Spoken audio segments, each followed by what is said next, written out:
Sandy. Cayman's top news headlines of the day from CMR. Brought to you exclusively by J. Michael, fashion for everyone. Good morning, Sandy. Good morning, Blake and Aaron. Hello. What do you have for us this morning on this Wednesday? Sargasm everywhere you look. Yeah. So it's unusual to see it on 7 Mile Beach, but apparently that's exactly where it's at the moment. Really? Yes. That is unusual. Sargassum mats are being seen all along 7 Mile Beach. So unfortunately, the beach is not going to be much fun. The Department of Environment said that this is rather uncommon for it to accumulate on the west coast of the island due to the winds. However, there we go. You've got to be on the lookout when you see sargassum for things like jellyfish as well. They're not seeing any presently, but they're saying that it's still possible that they're actually in the water being hidden in their sargassum. So just advising people to probably not swim in it and just be extra cautious.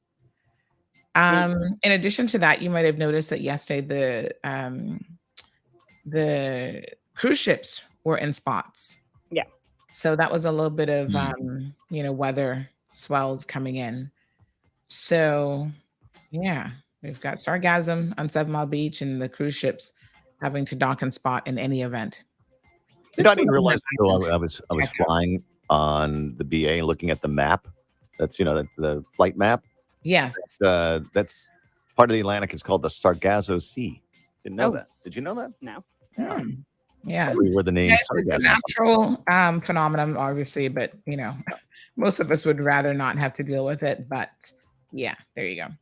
The Little Cayman DG's 5K event has been postponed. They did the one in the BRAC over the weekend, but unfortunately, the one in Little Cayman has been postponed because it was scheduled, on Friday. And of course, what's happening on Friday? We are going to have the new governor being sworn in. So of course, the deputy governor has to attend that event.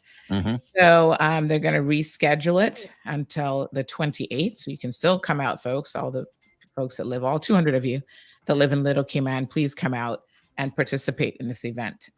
It's a great event and fundraising for noteworthy charities. So how many people do they get normally for, of the 200 people that live there?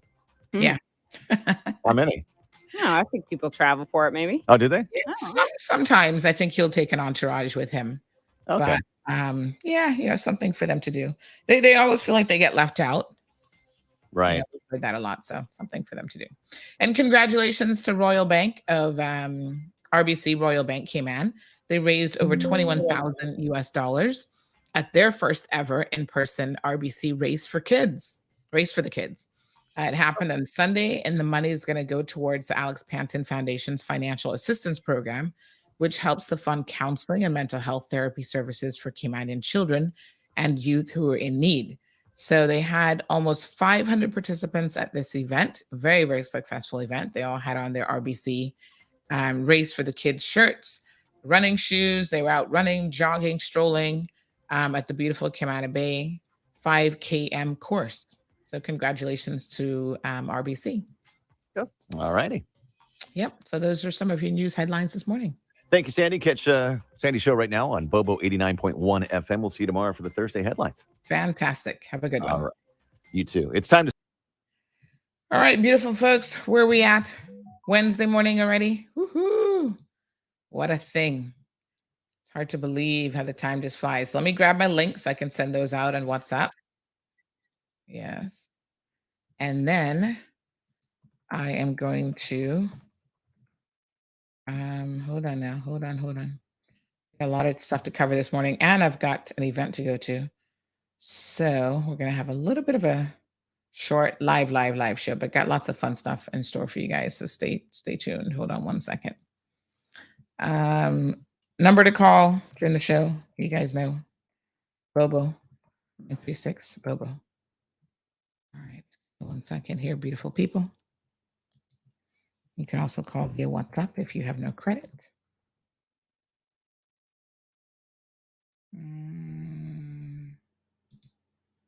All right, let's get ready. Let's get our Bobo links going. All right, countdown has begun.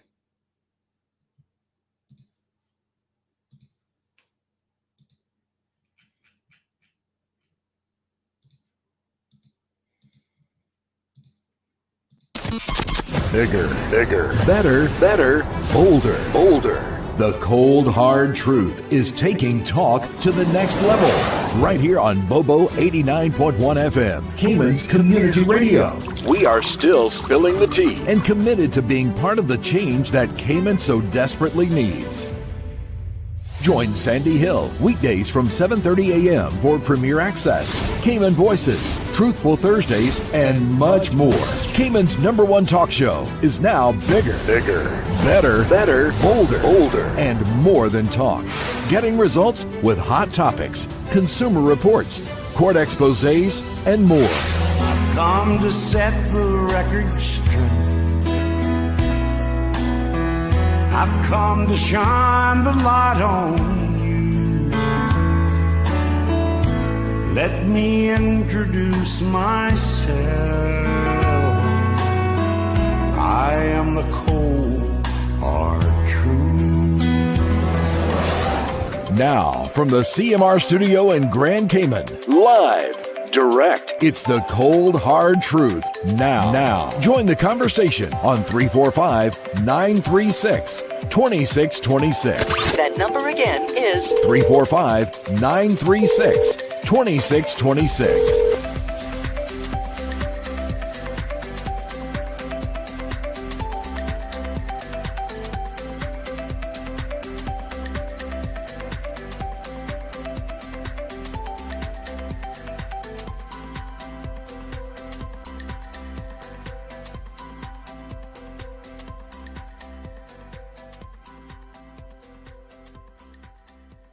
Good morning, beautiful folks. Welcome to another segment of the Cold Hard Truth. Hope that you guys are doing fantastic. It is Wednesday. Hard to believe, but it is April the 19th. We have a full show ready for you today. So let's go ahead and get this moving. Of course, we say good morning to everyone in our typical Caymanian manners. We've got Wee Wee here, Miss Charlotte joining us from Scotland. We've got Stephen, Felicia, First Lady Jayanne saying good morning from me and my son to you. All have a blessed day and safe day. And Miss Sandy, keep up the good work. Thank you so much, First Lady. Really, really appreciate it. So there's been a lot that's been going on around the world. And it's been a minute now that we have not had an opportunity to do some regional news and even international news. So we'll do a little bit of that this morning. There is a CUC. CUC is hosting their second annual Women in Energy Conference. So I'm going to be there for that event today.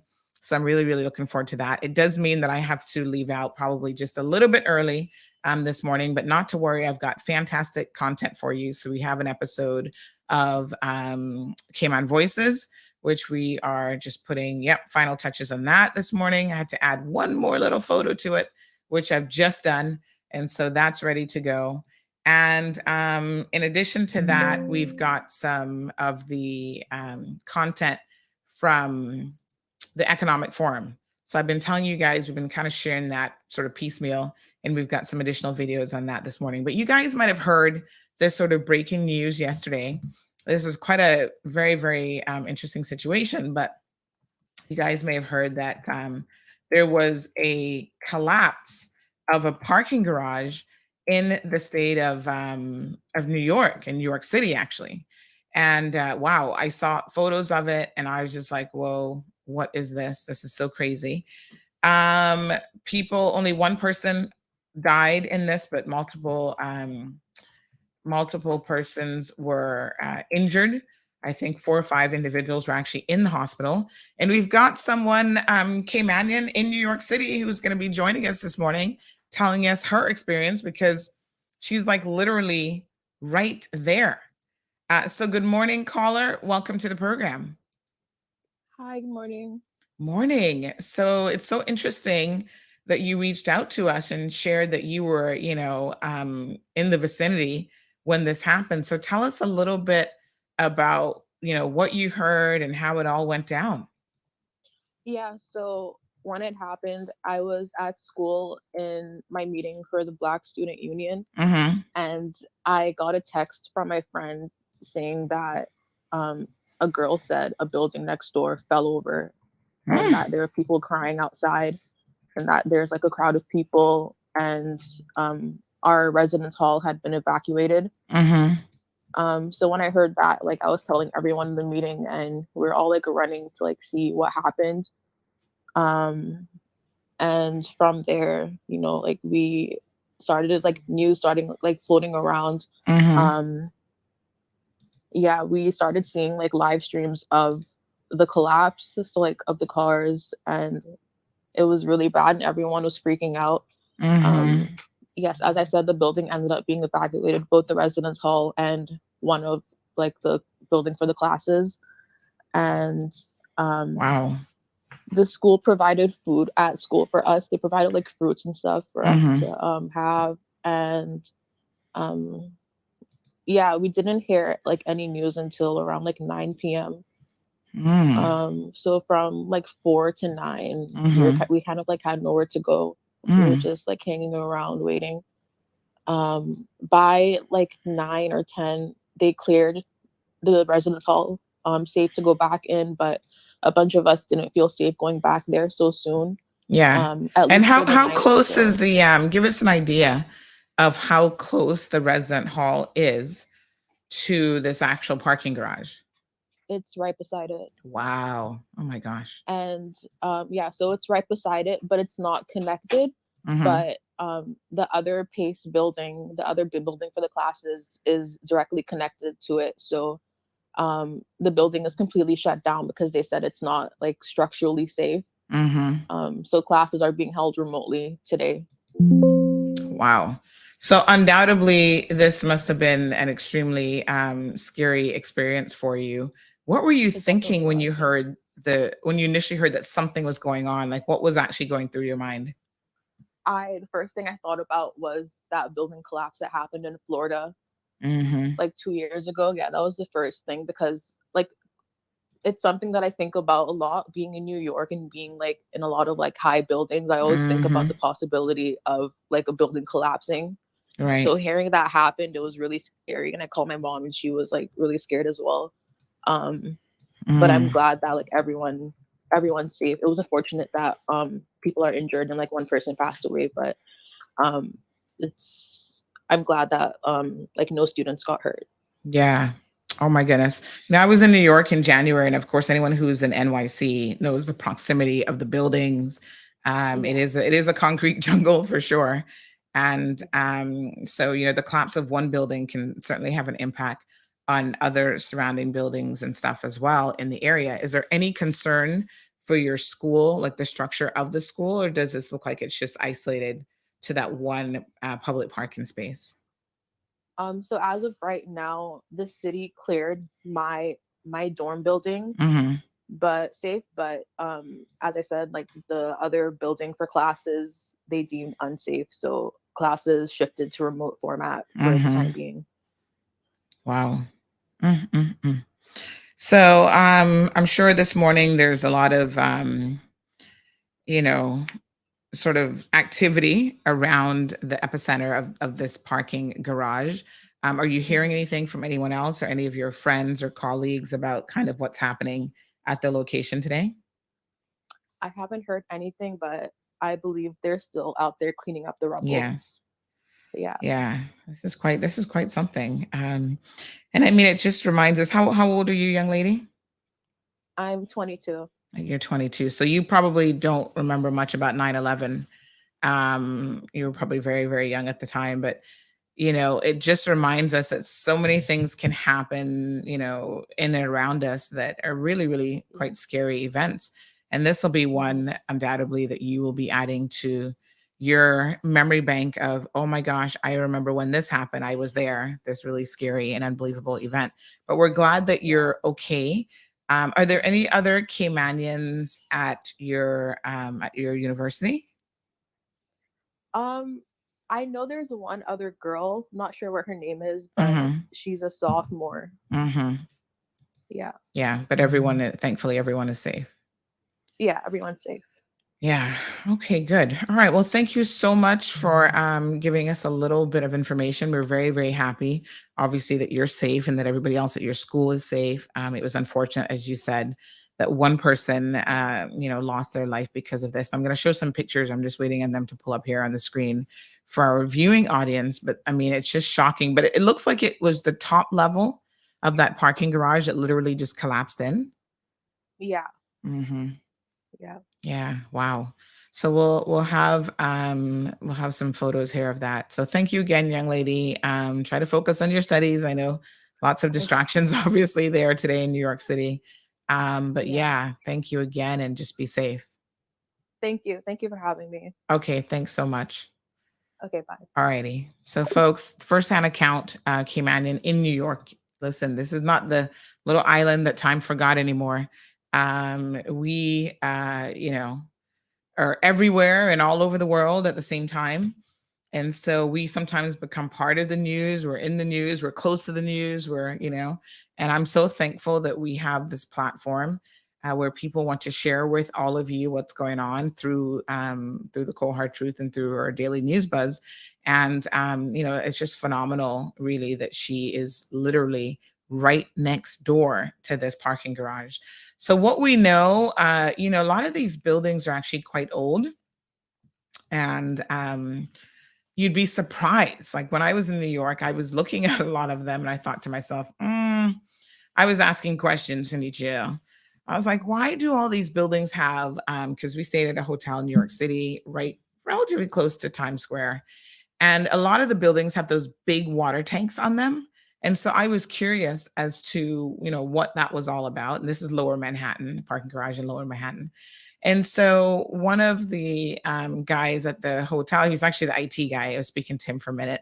And he was explaining to me that apparently the water tanks are up there to fight fires. So in case a fire breaks out on these buildings, they can utilize those water tanks to help douse the fires, because all the buildings are older.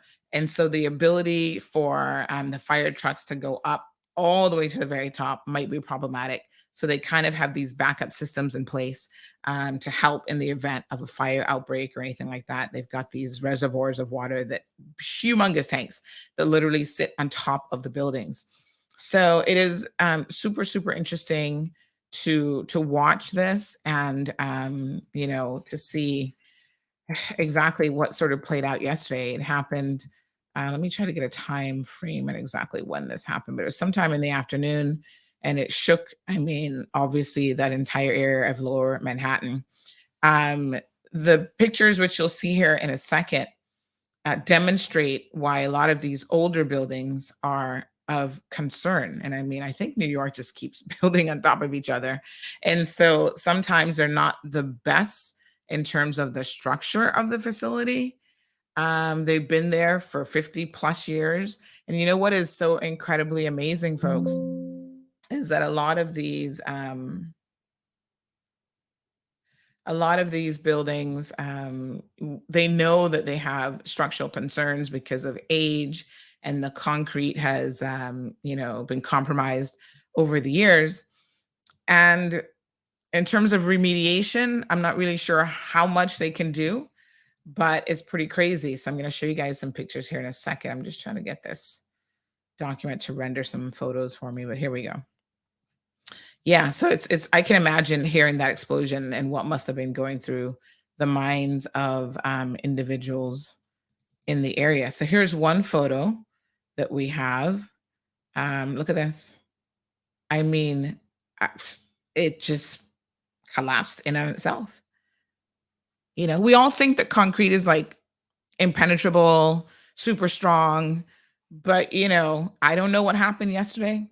I don't know if there was a mini seismic shift in the ground, or literally if this building was just that compromised and one final car, parked there and that did it. It's a public parking garage, and it literally just collapsed in on itself. So pretty crazy, right? You can see where the concrete has just like crumbled. Now, I note with interest, I don't see a whole lot of steel in there. And we expect buildings to be done to a certain code in 2023. But again, you have to remember that these structures tend to be extremely old. Let me see if I can find out how old this building is. But you've got people in the area who are like, this is just, it's completely just sunken in, and it's pretty crazy. So the roof caved in to the third floor, creating pressure on the building and further instability, which led to a full on, my apologies, pancake collapse. Um, so they say that they didn't have any file 311 complaints on the building, and the acting commissioner of their authority there indicated that they'll be doing that as part of the review of actually what happened. So now they're going to have to tear down this building, sift through the debris for any possible remains. Hopefully, I mean, so far they're only aware of one person that has died, and hopefully that is the only fatality. But of course, modern technology did assist them in getting in there rather quickly because they used drones. And I think before they sent in the drones, they sent in some other device, but they've been using modern technology to be able to not have to compromise any further human lives, and to be able to send people into send electronic devices instead of people into the building. So they said that nearby utilities were shut off, but crews were closely looking at the gas from the cars inside, because of course this is a bit of a unstable situation. The chief of operations of the FDNY, that's the Fire Department of New York City, John Esposito, said that the structure is very unstable. We've had concrete slab floors collapse, crushed some of the cars that are inside, and this will be a prolonged operation. And the process of tearing down the building could take well over a day, which that doesn't sound like a very long time. But they've got to get in, obviously, heavy equipment and machinery, which already arrived overnight in there, and to start to take this building down as quickly as possible. So it did give neighboring, buildings, like she said, her university and others, a bit of a scare. And it happened on Ann Street. And yeah, this is just pretty shocking and unbelievable. So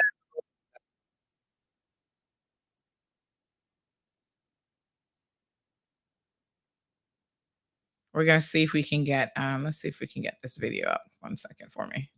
We'll play this. I'm still waiting on some actual pictures to be able to pull up for you guys, but hopefully we can get that here in a second. But yeah, this is pretty insane, to be honest. Give me 1 quick second here, and I'm just gonna enlarge this for you guys to see this for yourselves. Pretty crazy. All right, here we go.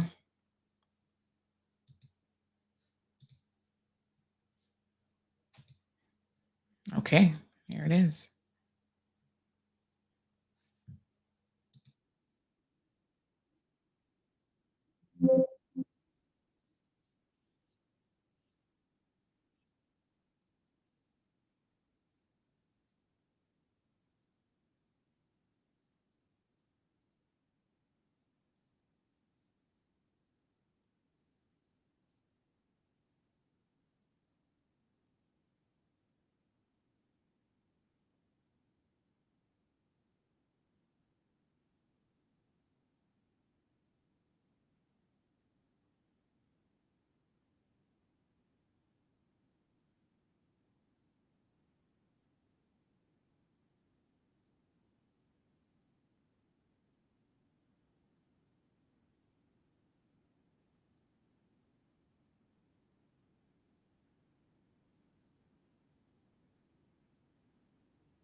Again, folks, multiple floors of this public parking garage have collapsed, and we we're just thankful that there wasn't any further fatalities.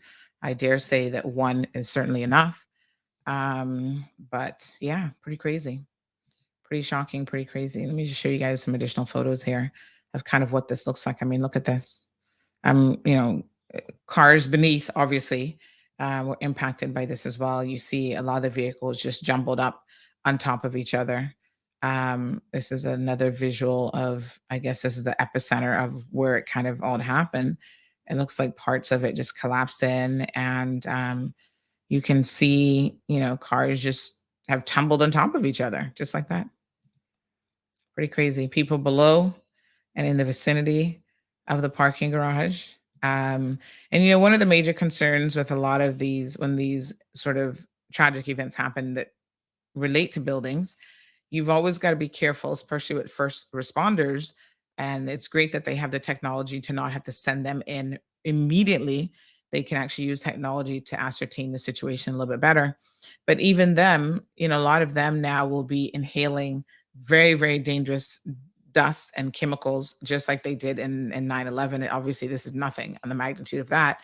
But those chemicals, a lot of these older buildings, if the structures are being torn down, there are concerns about the chemicals that might have been in the building material at the time. Hopefully, they now have better technology to protect themselves, especially their airwaves.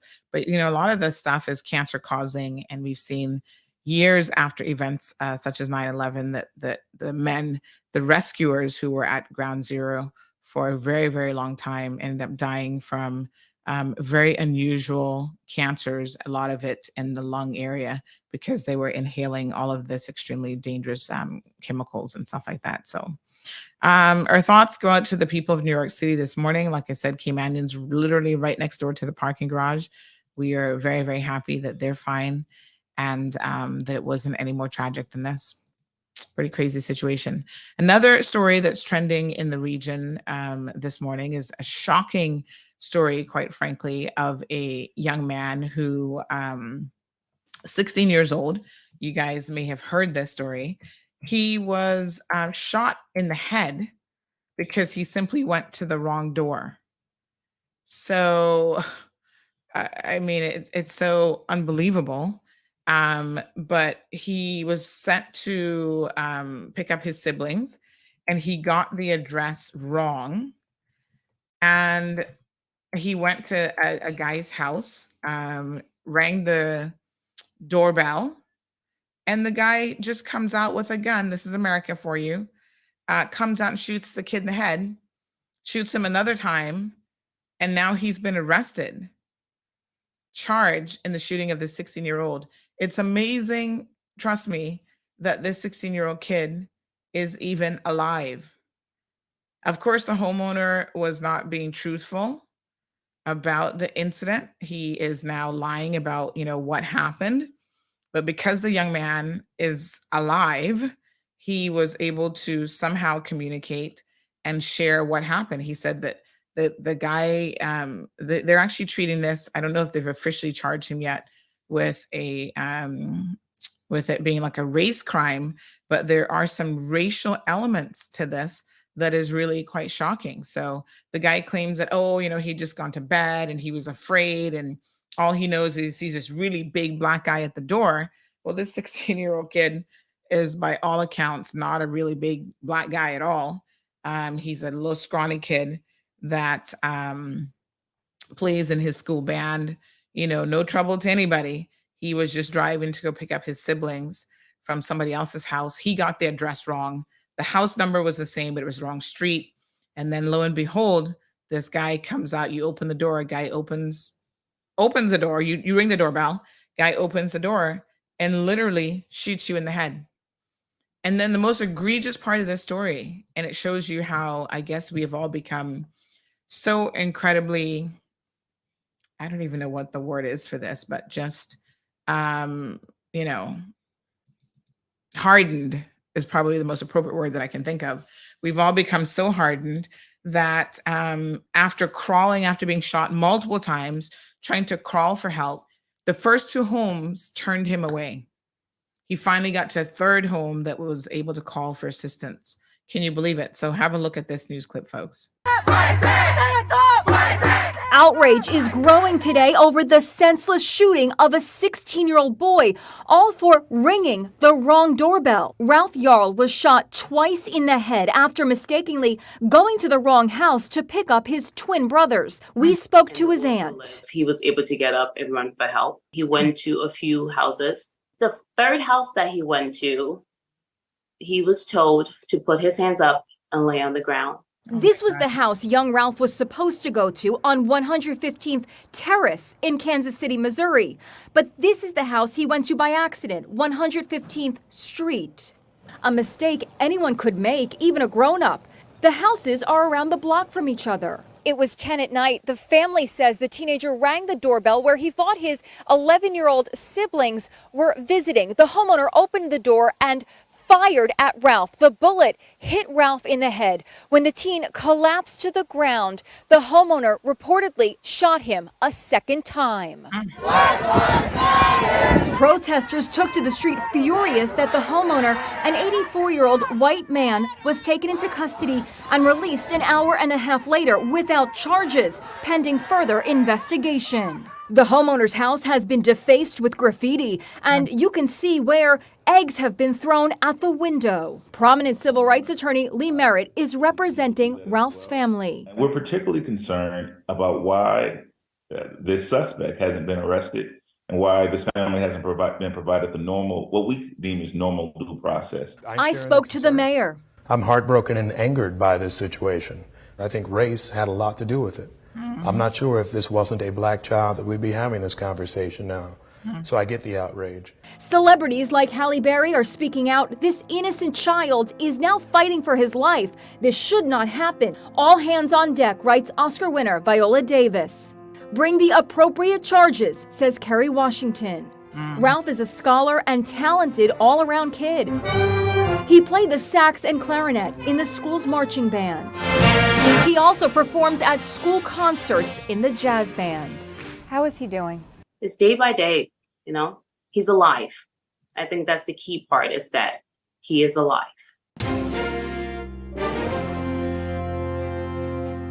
Unbelievable, folks. I'm happy to report, however, that the man has been charged now. I'm trying to see if I can get the exact charges. I see Mark saying in the comment section that he also, that he actually kicked the young man in the head as well.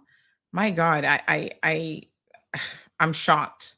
I shouldn't be, because I feel like this is the kind of stuff, unfortunately, that happens in America all too often. Kansas City, the latest place for such a tragic event to happen. The kid wasn't doing anything wrong. There was zero reason for him to have been shot, the way in which he was, or shot at all. So it's just, it is unbelievable. And as the mayor said, if this was not a black kid, I think all of us can accept, given what we know about America, that he would not have been shot. Right? Look at the little kid. He's a scrawny little kid. And this guy told me, oh, he's a big black guy at my door. I'm like, really, dude?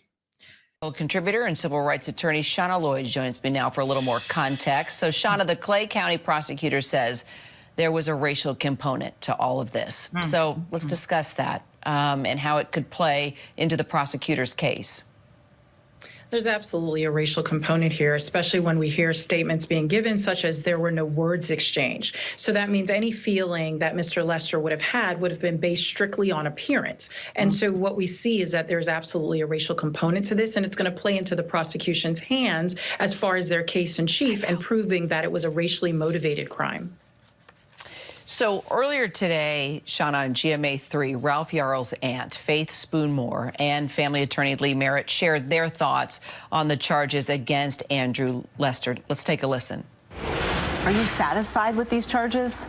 We're looking forward to speaking with the prosecutor later today to understand the thinking behind the charges. We understand the state of Missouri has unique criminal statutes, and he has a responsibility of going forward with charges he believes that he can meet given the facts and the law. We were a bit bewildered, I guess is the right word, that an attempted murder charge wasn't filed. It seems like attempted murder, but we'll have a chance to speak with the prosecutor about that later today. So, Shauna, the family wants Andrew Lester to be prosecuted to the fullest extent of the law.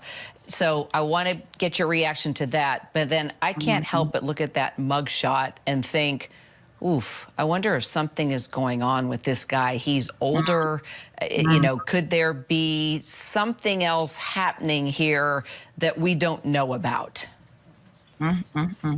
Absolutely, Kara. When we look at the mugshot, you know, there is questions, a lot of questions. The average person is not just going to come to the door and start shooting. So I think there's a lot of information that we don't have about Mr. Lester at this point that will come out as we get closer to trial.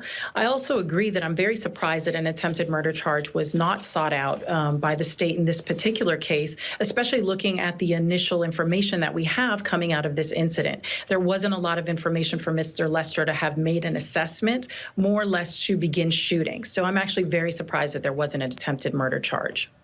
Well, we're definitely going to follow the case for sure from beginning to end. Shauna Lloyd, thank you so much. Yep. So, hi, everyone. George Stephanopoulos here. Thanks for checking out the ABC. We see that, again, you know, although he was finally arrested and charged, not with attempted murder. So everybody's kind of questioning, like, what is this? 16-year-old Ralph, good student, described as an excellent student, in fact, and talented musician at Staley High School. He maintains a stellar GPA while taking mostly college level courses. So he's taken what they call AP courses in the States. Now fighting for his life. I don't know what his recovery will be like, but we'll certainly continue to keep him and his family in our thoughts and our prayers. Very, very unfortunate situation. The man just opened the door and shot him. Didn't speak to him, didn't say, hey, get away from my door. Like, I don't even know why an 80-something-year-old man at night, if you're really scared, you wouldn't answer the door and just start shooting, right? You would just say, call the police, get away, who are you, something. And I hope that there are neighboring Ring doorbells, because thank God for Ring. It picks up, and these security cameras pick up a lot that will assist the police in their investigations, but hopefully they can get, you know, some additional information. But they have spoken to the young man. And from what I had heard, this man afterwards might have actually made some racial comments to him as well. So we'll see exactly, you know, how that plays out. Going to the wrong house. I mean, my God, you never really thought that that would cost you your life. But there you have it. Just 2 days ago, this kid is, 3 days ago, in fact, it happened. This kid is now, you know, fighting for his life, going to the wrong address to pick up his twin brothers. Unbelievable. President Biden apparently has made some comments about the situation as well. As you can see, a lot of people are upset. Sometimes it's easy to justify people's behavior when you're like, oh, well, that guy was actually a criminal and he was a thug and he was really a big black man. But when you have a little scrawny 16-year-old kid who's an honor student who, you know, is a musician, all this other stuff, none of it makes any sense.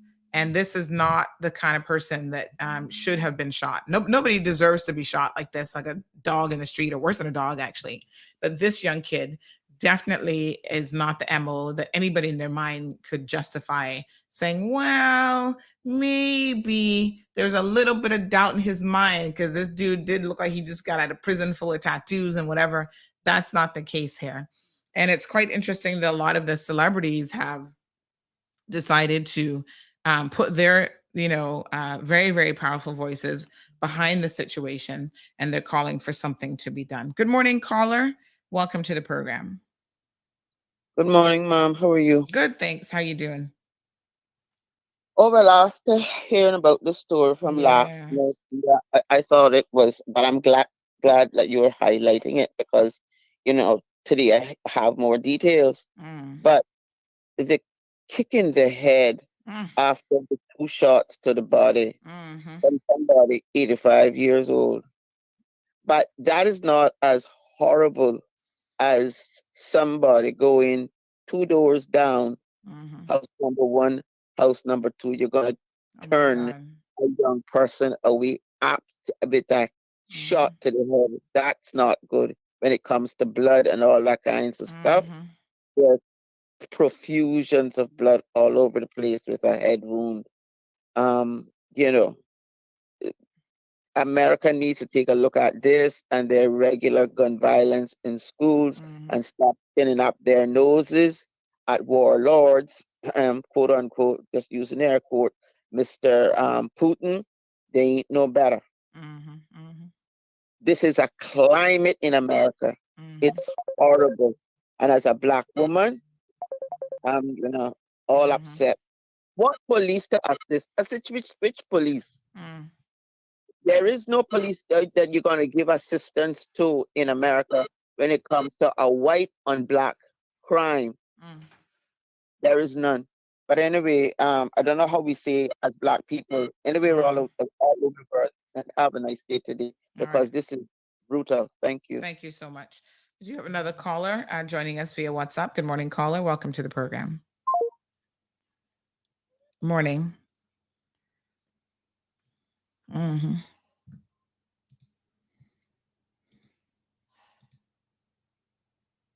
Mhm. Mhm.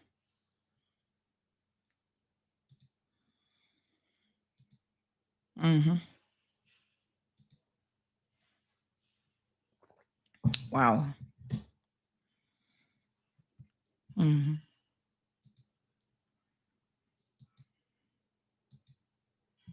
My God.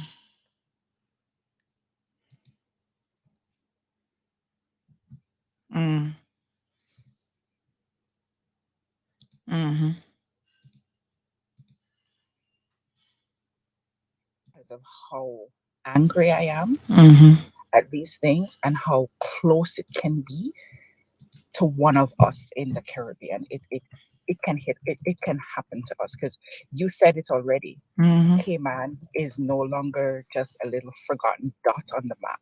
Yes. We're all over now. We're all Mhm. over now. It can happen to anybody. Mm. And I sent you a message. I was driving, so I don't know if you read it. That young lady who was in a car with her other 2 friends that just accidentally drove into the wrong driveway. They were on their way out of the man's driveway and he shoots them. He shoots at them, Oh my killing this God. young lady. One Wow. bullet ends her life. Oh my God. She was on track, that her family said on the news last night, she was on track to being either a veterinarian or a marine biologist. Wow. So we're not talking about thugs. Mhm. Mhm. Mhm. So it's just sad, Miss Sandy. My son is 17 at 6'1", and I have him under my arm because I don't want nobody send me to Fairbanks because of him. If you understand what I'm saying. Mhm. Mhm. It's just sad, Miss Sandy. It's sad. It's sad.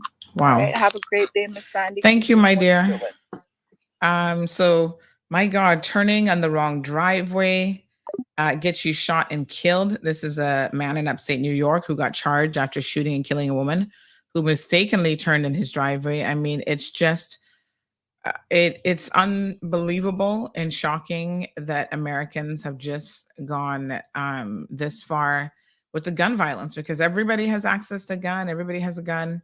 I feel like they just do they just do whatever they want. And my God, you hardly offend people. I mean, turning into the wrong driveway is not, it shouldn't be an offense. And people are taking your life because of it. It's just, it's so unfortunate. And that young lady, to be clear, was a Caucasian young lady. Um, how old was she? Let me see if I can get an age. But upstate New York. Mhm.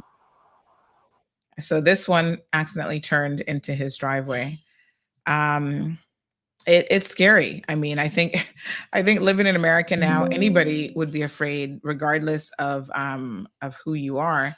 But in particular, as that caller just said, you do get a sense that if you are of a particular ethnicity, aka you're an African American living in America, your chances of being profiled and shot and killed are probably a little bit higher than anybody else's. And this is the unfortunate reality of living in that country. Have a look at this. 40-year-old man in upstate New York is facing murder charges after he allegedly shot and killed a woman who authorities say accidentally turned into his driveway. Kevin Monahan will go before a judge today for killing 20-year-old Kaylin Gillis.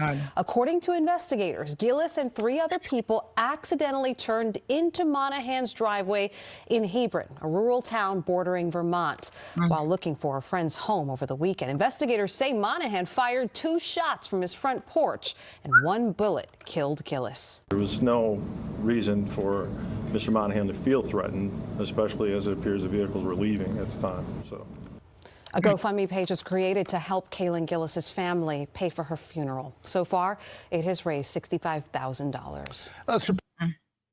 Unbelievable. Unbelievable. Ay, ay, ay. What a mess. The teenager who was shot, again, 16-year-old Ralph Yarl, his mom says that he's struggling to come to grips with being shot for being in the wrong house to pick up his younger brothers. His mom actually said that physically the mornings are hard, but his spirits are in a good place, and she's going to borrow from his spirits. The trauma remains evident, she said. She's also shared that her son is able to communicate mostly when he feels like it, but mostly he just sits there and stares, and the buckets of tears just roll down his eyes. I mean, as a parent, this is just really tough. So she says that you can just see that he's just replaying the situation over and over and just doesn't stop. And that just doesn't stop my tears either. So again, he was looking for 115th Street, ended up like basically a block over at 115th Terrace, rang the doorbell, and immediately was shot by the homeowner, not once, but twice. So he got shot in the forehead and then shot again in the right forearm. It's amazing that this young man is alive, to be quite honest. So 84-year-old has been arrested, and he has been charged with let me see what they actually have him charged with. First-degree assault and armed criminal action. Civil rights leaders again urging that a hate crime would be more appropriate in the situation. And that first-degree assault is a higher level crime. This is what the Clay County prosecutor is saying, with a longer sentence, potentially up to life in prison. Well, he's already 84, so I don't know. Life in prison might be another year or two for him.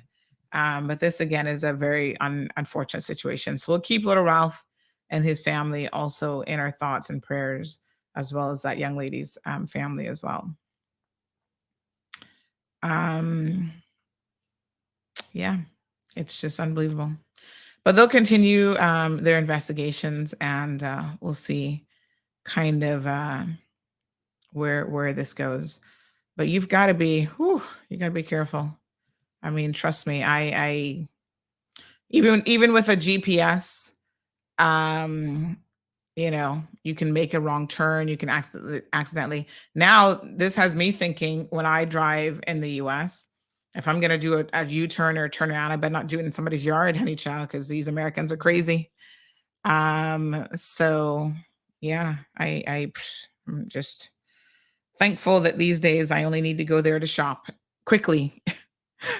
quick shopping, quick mall trip, pick up my packages from Amazon, and get back on the plane and head back home, honey child. Good morning to Johan. Dean is here. Soka listening to the program. Miss Charlene, I recognize that you guys couldn't hear the beginning of that caller, but she was just saying that as a mother who has a young son who's quite big, She's fearful when she hears of situations like this because, again, she is thinking that could have been my son. Didn't do anything wrong. Good morning, Rose. No, I'm just saying, Rose is talking about tattoos. That doesn't mean the person's a criminal. No, not at all. But I'm saying that people would have used that argument had he looked a little bit different. This was a kid who was like clean cut. You know, you couldn't get more clean cut than an honor student playing in the band, all state band and stuff like that. There's nothing about him, in other words, there's nothing about his look that should have necessarily made this man fearful. But, you know, there's so many things that are going on in the States that, trust me, you can't trust anybody. There was another incident where these guys, I don't know if you guys heard about this one. These guys went and tried to steal a guy's car. And so he ran out and started to fight the one guy off, but it turns out that he had his friends close by as backup.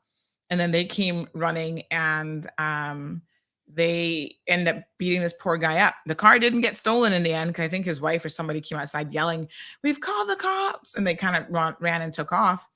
But you can see why, you know, Americans are fearful because their crime levels is a little bit crazy and out of whack. So, you know, your car is parked in your driveway and there are people who are literally going to come and steal your car. But let me tell you this, whether you're in Cayman, you're in Miami shopping, you live in the States, whatever, someone is trying to rob you, just give them what they want. It makes no sense to fight these people, especially when you're normally outnumbered or outgunned by the criminals.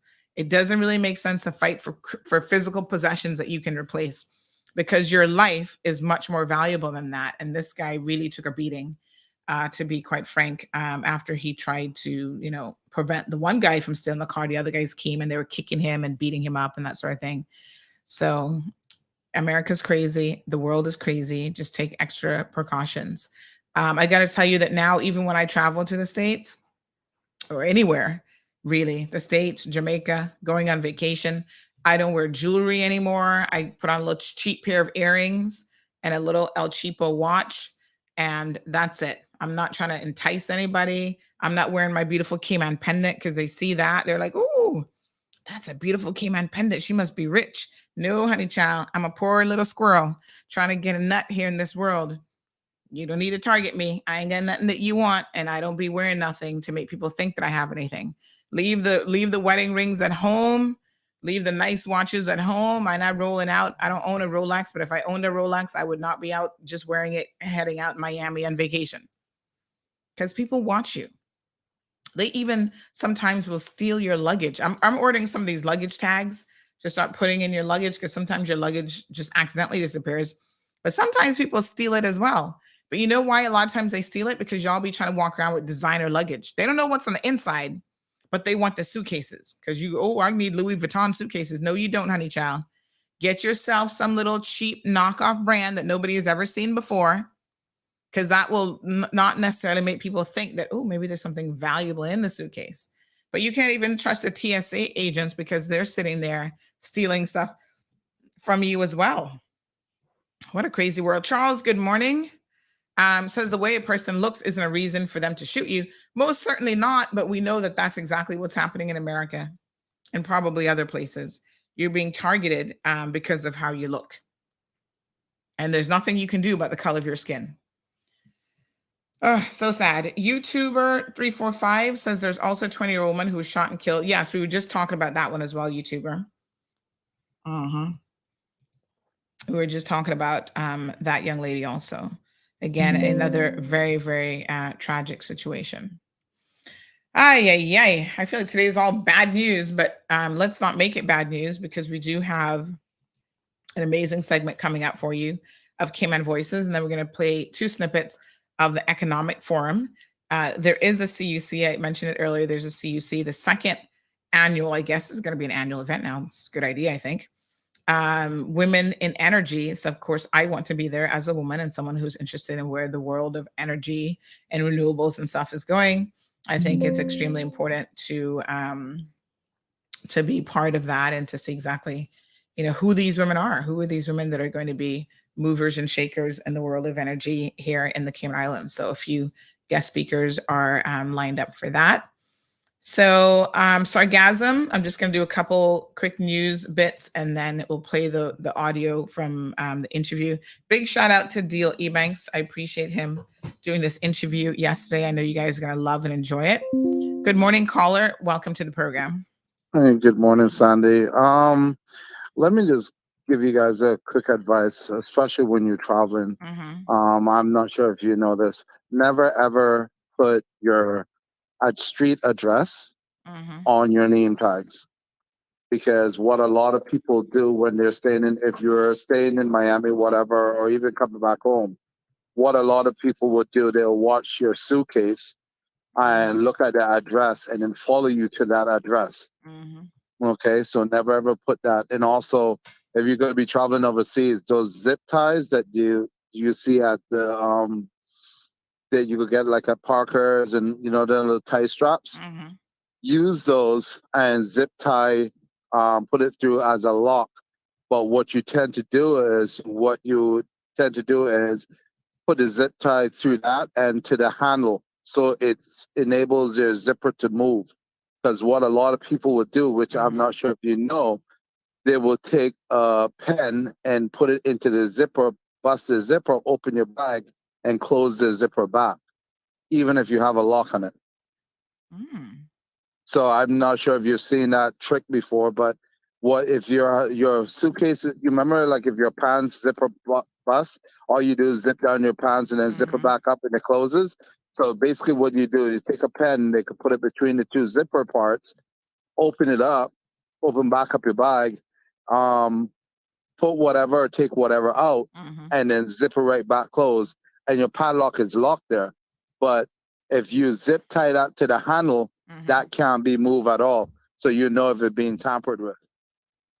That's why the new suitcases now come with the locks on the side, and you kind of put the little clips in, and the combination. That's the reason why to do that.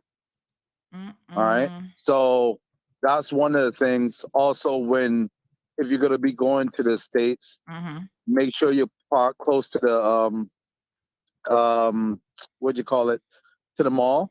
If you see, they've been doing this a lot in the States. I'm not sure if you figured this out yet, but they've been doing this a lot in the States. They've been putting a lot of they'll put like a cloth or a rag by your back door or your passenger handle door, and sometimes they'll be laced with toxins that if you touch it, it immobilizes you. That's how they've been trying to kidnap people. That's been the latest thing that's been going on. So just like I said, do not put your name tags on your bags. Because put your name tags on it, but do not put your address.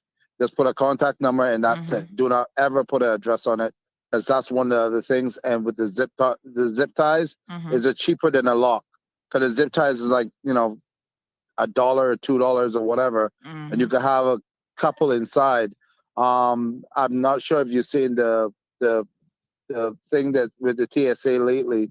A lot of TSA agents has been being arrested because they were taking stuff out of people's bags. Yeah, they're some of the biggest thieves. I mean, there was quite a number of years they ago. just took one out of the news. Yeah. I think it was either Fox News or one of them. They had took the iPad out and then traced it straight to the guy's house, and he got arrested and he lost his job. Yeah. So there's just a food for thought.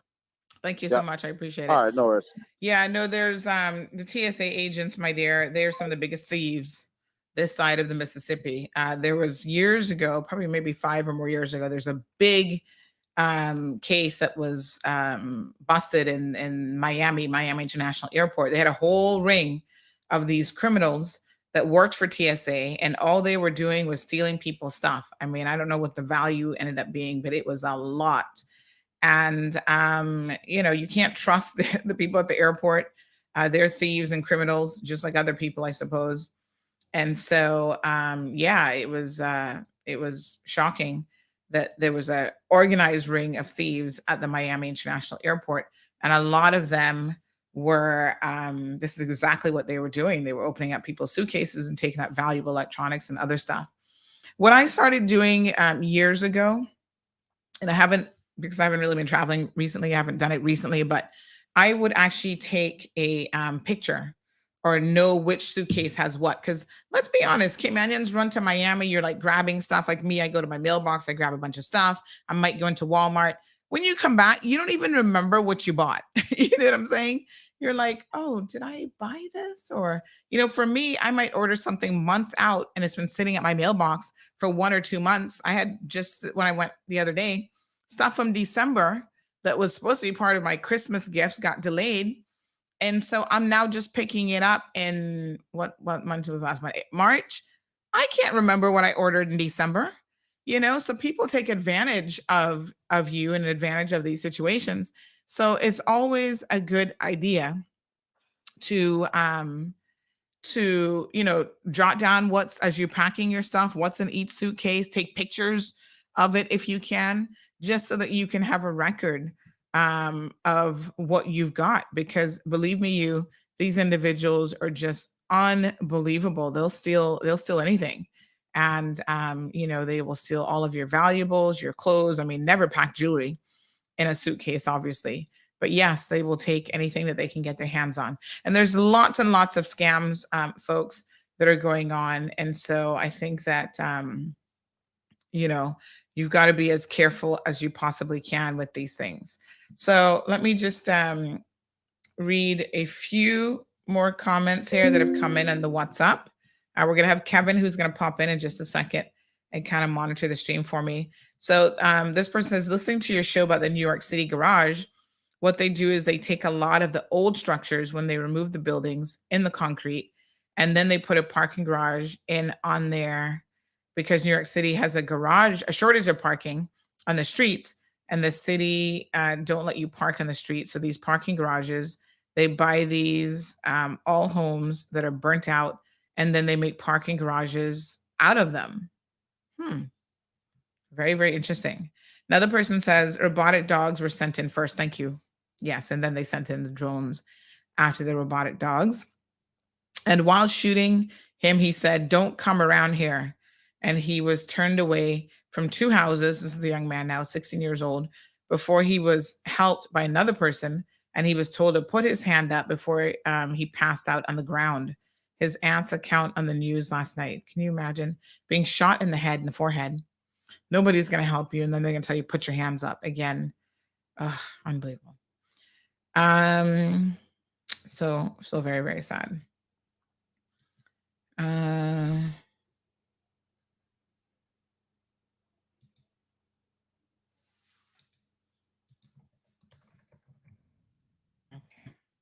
Let me just see if we have any other comments. All right, very good.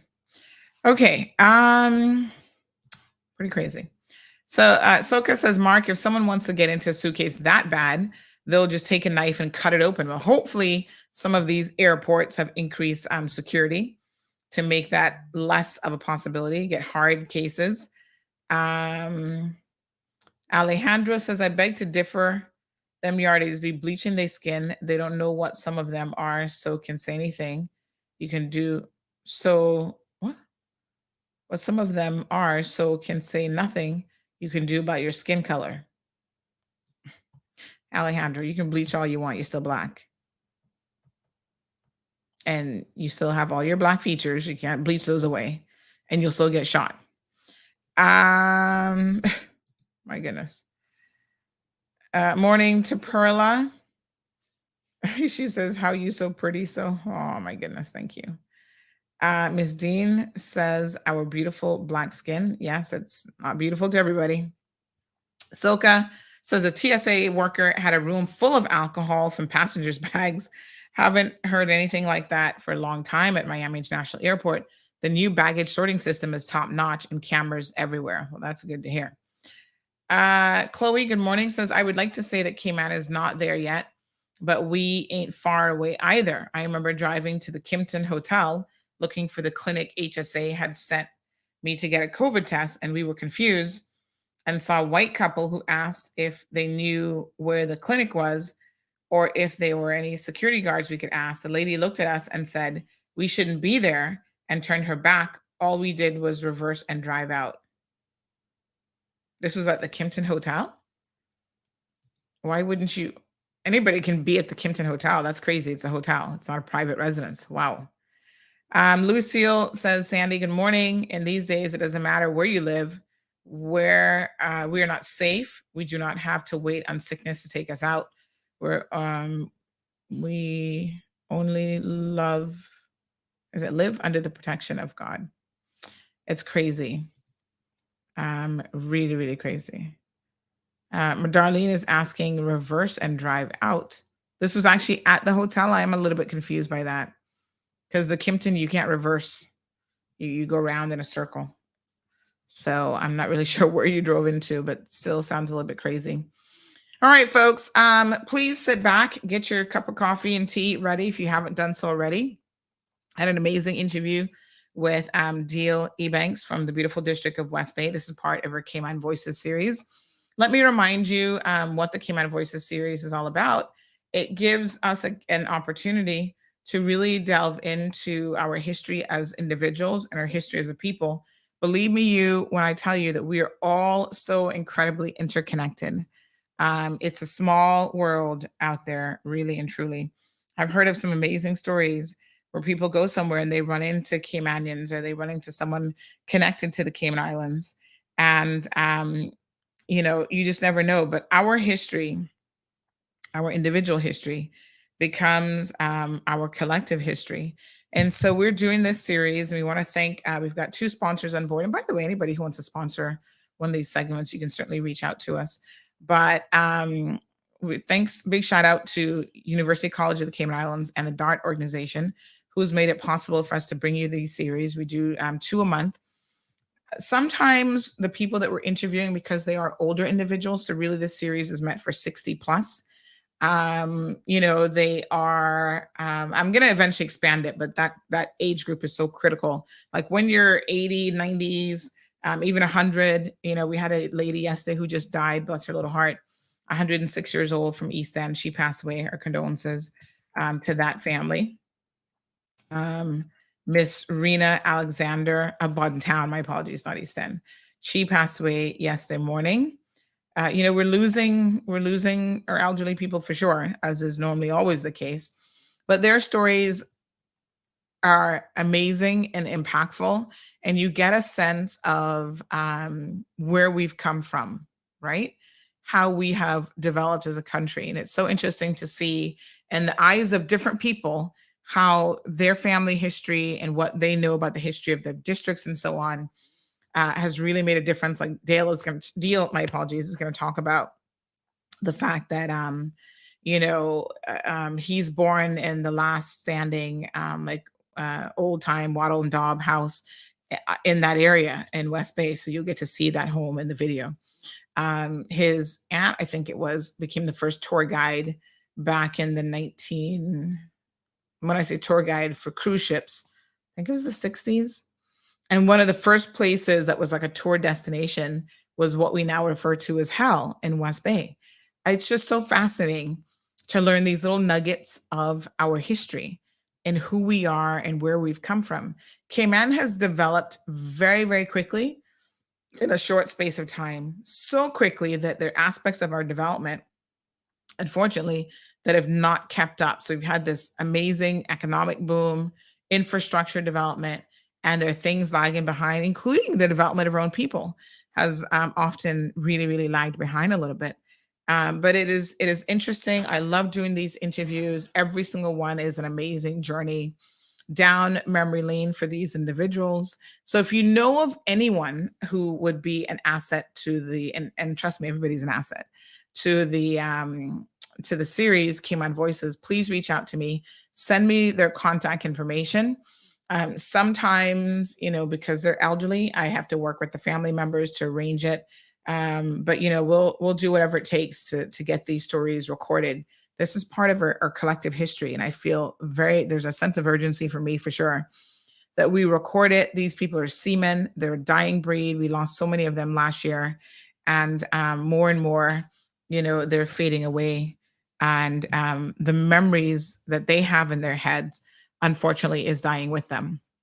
So Jim says, I love sitting and listening to those who are like 30 or 40 years older than I am, speaking in the old Cayman, the majority of the elders are now gone and the history is disappearing. My point exactly.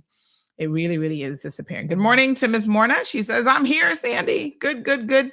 Sit back, folks. Enjoy this segment. After this segment, we're going to have some clips from the Economic Forum. I want you guys to pay attention to what's happening with the world economy and stuff as well. Thank you so much.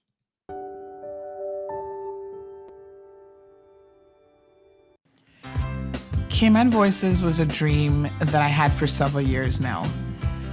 It's about taking the power of storytelling to embrace our own collective history as a people. Through our individual stories, we're able to see the common thread that binds us together as one. One person's personal journey has become our collective culture, heritage, and history. This series will show people from all walks of life sitting down with me as the host and going through their life journey. Sometimes there are unknown elements of their lives, but ultimately, you're going to walk away having learned something new with every person that we sit down with. I guess I would explain it as an exploration of our story. I'm naturally curious about people and their lives, so Cayman Voices is exciting and allows me to capture this for everyone to enjoy.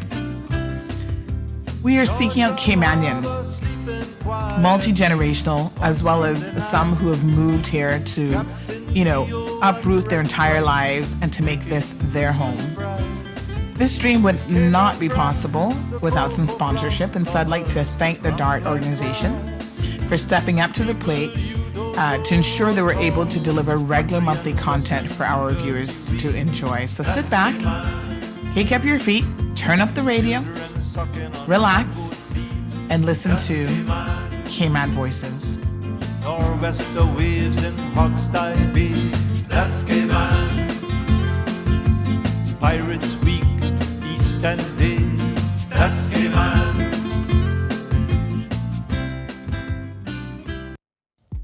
The University College of the Cayman Islands is a proud sponsor of Cayman Voices. We are dedicated to supporting Cayman to grow and develop by educating the community, strengthening the workforce, and transforming the lives of its residents. All right, beautiful folks, we're here with Deal Ebanks joining us in the beautiful district of West Bay for another episode of Cayman Voices. Good afternoon, sir. How are you? I'm blessed. Good afternoon to y'all. All right, so we're going to talk about you a little bit today. Our audience always enjoys learning about Cayman culture. And of course, everyone knows you as the gig man, and we're going to learn a bit about that here in a second. But of course, we want to back it up to when you would have been a young man, a young child, and tell us a little bit about what it was like growing up in the beautiful district of West Bay. Well, let's start off with December the 4th, 1958. Right. That's when I popped out Yes. down there on Hell Road. Road. Yeah, I was delivered by a midwife in the only wattle and dove house still standing on Hell Road. Really? Yes. Wow. I was the only grandson of my grandfather and grandmother. Uncle B, as he was known by most. Back then, we always put handles on people's name, like Uncle Tom, Uncle B, Uncle Jesse. Yes, it was a sort of demonstration of respect for sure. Right, and they were family too. Yes. So they were. Back then, we were close knitted as a family community in West Bay. We knew everyone, and children was okay to go to this person's house because they knew they were family, and if they came home a little late, that wasn't an issue because their parents didn't worry about things back then, like how we have challenges now about our children not being in our sight. Back then, they were all fine with it. Yes. No inherent danger from other people, just things that you would get in trouble doing, like maybe get yourself a buck toe, but you know how to take care of that, them kind of things. But growing up in West Bay, when I was a little boy, say like 7, 8 years old, it was what we would call paradise. It was so much fun, so innocent. There was just so much activities to do without electricity. We could get in so much fun doing some of the fun things that physical and pretty inventive, you know, because we created our own games. Yes. We like our gigs, like I said, this is my gig, these things I carry in my pocket all the time. And we played on the Mall Road. Get that? the original Mall The Road. original Mall Road. Yes, yes. Hell Road was a Mall Road at one time. When I was growing up, it actually was partially marl and partially sand and grass, because in the middle of it, it had grass growing where the cars would drive on both sides, and the road was so narrow, maybe 12 feet. Yeah. We played in the road. We could, we could hear cars coming for miles away because there was no noise pollution like we have now. Right. Like how we might be even trying to avoid in this interview. I know. Lots of background noise. Yes. But tell me a little bit about your parents. So who are you for? You mentioned a grandfather, but who were your actual parents as well? Yes, my name is Deal Ebanks, and my mom is Lilith Arlene Ebanks. She was the daughter of Chrisabella Ebanks, Nee Parsons, and William Banker Ebanks. And they lived down on Hell Road. My dad was Alfred Ernest Ebanks, and his father was Lazarus Ebanks, and he lived up on Birch Tree Hill area. Okay. And I don't know if you all may know some Captain Dallas, and a few other people that's in the tourist industry. They're my first cousins. Okay. Most West Bayers are related to me, or if they're not by blood, they married one of my cousins. Yes, absolutely. Well, you know, the Ebankses run so far and so deep that recently, I mean, a lot of our audience will know that I've discovered that I've got a strong connection to the Ebankses in West Bay too. So they're all over my 23andMe profile. So seems like it's on my grandmother's side, on the paternity, it's on my father's side. His mother's mother was a West Bayer. Yeah, so runs deep. So in the instance of your parents, you had two separate Ebankses. Two separate Ebankses. They were actually second cousins. They were actually second cousins. That happened a lot back then. We had a real strong gene pool that produced a lot of very intelligent people and a lot of artists. And that concentrated gene pool, sometimes it backfired on us and got us one or two little mishaps, but in general it was a good thing, and you know that sort of proliferated after people started coming here more often and giving us a little more choice. Right. Absolutely. Yeah. So you grew up then, how many siblings did you have in the family? I have one older brother, one older sister, and a younger brother. Okay. And there's just four of us in the family. Yes. And when in the 60s, my older brother and sister in the late 60s, they moved to the United States for educational purposes.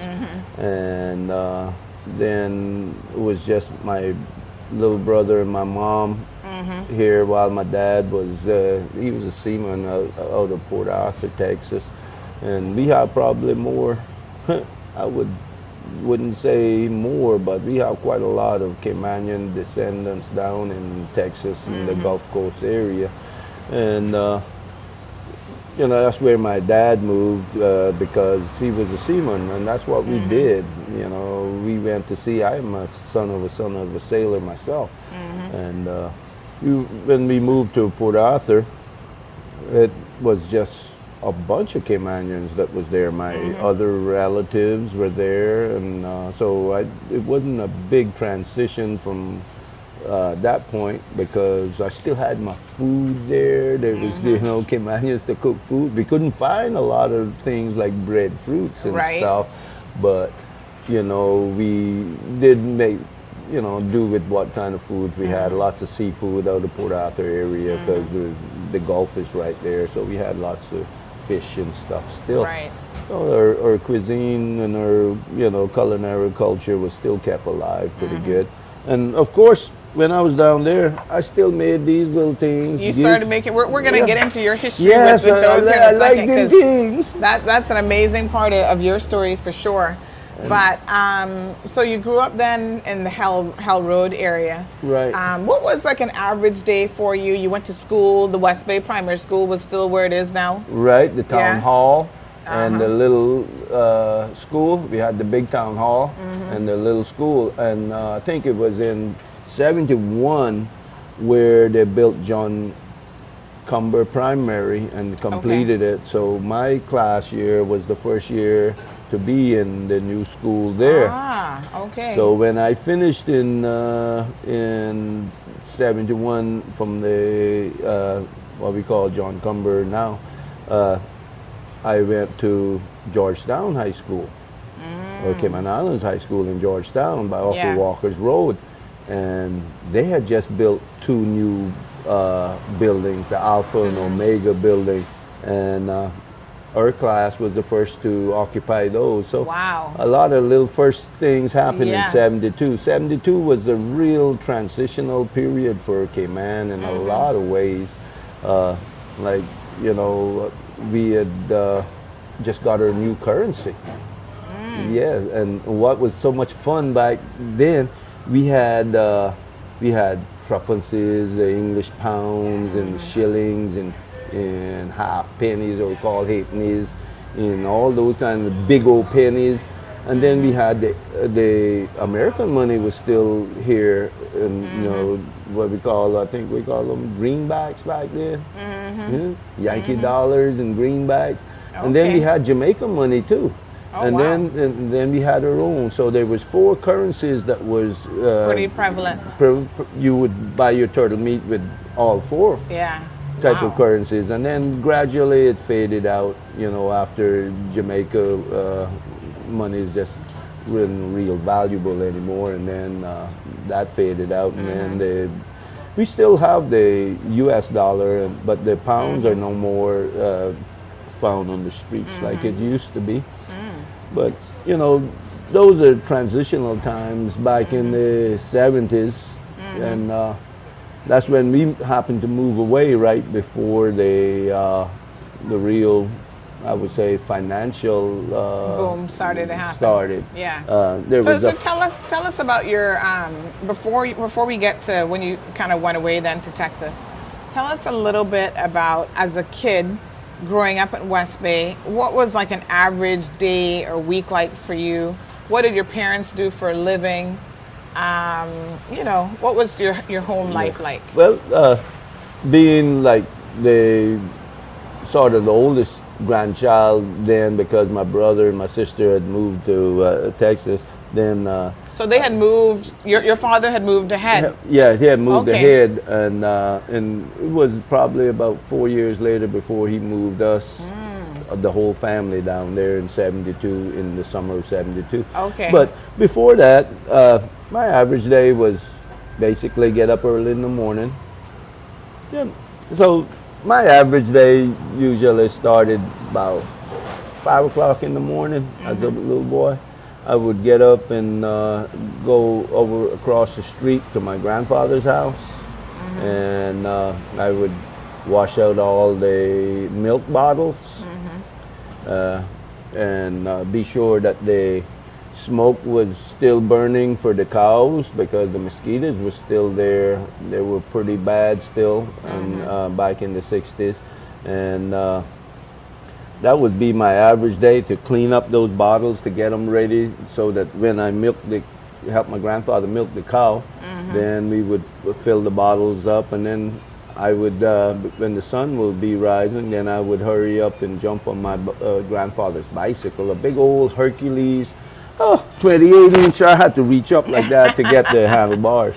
Yes. But you had a ground basket strapped to the front of it so that I could carry the milk bottles. And I went down the road to Uncle Tom's shop, dropped off some for him, dropped off some to Miss Hulda, she lived to be 105 or 6 years old. Wow. That's Huda's mama. Yes. And I went down, farther on down to Miss Ethel Rivers, and then Miss Birdie and Miss Chi-Chi. And there was about 6 or 7 regular customers. So by the time I got back home, it might have been 6:30 or so.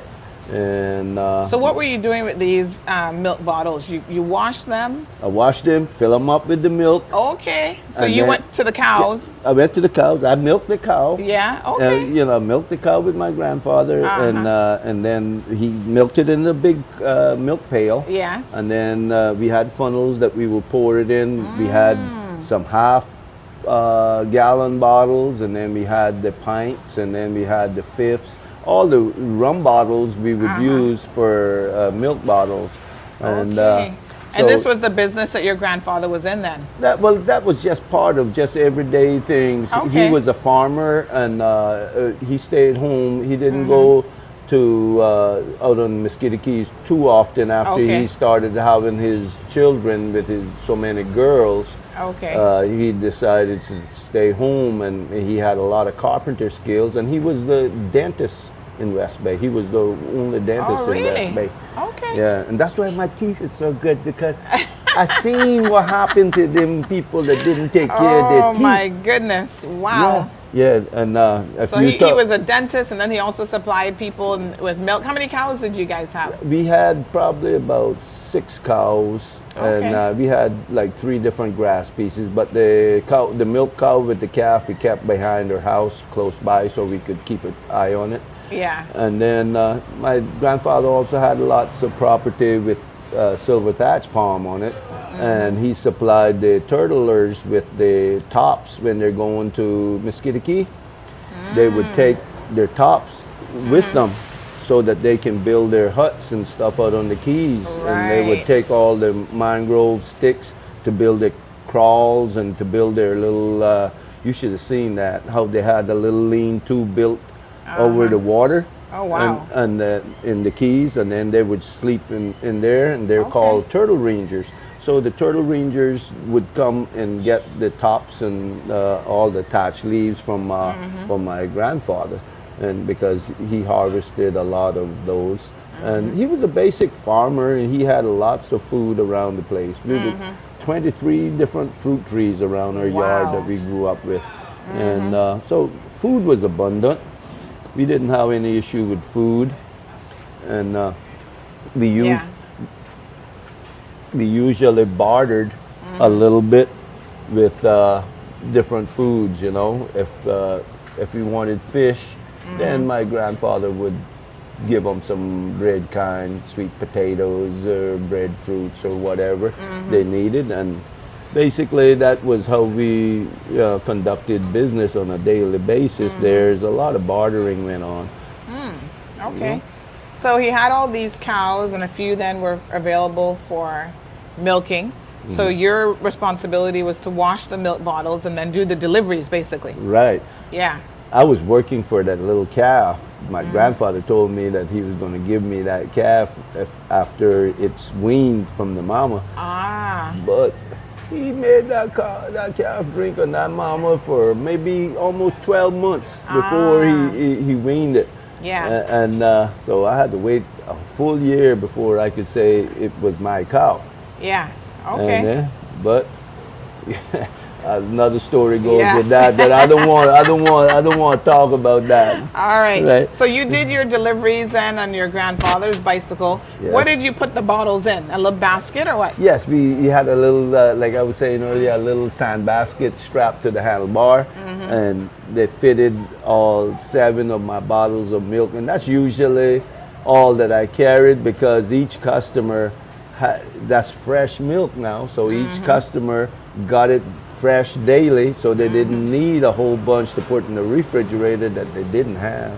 Yeah, because back in those days, it was a luxury to have things like refrigeration. Most homes just didn't There have. wasn't no electricity, so the refrigerator back in 68, 69 was when we got electricity on Hell Road in 69. And but there was gas refrigerators. that worked on propane or kerosene, like how they have on some. They're still available today. Yeah. Like that, and actually, I remember my mom was one of the first in West Bay to have a gas stove because she had a bad, what we call short wind, was asthma. Yes. And the smoke from the caboose and the, would always bother her. So as soon as she had an opportunity to be able to cook on a smokeless fire, that was a luxury. That was a luxury, and everyone was scared it was going to blow up and all of that.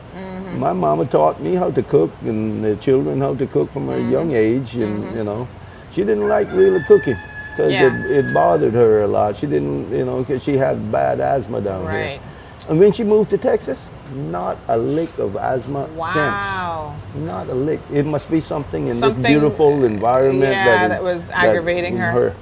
And we were thinking it possibly could be the logwood blossoms and stuff like that. But we never did figure it out. God just moved us to Texas, and then she stopped suffering from that, thank God. Okay, all right. And she's still alive today, 92. What? 92. I need to go interview her next. Oh my goodness. She travels all over. She goes. That's amazing. She right now I think she's in Marina Del Rey with my daughter. What? Oh wow. Chilling out. That's amazing. And she was very, very good at the traditional arts. Okay. Like, or plaiting of her hats and stuff. She was one of the best that people tell us that nobody could top. She was a seamstress, and she made clothes and uniforms for just about every prominent family on the island, and she made all of her 6 bridesmaid dresses herself for her wedding. And now 6 bridesmaids dresses, so she had a big wedding. Yes, she had a big wedding. I had a picture of the wedding and everything, my goodness. but I just didn't have time to actually get all of those. But maybe we can do a series next. Yes, I want to do one with her. Yes, she's in Texas. Yes, like I was talking about my mom. She was very, very talented with, she's a perfectionist too. I didn't get all that from her, but I've been influenced, and I understand perfectionism and how important it is to get a quality product. And so I've been learning to perfect my little techniques too. But she was really, really, into sewing and making different artistic things. She made the draperies for her house, and all. She was so talented in doing that. And she even told me about some things that she would do with a gig that I did not believe her. She said she could spin the gig on her fingernail like that. And I didn't really. Not that I figured she was lying, I just didn't think that she was that good. And sure enough, when I went to Heritage Days up in Baden Town, one gentleman recognized me with the gigs, and he said, "You Lilith boy, huh? You Lilith boy. No wonder you can spin gigs. She could spin the gig on her fingernail." Wow. And I said, "What?" So that confirmed to you that she confirmed. Had, so she had those skills. I know why I get it's in the blood. It's in the blood. It's in the blood. It's in the blood. Beautiful. All right. So, we've been talking a little bit about your childhood. So at some point then you guys moved to Texas. How old were you roughly? I was 13 years old, almost 14 years old when I moved to Texas. So, I got enough time here in Cayman to really appreciate the sort of independence of a teenager. And get to know her culture. And then when I went to Texas, I could easily, just transition right into teaching people there about her culture and her heritage. And, that's something that it was so unique when I realized that not everybody in the world has this kind of things. Right. Not everybody in the world knows what beautiful water is. Because I went to Texas and you couldn't even see your hand in front of your face when you go. You had to touch your face to know that your hand was there. The water was so muddy and full of dark. tar balls. Back then, the pollution was so bad that they think got some kind of pollution act where they forced the oil companies to change their habits and not, you know, dump their oil in the water and so on. And it, you know, you can see the difference now. So that just goes to show that we can correct our mistakes environmentally if they're not too devastating. Yeah. We don't have much room for mistakes here in Cayman with our environment, and that's something that's dear to my heart. Our environment. Most people don't understand culture. Culture comes from your environment. You do not see any Eskimos running around with no bikinis, right?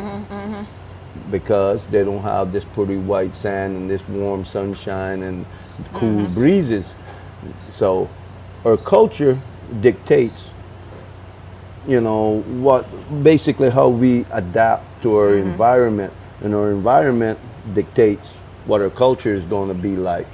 And so with our culture sort of changing, in which cultures change, your heritage never change, but your culture will change as you get infusions of other nationalities and other cultures.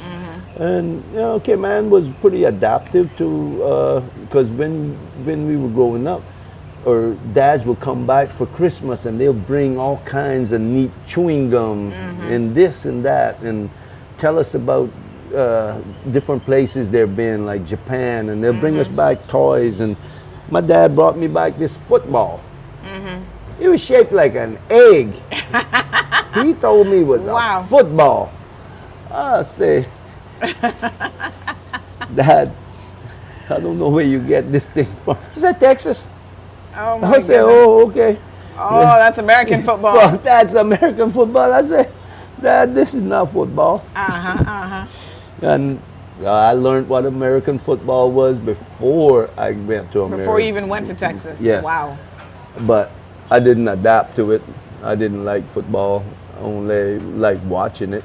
Yeah. I like watching people, you know, compete. I'm a competitive person, but most games, team sports, I like to watch, you know. But so you go to Texas as a 13-year-old boy. Was that a big adjustment for you, moving there? I know you said you because you had so many Caymanians really in the area, you still had access to a lot of the foods and stuff like that. But was there still a bit of a cultural shock or adjustment for you? Oh, yeah. The first year we went there, it snowed for the first time in Port Arthur in a long, long time. And it actually stayed on the ground for 3 days, and we got out of school and everything. And that was the first year, so I thought, wow, this is fun. Yes, yes. When the next time it came around, it was hot. I said, man, this Texas weather is really something else. Yes. You can have temperatures one day of, 98 degrees. Yeah. And you wake up in the morning and it's freezing outside, you know, and that part of was a pretty big shock. The weather was a pretty big shock. But I really enjoyed the differences that I, had compared to my friends in Texas. So it gave us an opportunity to share information and, and what they like to do. And say, when I was in school, girls would say, "Do you talk? No, say something. Just talk. I like to hear you talk." They like that accent. Yes. They like my accent. So, okay. So I got in a lot of trouble for talking, trying to please the girls in class, but you know how that is. Yeah. I still like talking.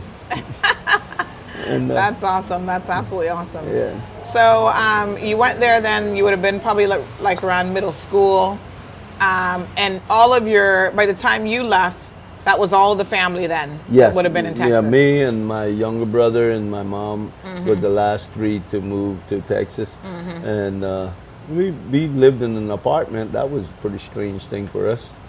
We had a swimming pool and all that kind of cool stuff. Yes. But I did not like apartment living because I couldn't run out and play in my backyard and just run in, Yeah. and you can't make noise because of neighbors and stuff like that. And our family was a real active family, so as soon as my dad had an opportunity to get out of that apartment, he did. And so we got a house. And we moved next to Mr. Ward Scott. Down, he's a videographer now, but we moved next to the Scott family down in Port Arthur. I think it was 9th Street, and right over by the railroad track. We lived on the other side of the railroad tracks. On the other side of the tracks. Yes. The one side was the other side, and then you walk on the other side. The other side was the other side. Yeah. But the wrong side of the tracks. Right. So That's the, why the Scots were Caymanians as well. Yes, the Scots were Caymanians, and their dad is a Braca, and he moved down to Port Arthur, like a lot of people moved to Port Arthur that was seamen. And speaking of Port Arthur and being there, one of the largest collection of conch shell, Cayman conch shells that I know of is in Port Arthur on a wall.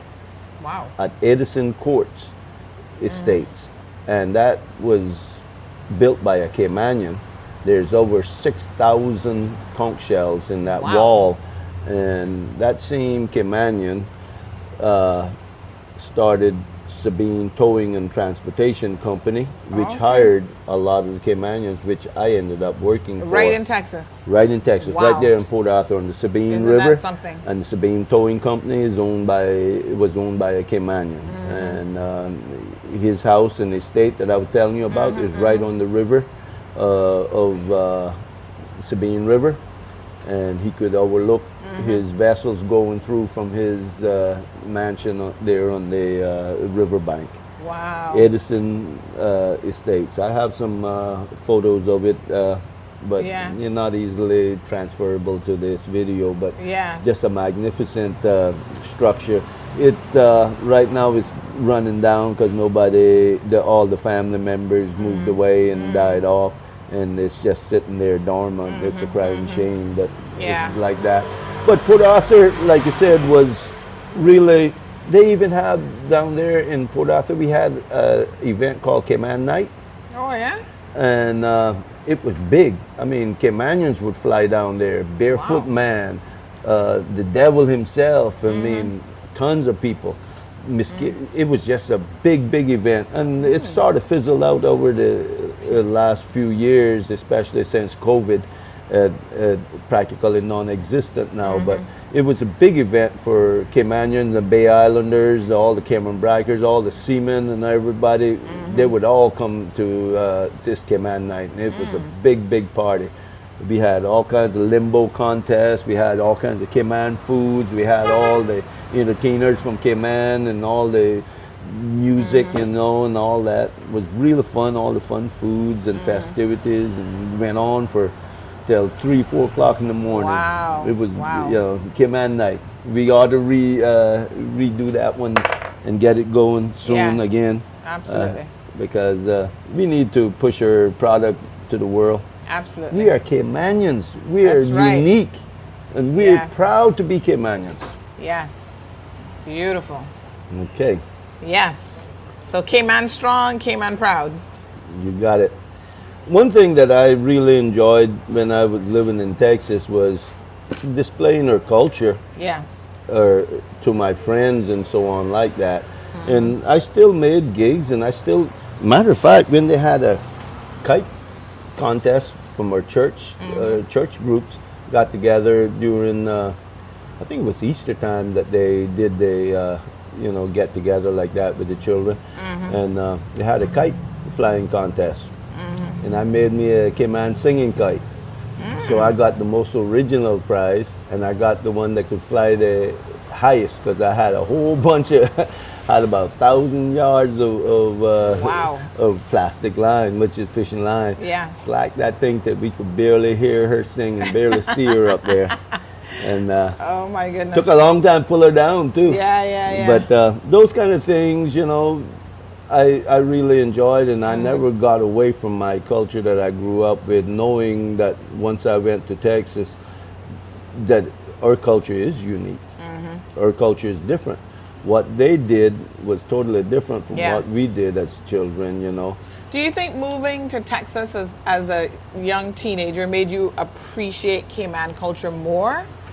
Like that much? I mean, I know now that we have something unique. Yeah. And I understand now, after moving to Texas, why so many people want to come here. I understand that now. Because when I was there, and I would show people and tell people about the island, show them little videos here and there. Their biggest question, the first question, why did you move here to Texas? I said, my mama took the refrigerator. And I had to follow the refrigerator all the way to Texas, so that's why I moved there. I didn't have no choice. I was I was 14 years old. Yeah, I didn't have no choice. Yeah. But I treasure that experience of moving to Texas. It opened my eyes on a lot of things that we need to do here to protect what we have that's so unique here in Cayman. Absolutely. And you know, when I really think about how Caymanians, even in Texas and around the world, as merchant seamen, were so looked up to and honored and respected, that it just, when I started going to sea, I just wanted to be the best seaman I could, because I knew the reputation that my dad and all my uncles and everybody had for being excellent seamen.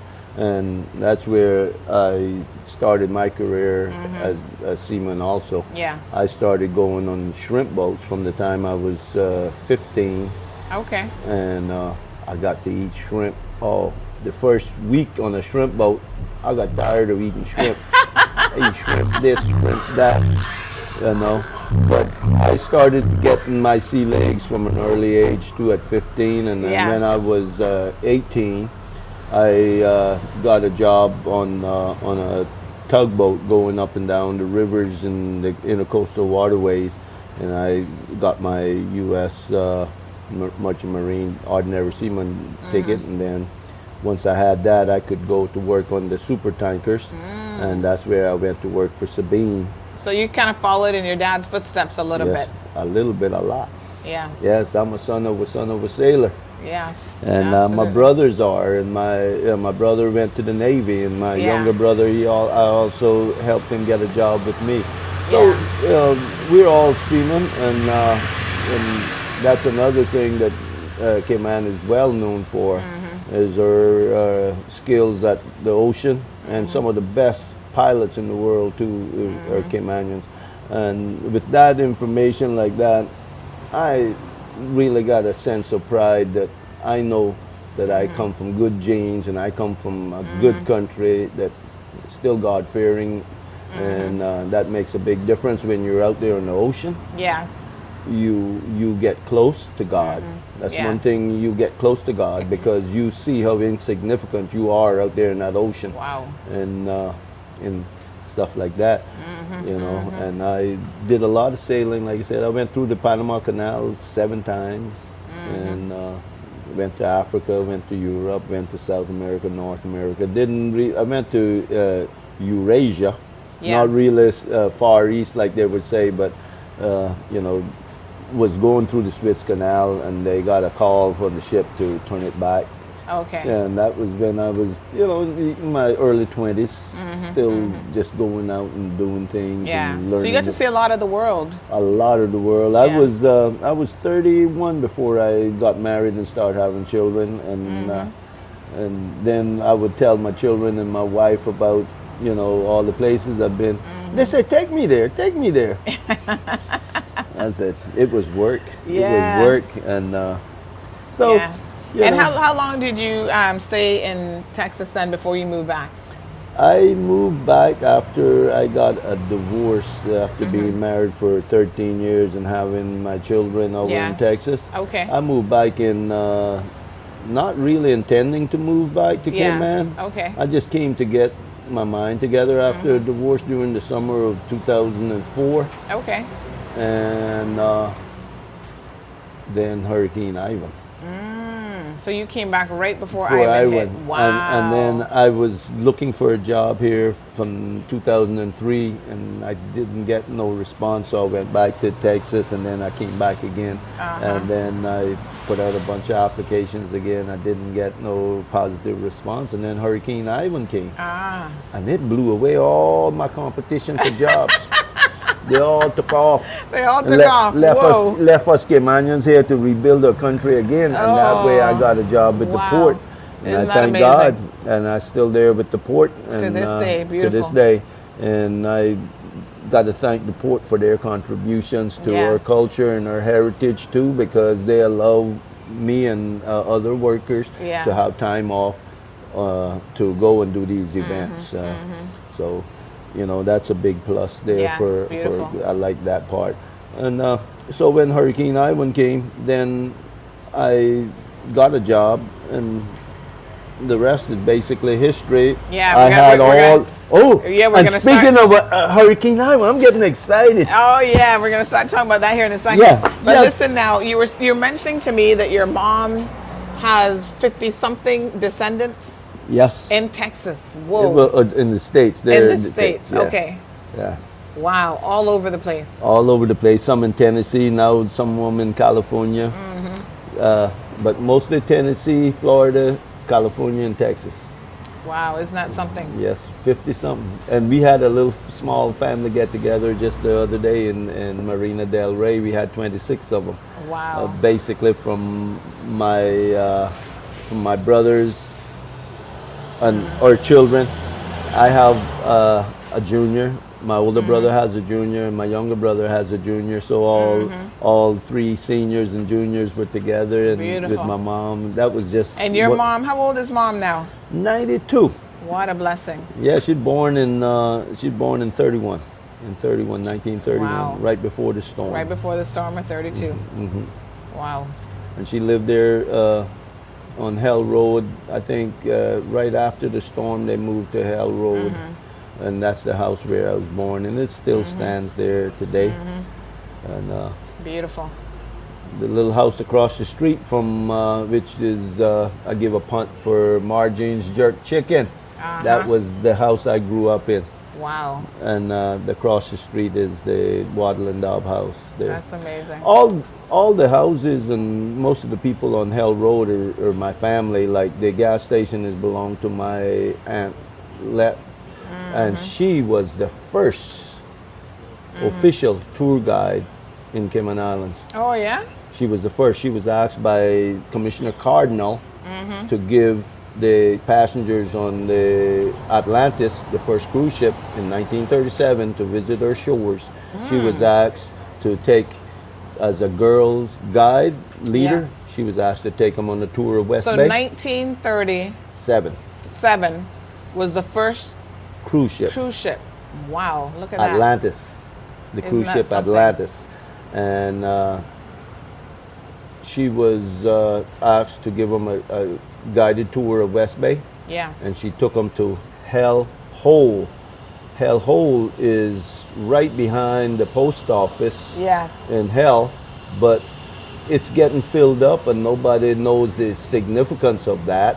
And they used to have two turtles in there that the turtlers were put in the small turtles, one hawksbill and one little green turtle. And the children coming from school would go there and watch them and feed them. And when they get too big, then the turtlers would take them out and either let them go because they're still too small to eat. Yes. You know, but right there, Hell Hole, right behind the Hell Post Office on the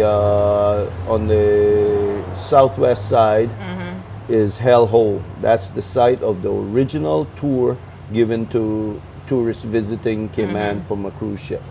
Wow. And- And what else did she show them other than Hell Hole? That's all that I can That's all remember. you- That's all that's real important to me about what she's saying. But I'm sure she took them to the beach. Yeah. Yes, down by probably Boggy Sand Road, down by the Slippery Ledges, because that wasn't far from where most of the nice places to swim was. Yes, Yeah. beautiful. Wow, so that's so interesting. So you came back after Hurricane Ivan. Now, of course, you've got a love of Cayman culture and gigs. We're going to talk about some of the things that you have here. Where do you think your love of these things come from? Did it start with your mom? 'Cause I know you said she was very artistic. She was an artisan. She loved to, she was a seamstress. She seems to have had a lot of talents herself. Do you think it came from that, or where do you imagine it came from? Well, it came from her through my grandfather, and Yes. my grandfather was a fiddle maker. He made his own fiddles, and London. Is this the same grandfather banker? This is the same one that was the dentist? Yes. Wow. He was multi-talented. Multi-talented. That's why he could make it on shore versus going on the ship. So he had multiple talents. He was a very good carpenter, and some of his work is still out here today. He was instrumental in building the town hall school itself, and he was part of getting public school to West Bay. And my grandmother and my grandfather, they started the West Bay Chapel Church. And they started on their front porch on Hell Road in the same house that's standing there now. And it's almost 90 years old now. They maybe 86 or 7 like that, since the West Bay Chapel Church has been established. And my grandmother was one of the founding members, and my grandfather supported her tremendously in that venture. Yes. So he was a fiddle maker. Was there a demand for a lot of fiddles back then? yeah, we are called the fiddlers, fiddler breed. That's what they call us. My great-grandfather, London Ebanks, he was known as one of the best fiddlers in the island too. Mr. Radley Gerson was also very well known. A little later on, where the publicity would have been a little better for Mr. Gerson, but my grandfather, London Ebanks, he was a really good fiddle player, and he was a real dark man. They say he was pretty ugly too, but he could play a mean fiddle, and he had one of the best looking blonde wives there was in West Bay. Oh yeah. She was asked one time, "Silly, what you doing with that ugly old man?" She said, "He caught me a fiddling." He caught me a fiddling, because he would always be invited to all the prominent parties because he made such good music and stuff like that. Yes. So Wow. back then, I mean, there was only like, when I was growing up in West Bay, at the time, I remember we having some census, and there was 8,000 people on the whole island. On the whole island? On all 3 islands. It was wow. less than, and then the next time I remember. What year would that have been? That would have been like in 61 or 62. Okay. And then another census we did somewhere around 70, and then we had 12,000. So in 10 years, we almost doubled our population. Wow. I guess a lot of people that was the tail end of the baby boomers. Right. Wow. So fiddlers in the family. Yeah. So he did fiddling, and then would you sit and watch your grandfather make these fiddles? No, that was before my time. Okay. Yeah. When I remember my grandfather, he was up in his 80s. Okay. He was already in his 80s when I was born. He died in 77. I thought he was 102 years old, but what I see on his gravestone, he was only 96. Okay. But records back then weren't too accurate, and then hearsay, what he told me, I might, just misunderstood. Yeah. But I was calculating him to be 102 when he died, but the records doesn't support that. Yeah. But, Okay. that's how it goes a lot of times. All right. Yes. So you think maybe there's a little genetic something in your DNA? Yes. We talented. I even got a cousin, Ray Banker. Yes. Oh, Yeah. yes. He. That's your cousin? That's my first cousin. Okay. his dad and myself was the only two descendants that were born in that house on Hell Road. Oh, wow. Me and Uncle Okay. Billy. Yes. And we have a lot of things in common. He's my partner in culture, Mhm. and then we do these events all the time. Mhm. And he looks like me back home. We've got the same Same shape. same shape and everything. Yeah, same head. Same head, and a lot of the same ways. We Yes. like a lot of the same things. I just can't dance like him. You can't dance like him. You I didn't get the can't dancing dance genes. like that Billy the Dancing Machine. All right, so we're gonna look at some of your gigs here now. All right, this is what. Yes, this is what you've been I've been dying itching. to. I've been itching for Yes, these. I know. Look at this one. Look at this one here. This one I made during COVID on my lockdown. Okay, and this one is number 19 Guava. gig. Yes. And tell us what all these numbers and stuff mean. So Okay, you this number. one says number 19, COVID-19 Guava gig, 5,806 AI. You remember that Hurricane Ivan? Mm-hmm. 5,806 days after Ivan. All of my artwork is dated AI. After Ivan. After Ivan. Wow. Because that's when I really started to do a lot of my traditional things. Because when I came back, I noticed that our culture was not being showcased like it should be. And, you know, to keep it alive, you have to practice it on a daily basis. Otherwise, it just becomes a novelty and not a tradition anymore. It just becomes something like that. And I want it to be a part of everyday living here and keep that part of our culture where it's sustainable in that sense.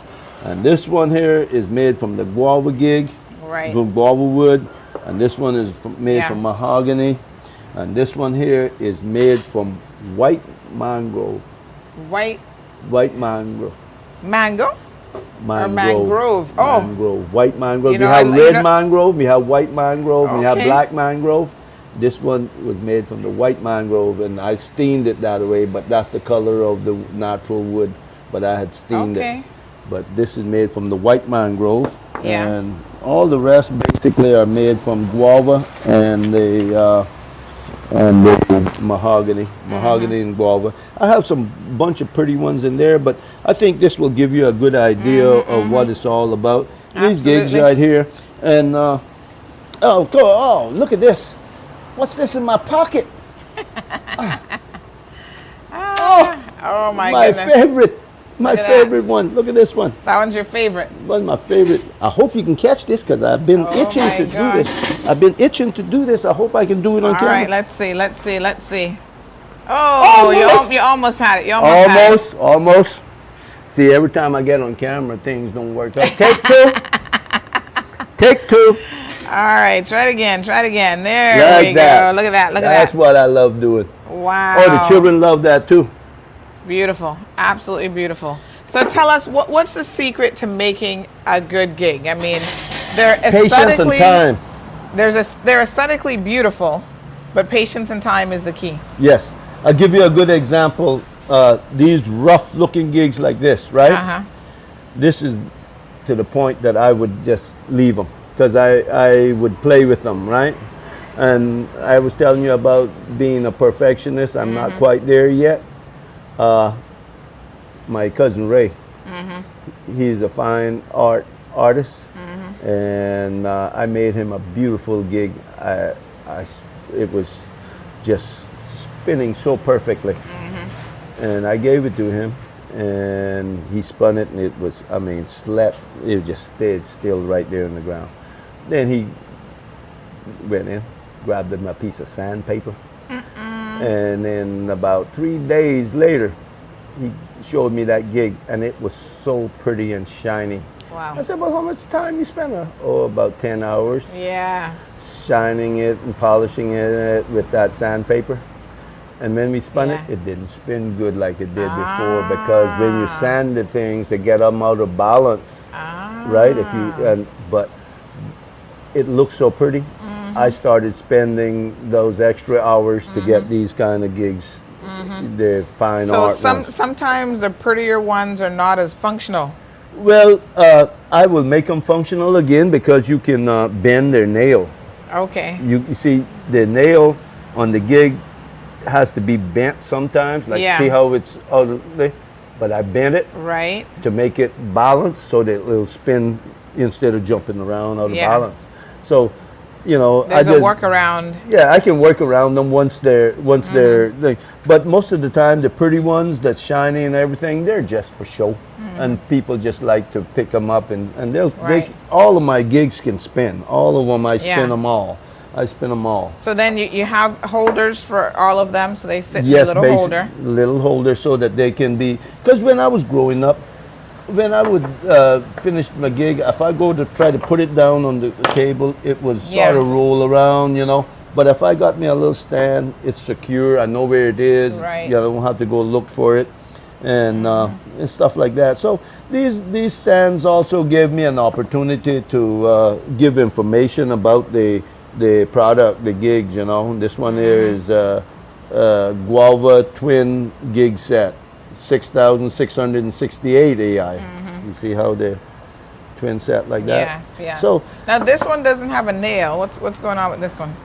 This is good. You remember what we were talking about playing on the street in the Mile Road? Yes. On Hell Road? Well, we can't do that anymore. Okay. There are too many cars. We can't even do a good video without having to block out some of the cars, right? Yeah.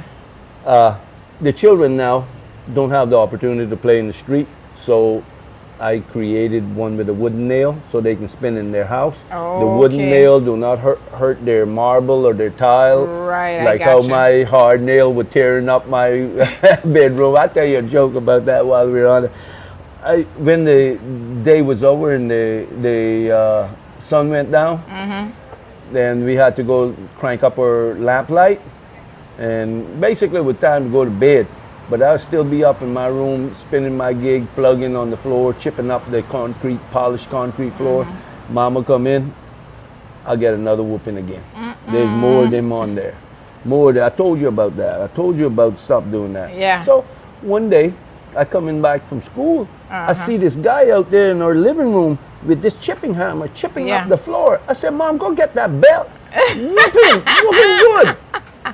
She said, well, he's chipping up the floor because we're going to put down some new tile on the floor. Okay. I said, well, you paying him?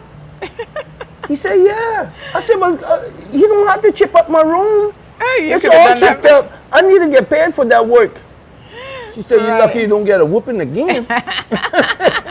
But those things like that happen, you know, and that's just kids playing with the gigs and doing things like that. And gigs were a favorite part, playtime for recess and lunch. I remember my first year at the high school, we had a good gig playing session that day. I busted open 7 gigs during my lunch hour. Not lunch hour, we only got like 30 minutes. And that was my best day ever spinning gigs. Before that, I might have popped open 3 in one day. Now, when you say pop them open, for those who are listening who may not even know what that means, tell us what that means. Okay. Cayman gigs. We invented this. Usually, a spinning top is a small nail gig. Doesn't have but a real short nail. Right. We extended these nails and these and put them out like this. Why? So that we can sharpen them real sharp and we could play plugging. And what we would do, we would make a bullseye. The one that gets farthest away from the bullseye when they throw the gig down, then they have to set their gig down on the ground and the others would throw the gig at it. And I can demonstrate that if you want. Okay. Yeah, and just to give you an idea basically how it worked. Yes, that sounds interesting. Let's give you plenty of room here. Let me get one like this. So, okay. So once we did the bullseye, they put the gig down. Yes. And then, just like how the baseball player winds up to throw the baseball like this. Right. Or the golfer, position. Yes. A real gigster. This is how they'll do it, like that. And throw that gig down All right. like that. And if I miss like I did, I have to catch the gig in my hand and make it spin in my hand. That's called saving your gig. Now, if I hit the gig, I don't have to. So the object of the game is to hit this gig. They hit this gig like this. Okay. I miss. Okay, you see this long nail though? I will have to catch the gig and make it spin in my hand. That's why we got a long nail. That's why Caymanians did it that way. And the gig being a Cayman thing, I know because in San Andreas, in Providencia, they call them gigs. That's in a Spanish-speaking country. In their mainland, they call them thrompos. In Corn Island and Little Corn Island, Big Corn Island, and Bluefields, they call them gigs. Their native language is Spanish, and they would call them thrompos on the mainland. Yes. Bay Islands, Honduras, they call them gigs, another Spanish-speaking country. And Isle of Pines, another Spanish-speaking country, and they call them gigs. Why? In Jamaica, they're going to forget Jamaica. We invented gigs. We took it to y'all. And that's why we're the best. If you don't believe it, come down here and try me. All right, let's try it again. Let's try it again. Oh, boom! Oh, no. That You one want went in me the to water. hit that gig? Is that the whole idea? You gonna let me hit that gig today? Look at, I got three. Let's see, okay, let's see. last time. All right, last time is the charm. Last time has to be the charm. There you go. Okay, see, it's still spinning. Yeah. I didn't have to catch it no more. Right? Okay. Once I hit it, I didn't have to catch it. That's how it works. That's how it works. Okay? Yes, that was the game then. That was the game. Plugging is what we called it. What was it called? Plugging. Plugging. Plugging. We gonna plug your gig today. And we would have like a collection of gig nails from the gigs we split open. The people that get the nail, get the gig split open can't have their nails. That goes to the one that splits the gig open. So that was our There are all little kind of trophy. rules to this. All kinds of rules. All kinds of rules. Beautiful. Marbles too. We used to play a lot of marbles. I was good at gigs, so I would make 2 gigs and take the best one for myself. Yes. Go to the plugging game, bust open another man's gig. Yes. Tell him, hey, I got another gig right here, you know. Yeah. Yeah, I don't have no money. Come on, you know that. I said, but I hear them marbles in your pocket. You can give me 25 or so marbles. He said, yeah. Usually it was the same guy. And what would happen? He said, sure deal. I'll give you the marbles. You get the marbles in I exchange. get in exchange for the gig. And then he said, I don't want to play gigs no more. Let's play marbles now. And he win all the marbles back. He win all the marbles back. So you have a little slingshot there. Oh yeah, this slingshot. This was used as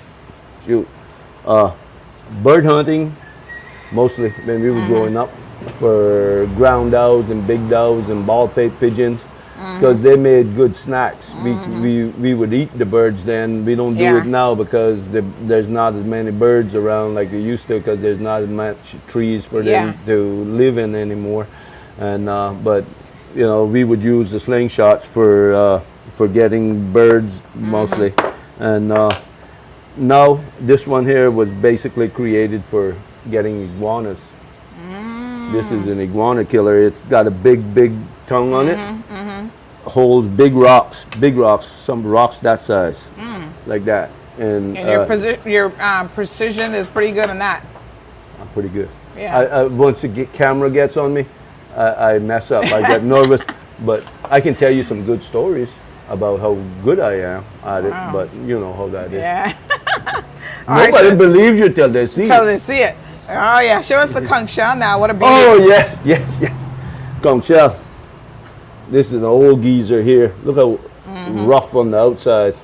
How old is that? I think it probably, when it was live, it probably lived probably close to 35 years. Wow. Because their average lifespan is somewhere between 20 and 25 years. Really? Wow. But this one here, but all these layers probably lived a long time. Yeah. And look how rustic it looks on this side. But listen to this.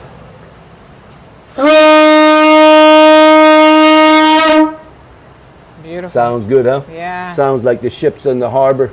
Yep. And that's what they were used for. Yes, these are signals. Even to this day, this is a licensed signaling device for any vessel carrying passengers coming into the United States waters. Supposed to have a manual signaling device on their vessel. In case their electronic or their mechanical one fails, they still need to notify by ear other mariners.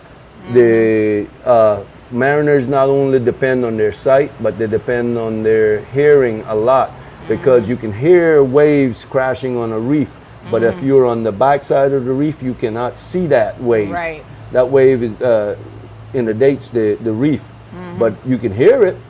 So then the mariners would know, stay away from that noise. That's breaking on a reef. And so we need signals. And even out in the harbor here every day, you hear the cruise ships blowing their horns. And that's one signal, is basic, understood throughout the world. And that's just a long blow on your horn.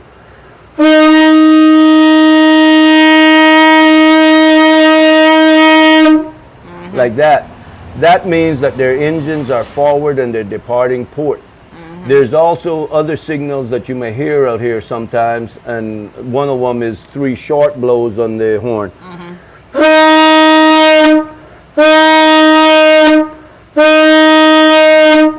That means their engines are in reverse, and usually they're pulling up their anchor and they're lining up their ship so that the anchor chain don't scrape the bow on those expensive paint jobs.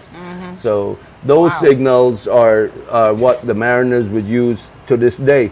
What we used them for was just basically to let the folks know that we come back with a fresh catch of fish in the morning, because most of the fishermen went out early in the morning and came back before noon, so that they can have their fish for... so they would signal using that. They would signal using that. And different fishermen had different horns that sounded different, so that the people would know who it was. And some of them even would, like, if they fish for reef fish, like snappers, grunts and stuff, they would give a signal like... Small fish, got lots of small fish. Yeah, so people knew what the signals meant. Well, and then for the people that fish for wahoo and tuna and stuff, like that, they got 2 big fish and 1 small one. Wow. You know, you so need to have good lungs for that, that's for sure. Well, it's more technique than anything. My little girl, she's 14 now, and she's very proficient at blowing it. And that just goes to show, if you expose the people or the children from a young age, they'll grow right into your culture. My little girl, from 2 years old, she could spin a gig, blow a conch shell, even mess with these good old pocket knives that make most parents cringe. When I would be with her and she'd be 5 years old, I'd hand her the pocket knife. She knew how to handle it. She'd open it, and I would see the parents, "Oh, you let your daughter do that?" I said, "When do you want me to teach her? When she's an adult or when she's a kid?" I teach her when she's a kid, so she she'll knows learn and be proficient. And she hand it back to me, and she would hand it back to me just like that, just Properly, like you know. And so you teach children when they're young. Yes. And they can catch on to it. Listen, this has been an amazing interview. I feel like we're going to have a part 2 with you. We need to get some of those pictures that you were talking about. Send us a picture of your home that you were born in. We'll put that up. Okay. And the video and stuff. All right. But we appreciate you taking the time to chat with us for a little bit. Our audience love these Cayman Voices segments. Of course, we thank our sponsors for making it possible. And this was a lovely spot that we came out to today. So big shout out to Caribbean Kitchen, located right by the museum. You guys got to check it out. We had some of their conch fritters and a little sampler plate, and the food. Fritters were good. The food is really good. So stop by and check them out. Deal, thank you so much. Really appreciate you. Love seeing you at all the cultural events and festivals around the island. And so we're going to definitely catch up with you again soon. All right. Just a little thing before. Yes. Thatch rope. Beautiful. Or national tree. This is thatch rope. Look at all these little things that you can make out of it. Oh my goodness, beautiful. All these. These are bracelets. Gorgeous. You can put it around your wrist like that. Oh yeah, nice. See, like that? Oh yeah, bracelets beautiful. like that. All right. Thank you Very all. good. You all have a good, blessed night.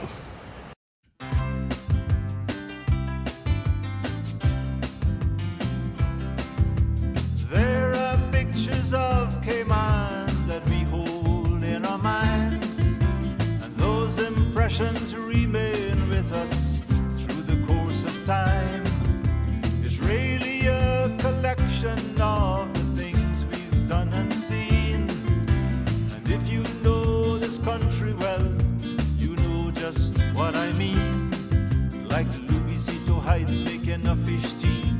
That's Cayman. Cassava cake and cold swanky. That's Cayman. A jupina drink and a beef patty.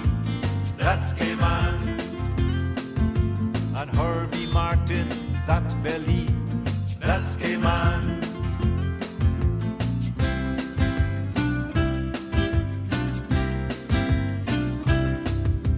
Georgetown Harbor sleeping quietly on Sunday night.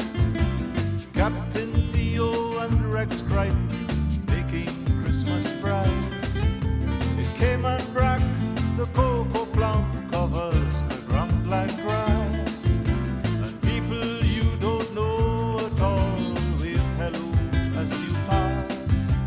Country and western and dirty reeds, that's Cayman. Children sucking on a mango seed, that's Cayman. Nor'wester waves in Hogstye Bay, that's Cayman. Pirates Week, East End Day, that's Cayman.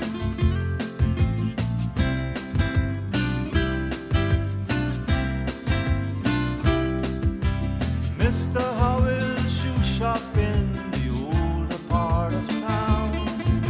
The Casuarina's leaning on the roadside in South Sound. To look out on the ocean and see various shades of blue. To walk the road at night and find nobody bothers you. Looking crabs with a little flashlight, that's Cayman. Nobody in town after 9 at night, that's Cayman. People in the airport know you by name, that's Cayman. At Rum Point before the Hyatt came, that's Cayman.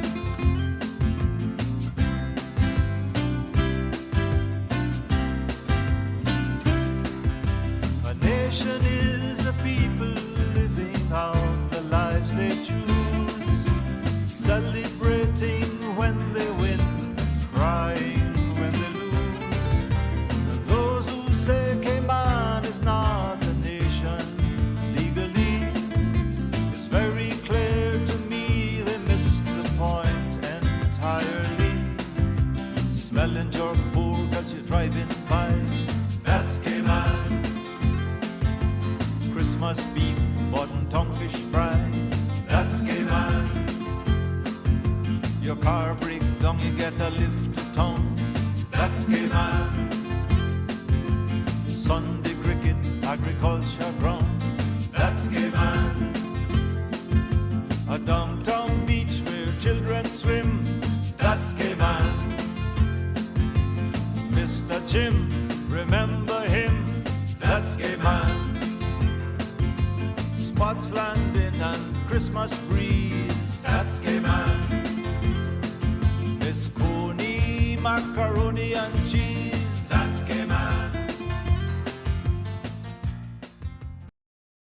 So, our first presenter is about to take the stage, but introducing him on behalf of Vanguard Risk Solutions is Jennifer O'Leary, founder and director of marketing and communications at Mangrove Marketing.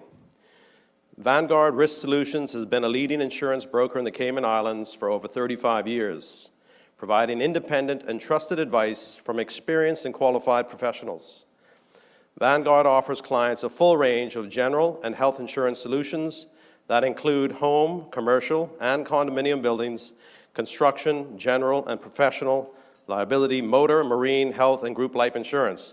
In other words, the works. At this point, I'd like to welcome Jennifer O'Leary to the stage.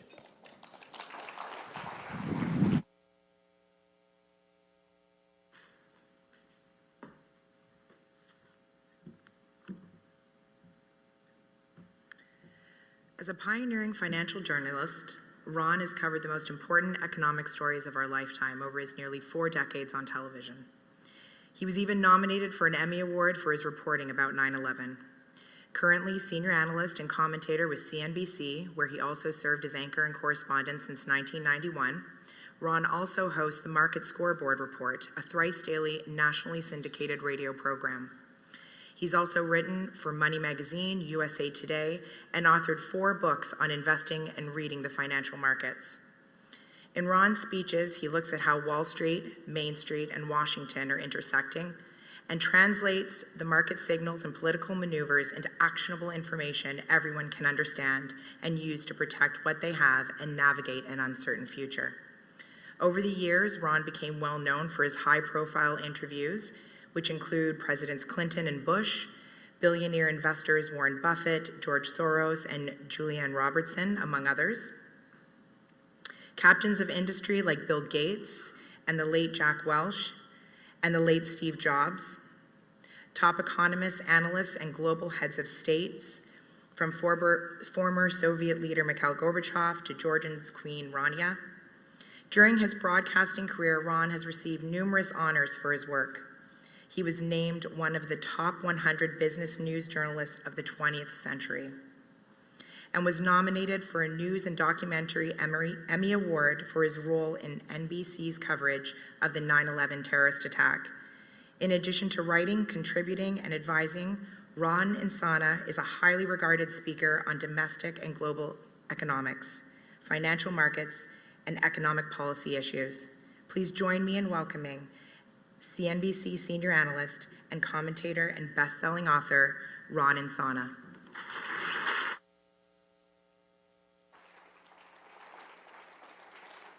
Thank you so much for that very generous introduction. Thank you for reading it exactly as I wrote it. I appreciate that. Let me just kind of bring you up to date with respect, before I get into the kind of bigger picture items that we're going to deal with over the next several weeks. Dow was trading down about 260 points just a few minutes ago on the heels of some news that we've gotten, but we've also, as I've checked our internal news flow at CNBC, gotten some additional information. It appears there are 3 Chinese warships off the coast of Taiwan. And so the Dow futures just fell about 800 points, or the Dow did, actually. That's not true. I'm just making sure you're paying attention and you're awake. We're fine. Didn't happen. Sorry. This is how I amuse myself when I'm on the road. So, no, we are down a bit, and some of the banking concerns, obviously, that have gripped the markets over the last 5 or 6 trading days have reemerged, even though Credit Suisse yesterday was given a lifeline by the Swiss National Bank and the government of some $54 billion in new loans. We're seeing what could be a major policy mistake coming out of Europe this morning. European Central Bank raised rates by ½ point this morning. That's true. That was somewhat unexpected. People were beginning to bet that the ECB would not raise rates in the face of the problems at Credit Suisse and also the domestic issues that we have with regional banks in the United States, given the actions of the Federal Reserve, the FDIC, and the U.S. Treasury over the weekend. But they went ahead and raised rates anyway, with the philosophy, as we understand it, being if they're going to ring fence troubled banks, they're still going to maintain their focus on inflation, and they're going to divide those 2 issues and keep them separate for now. It's an open question as to whether or not that can persist. As we've seen in prior periods when central banks make errors that drive problems in the financial system, you usually get a pause, if not a pivot. We're not there yet, clearly. Certainly we're not there in Europe. Yesterday, the odds for the Federal Reserve to pause at next Wednesday's decision on interest rates meeting went above 50%. Now, with the actions of the ECB, that's calling into question, whether or not the Federal Reserve will indeed pause, even though we are still struggling through this environment right now where we don't know if there's another shoe to fall in the U.S. banking system. This morning, shares of First Republic, which is another regional bank in the U.S., down another 30%, even though they were given a $70 billion credit line from J.P. Morgan and the Fed. So I would expect that this is going to persist for some time until we figure out whether or not the problem has been contained or whether or not we face the risk of further contagion down the road. And so as I have been looking out over 2022 and 2023 combined, because we're still effectively in the same cycle that we were in last year, it's very difficult to extend your vision past the next couple of months. It's really hard to make long-term predictions in an environment where central banks are still tightening economic policy. There's still some fallout from the pandemic. There's still a war going on in Ukraine, and we still have a great deal of uncertainty about U.S.-China relations. So as I analyze the situation relative to experiences I've had in the past, first and foremost, I think the Federal Reserve is in the midst of making what will likely be a significant policy error sometime in the relatively near future, if they haven't done it already. In my experience, the Federal Reserve raises interest rates until something breaks. So something broke last week. Silicon Valley Bank and Signature Bank in New York. Silicon Valley Bank being the 16th largest bank in the United States, but the second largest failure in the history of the U.S. banking system. So not an insignificant event. Obviously, over the weekend, our government took great steps to effectively insure all depositors of Silicon Valley Bank, irrespective of the size of those deposits. So in the U.S., as you well know, the FDIC, the Federal Deposit Insurance Corporation, until recently insured deposits up to $250,000. At Silicon Valley Bank, there were companies, tech startups, telecom startups, that were carrying hundreds of millions of dollars on deposit at Silicon Valley Bank.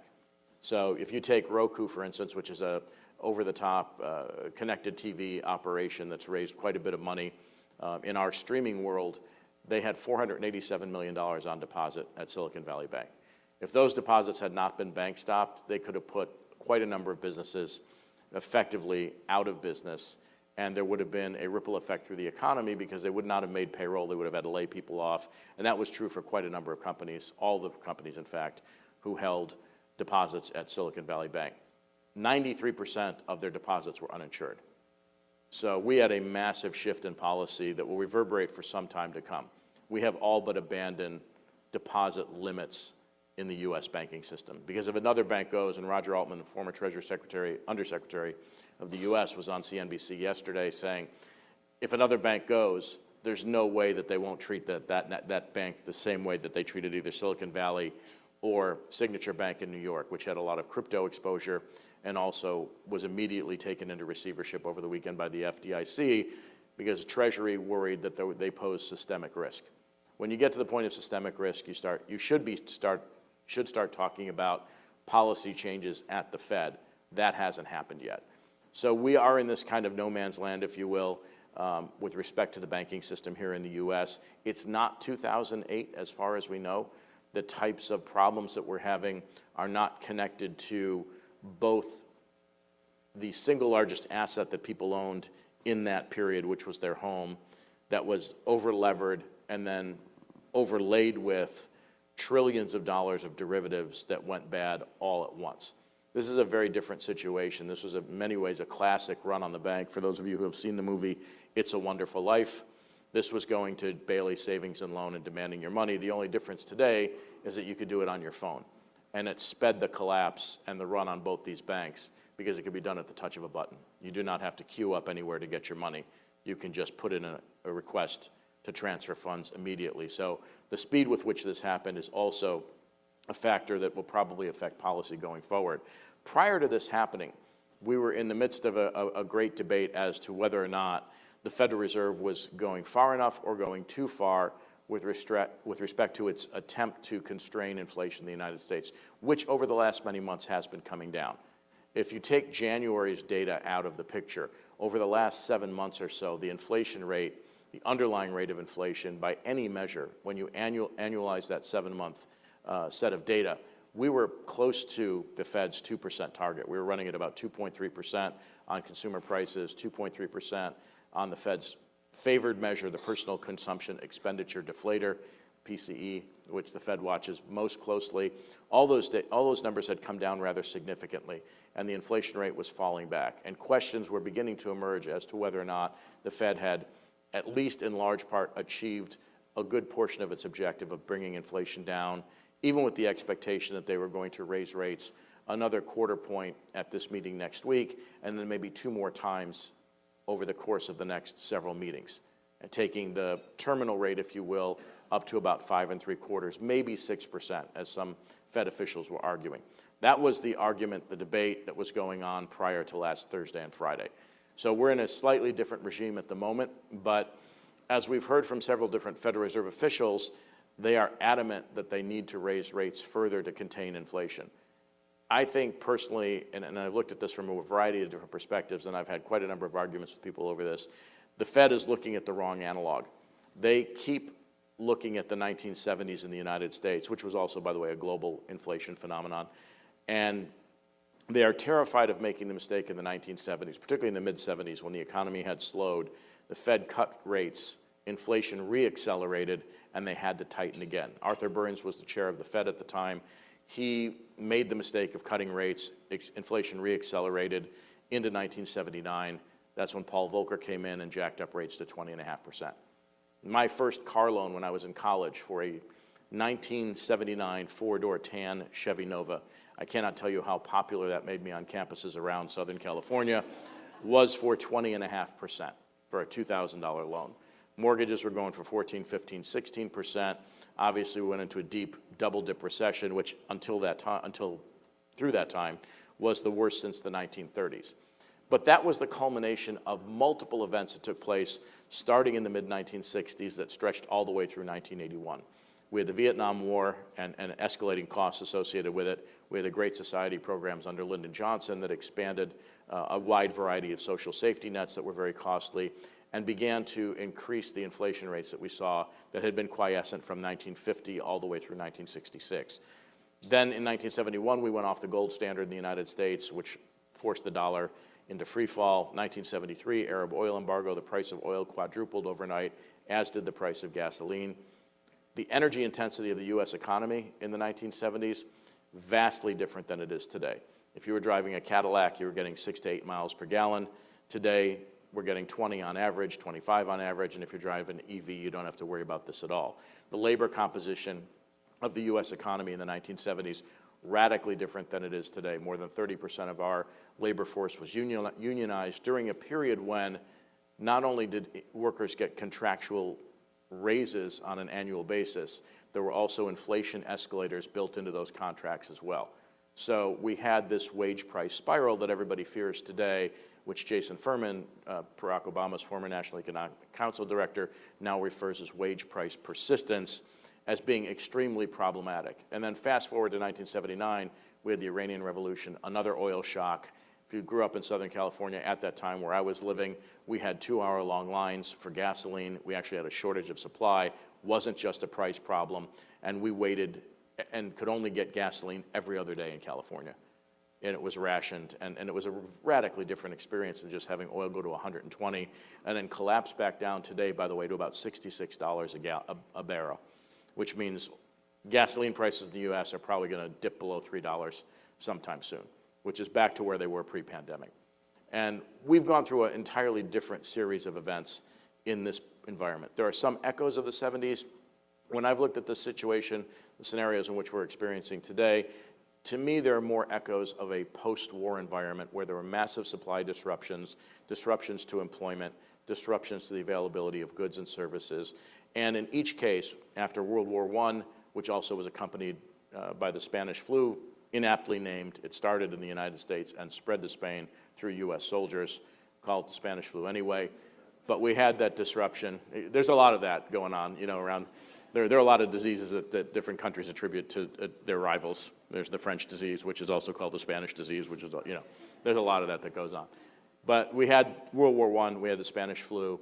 Inflation in 1918 shot up to double digits. By the 1920s, it had settled back actually into negative territory. After World War II, in 1947, inflation jumped to 20% and then settled to minus 1.5% by 1950 and remained quiet again until the mid-1960s.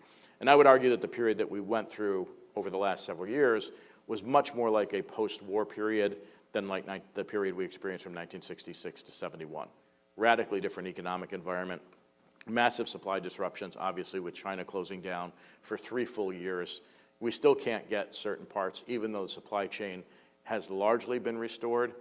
The lease on my car that I just turned in, if I wanted that same car, I was going to pay $300 more per month, and this is very much a first world problem.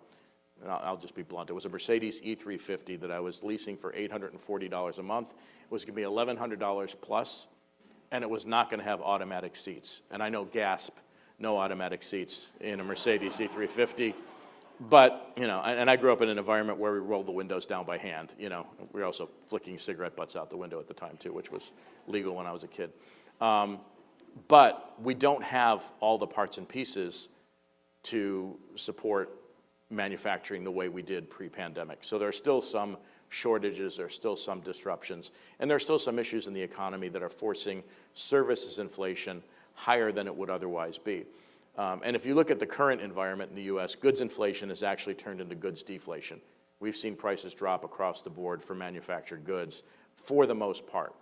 Where we see shortages, it's in places that have actually been disrupted for much longer than just the pandemic. The great financial crisis slowed the production of housing in the United States. The pandemic exacerbated that. We are short 6 million units relative to demand with respect to housing in the U.S. So higher prices are killing the residential real estate economy in the U.S., but we're not getting any solution on the supply front. We are on the multifamily side, the apartment side, but not in single-family homes, which in the United States is a very big deal relative to other parts of the world. On the labor front, again, much unlike the 70s, where we do not have a large unionized workforce, we are also short people.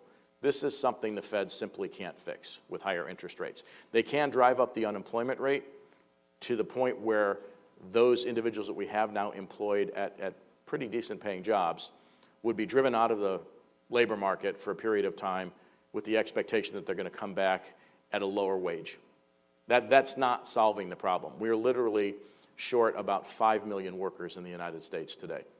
And we're seeing this in other developed countries as well. Europe is short people. China is dramatically short working age people. Japan has more centenarians than it has births. Japan's effectively a liquidating trust as far as their population is concerned. They have irreversible population decline and no immigration, which is another problem in the United States. We have severe constraints on immigration, so we have not kept pace with the population replacement rate. We're at about 1.8 children per woman, and the population replacement rate is 2.1. So we're short all the way across the board. We have 1.9 open jobs available for every unemployed American.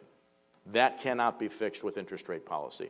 So the problem that we're going through right now, particularly because of the polarization that we have in American politics, which we could talk about more in the Q&A, is exacerbating some of the issues that we have because we only have one policy lever to pull, and that's interest rates. And so the Fed continues to push rates up to get inflation back down, but it doesn't address in any way, shape, or form the shortage of people, the shortage of housing, the fundamental changes that have taken place in the workforce, the profound impact the pandemic has had on worker psychology. All of these things have been shocks to the system that have radically altered the landscape that cannot simply be solved with the Fed raising rates. You've heard a lot about this and you're probably experiencing right now. We're going through a great deal of revenge travel at the moment in a post-pandemic environment. We're going everywhere that we can possibly go. Now, we never locked down like China, but we locked down enough that no one really went anywhere for 2 years. And so if you look at where the inflation resides right now, it's in the services sector, it's in hospitality, it's in airfares, it's in travel, broadly speaking. Hotel occupancy rates are effectively full in the United States. You see a lot of inflation in that part of the economy, and we have effectively shrunk our work week without doing it officially to 3 days. When you look at the pushback, particularly from younger kids who absolutely refuse to do more than 3 days a week in the office, no joke, no joke. I have a Gen Z, I have 3 Gen Z children. My oldest is 25. She's working 3 days a week at a public relations agency in New York. Most of the rest of the office doesn't come in at all. Now, she just started there not too long ago. She's afraid to ask her boss why she has to come in and sit in the office alone when even the boss is not coming in. And can she go to a one-day work week? I'm advising her against that conversation at the moment. She's only been there a few months. But there has been this profound shift among, mostly younger workers because they have their choice of jobs, because they're available positions in a wide variety of decent paying institutions. They're picking and choosing and sometimes quitting rather quickly. We saw a huge spike in the cost of lower skilled laborers, if you will. Dishwashers at my friend's Italian restaurant in Englewood Cliffs, New Jersey, were making $18 an hour, and they'd split and go to Burger King for $19. So we do have wage inflation. Some of that is catch-up, though, relative to what we've seen over the last several decades, where many people were underpaid in certain areas, construction, food service, and the like. So we're seeing a catch-up in wages that previously had been depressed for a wide variety of reasons. But we are short labor at every skill level in the United States, whether it's in construction, whether it's in nursing and healthcare, whether it's in hospitality, where the turnover is as much as 150%.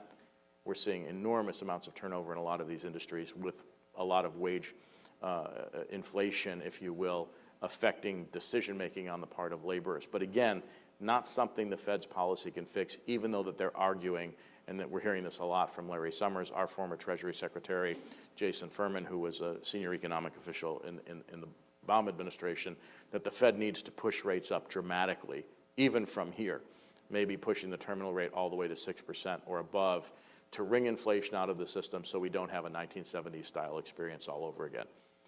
I think that's, specious reasoning, and we've argued about this quite a bit. But with this banking mini crisis that's taking place right now, what we don't know is, will it stay in the Fed's hand? In my mind, this would be large enough to get the Fed to stop, and there are other precedents for this in recent history that would suggest the Fed should take a break.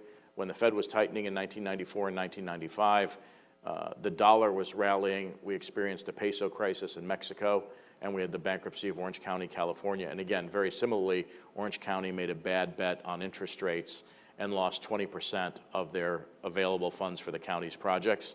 So with the Mexican peso crisis in '94 and Orange County's bankruptcy subsequently to that, the Fed stopped raising interest rates. In '95, things took off all over again. In 1997, we had the Asian currency crisis that kept the Fed from raising rates. '98, we had the collapse of long-term capital, huge hedge fund, and also the Russian debt default and currency devaluation that forced the Fed to ease and then started another 2-year cycle on the upside, particularly for the financial markets, and the economy also continued to boom. And we've seen other disruptions. Obviously, 2007, 2008 was the biggest thing we've experienced, and it was both a domestic and global crisis, and everyone cut rates, everyone went to zero, everyone took extraordinary measures to right the situation, as we did again during the pandemic. But at this point, they continue to worry both domestically and abroad that inflation is becoming entrenched. It's hard to see that happening with the rate of inflation falling as dramatically as it has over the last several months. If you looked at yesterday's wholesale inflation data or the consumer price data that we had in the U.S.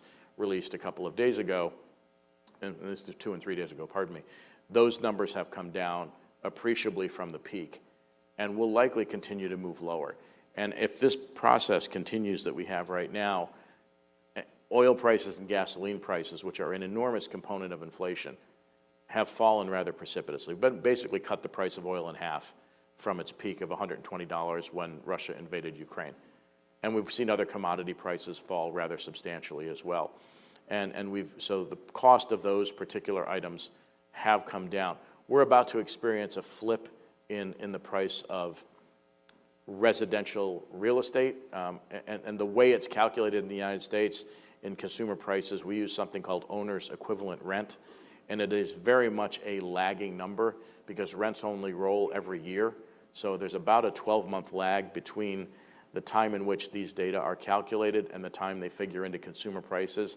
And within the CPI itself, that figure accounts for 34% of inflation. We know rents are coming down in real time, and it hasn't shown up in the data yet. And so inflation will look and will be considerably lower over the next several months when those numbers start to get added into or even subtracted from the CPI. So my concern here, everything else taken into account, is the Fed could make a mistake and drive the U.S. economy into recession. And if you look at the indicators of recession, first and foremost, residential real estate is in recession. Manufacturing in the United States is in recession. And then when you get into the weeds of certain financial market indicators like the yield curve, the relationship of short-term rates to long-term rates, the Fed has driven rates up enough so that the yield curve is now inverted in a meaningful way. And Arturo Estrella, who I would recommend you follow on Twitter, he's an economist who spent most of his life at the New York Federal Reserve and in other educational institutions, did all the seminal work for the New York Fed on the yield curve. And so when the 3-month T-bill rate exceeds that of the 10-year note and does so for an extended period of time and by a meaningful amount, and it's over 100 basis points right now that spread is inverted, and it has been since November, every time that's happened since 1968, we've had a recession anywhere from 6 to 15 months down the road. So the odds of recession are relatively high. They're certainly over 75%.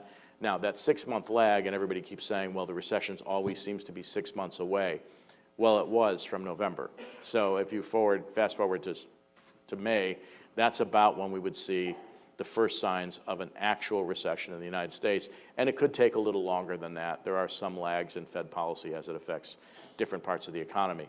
So anywhere from 6 to 15 months, the average lead time is a year. And so it could be anywhere from between May and November that the U.S. slips into recession. And at that point, typically the Fed would pivot. But we don't know whether or not they're willing to, although it seems that they are willing to accept a recession in exchange for bringing down inflation. As I've said many times on CNBC and in some of the writings that I do for them, recession appears to be a feature rather than a bug of current Fed policy.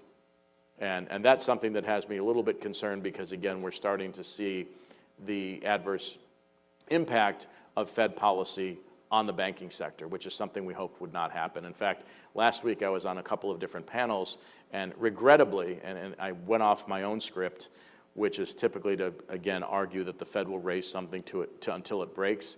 Last Wednesday and Thursday, I had suggested that we'd gotten through this whole cycle without a systemic issue, and one day later, we had a systemic issue.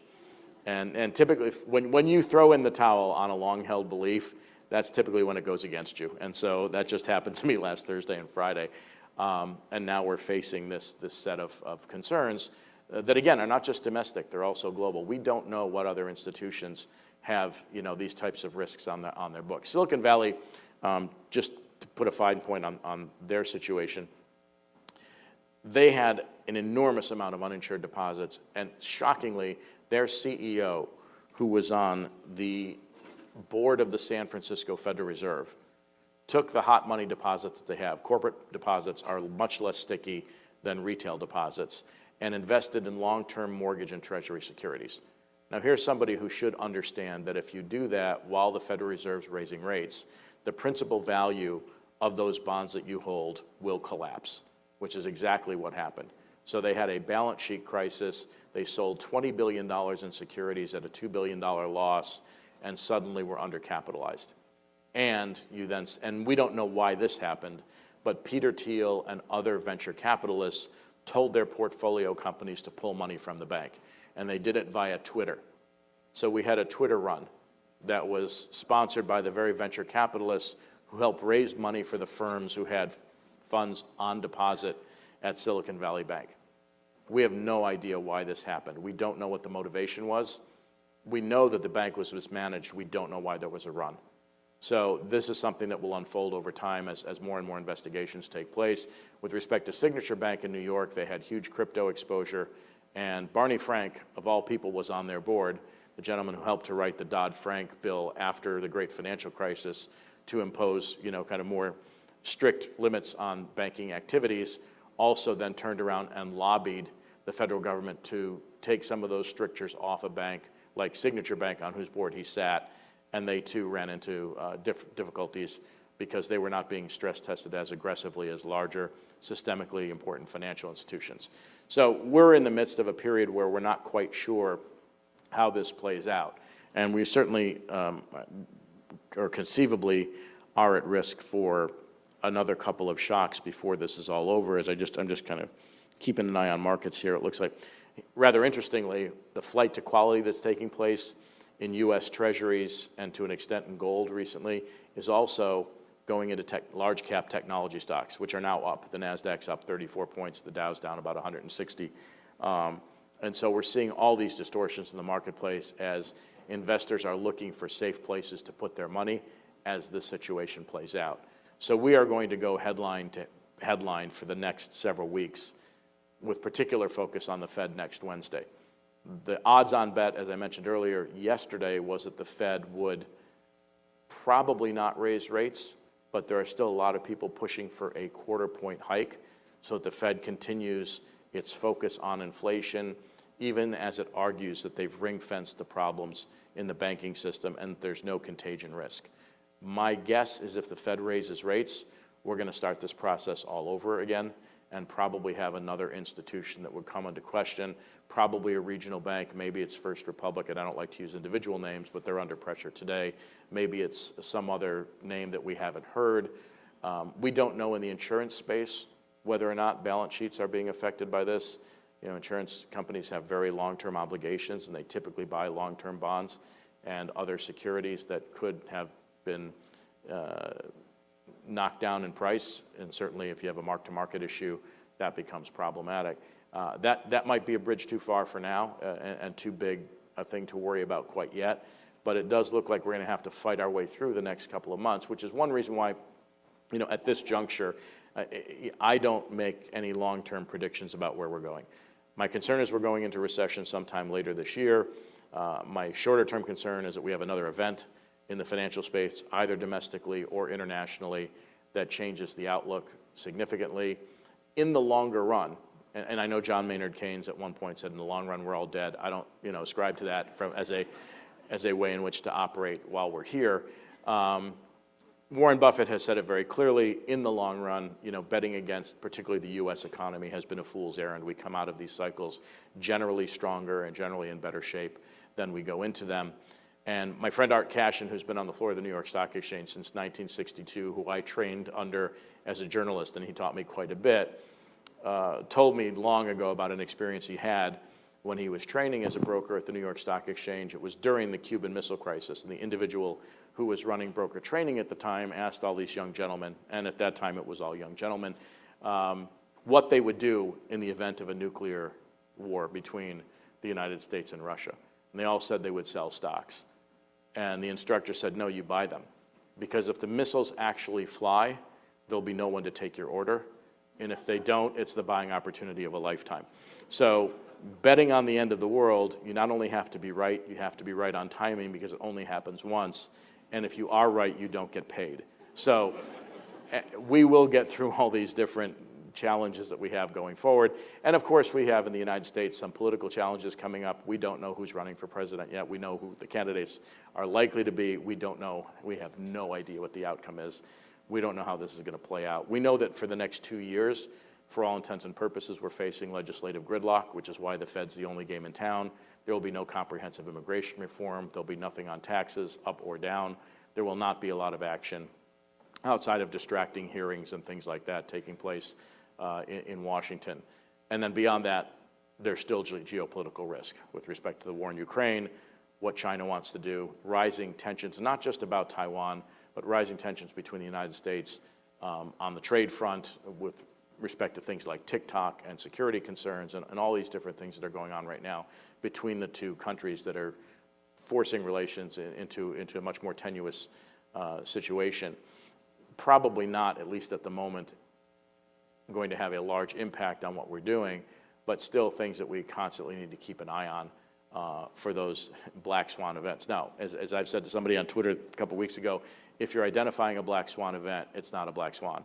So Silicon Valley was our black swan. We didn't know it was there. We didn't know they were upside down. We didn't know they had balance sheet problems. And so you could look at China, you could look at Russia. You know, a black swan would be Russia using a tactical nuclear weapon in Ukraine. That would obviously have grave consequences around the globe. But those are not things that you can predict. Those are not things that you can base your businesses on. I think from a pure business perspective, we're going to tough it out in 2023, and it's not going to be that much different from 2022. You do not get a secular bull market in risk assets until or unless central banks are behind you instead of in front of you. You need them as tailwinds, not headwinds. And so my late friend Marty Zweig, hedge fund and mutual fund manager, often said, you don't fight the Fed and you don't fight the tape. And it makes no sense to fight either right now. And so we just kind of shepherd cash. We put it in safe places. You know, we prudently manage business risk and go on from here. At some juncture in the future, the Fed will change policy and we will be off to the races again. But until that happens, I think it's going to be a bit of a slog. I don't usually like to end on a note like this. There are obviously some positives taking place. We have wild breakthroughs in technology, whether it's generative AI. Some of these technologies, by the way, are already being deployed to offset some of the labor market issues that we have. If you look in the United States, at the quick service restaurant business, they're using AI very aggressively. McDonald's has an experimental store in Texas where you go in, you punch in your order, you pay for it, and your order is delivered via a conveyor belt. You do not see a human being. There are some kids in the back making food. They're even experimenting now with robots that will make French fries and other food. At some point, all those quick service restaurants may be fully automated. Taco Bell, which you may or may not be familiar with up in the United States, has a restaurant in Minnesota, elevated, 4 drive-through lanes. Your burrito gets shot down a pneumatic tube. You go on your merry way, have a similar experience as the pneumatic tube later in the day, I'm sure. Sorry, it's truly disgusting, I apologize. But the types of technology that we're deploying are labor saving. Amazon has robots that load 1,000 boxes onto conveyor belts per hour. Humans can't do that. We're not there with respect to autonomous trucks, and we're short 100,000 truck drivers in the United States. We're not at that point yet. But the flip side of all this is, as we deal with this labor shortage, there could be a lot of labor-saving technology that gets deployed that is inherently disinflationary, if not deflationary. It's a couple years away, but it will solve some of the problems that we're having, particularly here in the United States. So with that, love to open it to questions. I know Dave's going to come up. We're going to kick a few things around, and please feel free. I'll go so far as to answer any queries you might have about the disastrous 3-year period in which CNBC forced me to wear a hairpiece. It is a true story, actually, and it's therapeutic for me to discuss it publicly. And as I look around the room, some of you could benefit from my experience. So feel free to fire away. Thank you.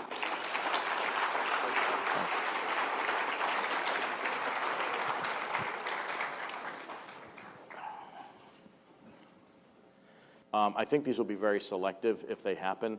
The fact that the U.S. government, through 3 separate facilities, effectively just backstopped all deposits of any size should prevent runs on a bank. Right? Because now, whether you have $487 million or whether you have $480,000 in a bank, in our former cap until last weekend, it's $250,000 of insured money. And very few businesses, obviously, parcel out $250,000 to, innumerable banks. They've just basically told everyone that all deposits are insured of any size. So if a bank continues to fail, or if we were to see consumers, for whatever reason, have fear struck in their hearts and they decide to pull money. And we've already seen Bank of America, for instance, in the last 4 days has gotten $15 billion in new deposits. So people are still pulling their money. I don't think consolidation is going to be the answer here. We do have rather sizable resources to backstop the banks, as was the case in 2008. What they did this weekend was actually kind of interesting. The Federal Deposit Insurance Corporation has a $100 billion fund for just these purposes to backstop banks. The Treasury used the $25 billion Exchange Stabilization Fund to effectively collateralize some of the backing that they did. And the Fed has opened a credit line to any banks that have what would be considered mark-to-market securities that they would usually hold to maturity. Right. They'll take those over as collateral and lend the par value of those bonds back to the banks. Okay. So I think we've gone a long way in not having to consolidate the banking system anymore. And we don't want larger banks in the U.S. We already have plenty of systemically important financial institutions to worry about. They don't really want J.P. Morgan, Citibank, or Bank of America to get much bigger than they are right now for fear of 2008 occurring all over again. So they may tie up smaller banks. They may just create new facilities to take them over. As far as I understand it, Silicon Valley Bank is being run by the government right now with a whole new management team. They blew everybody out over the weekend. Okay. Yeah. Okay, thank you very much. You did touch on the whole idea of Fed and interest rates, what they may do, what you think they should do. So they may continue and follow the ECB and raise rates, maybe 25 basis points. You're hoping they don't, and there's a pause, and maybe they remain hawkish in their announcements, but not raise rates. Did you talk about, I guess, the likelihood or inevitability of a recession in the U.S., and if there is one, how severe do you think it may be?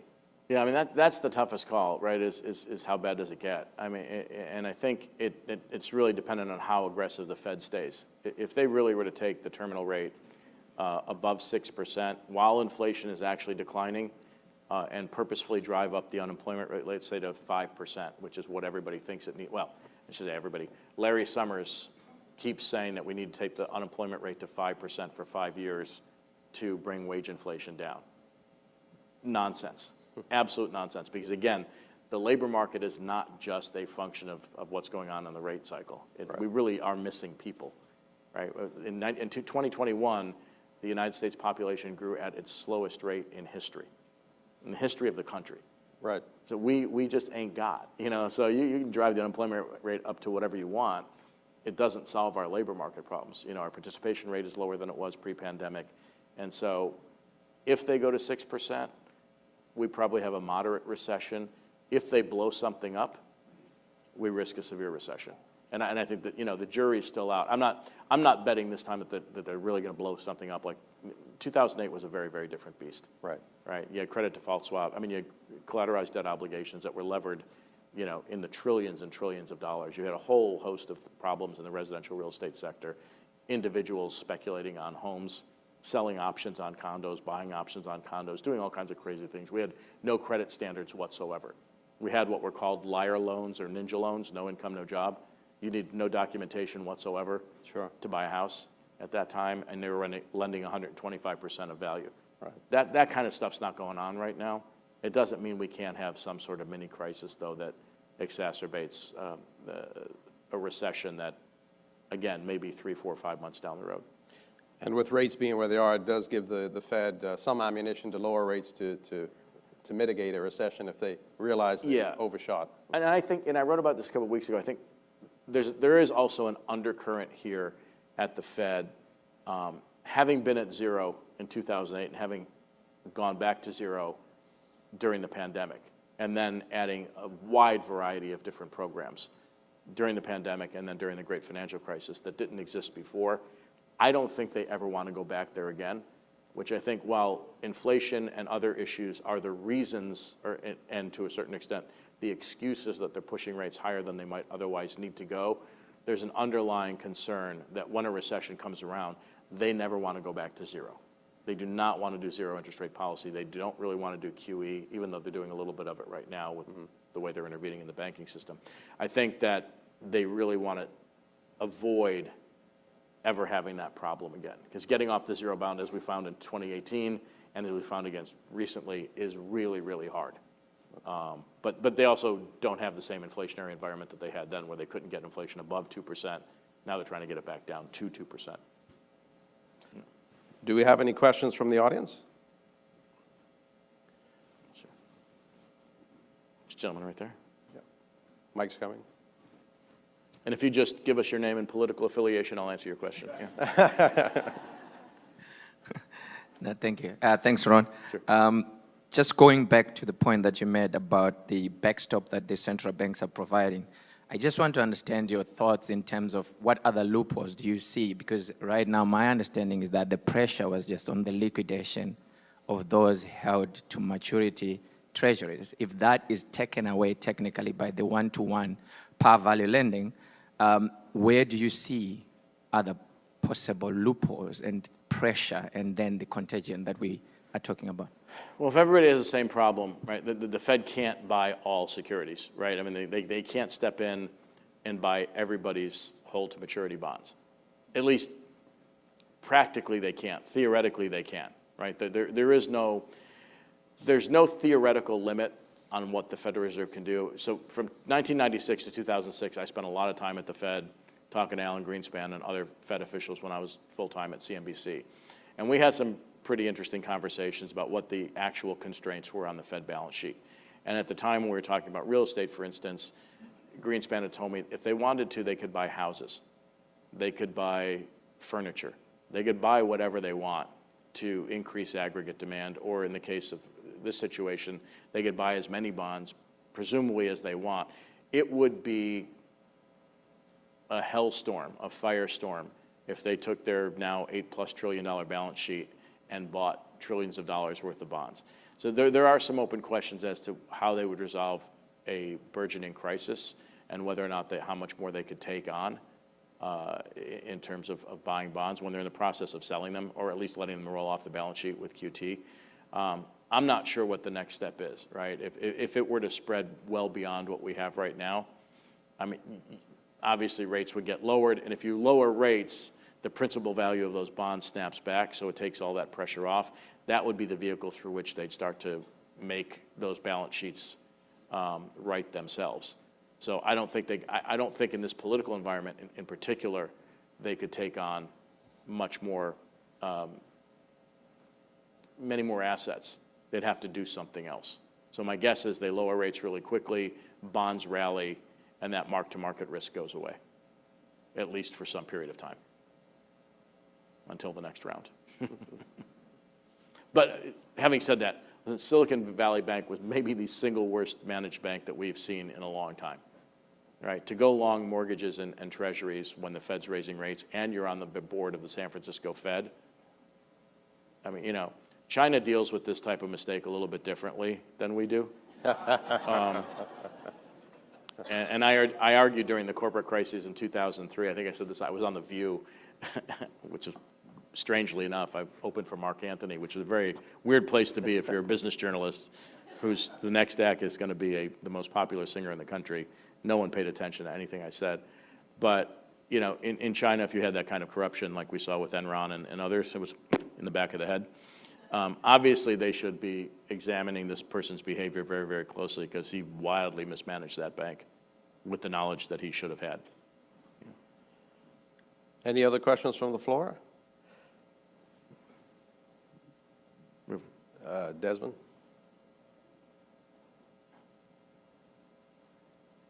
Ron, you mentioned that Silicon Valley Bank was forced to sell something like $20 billion in longer-dated U.S. Treasuries and mortgage-backed securities at a sort of 10 to 15% loss.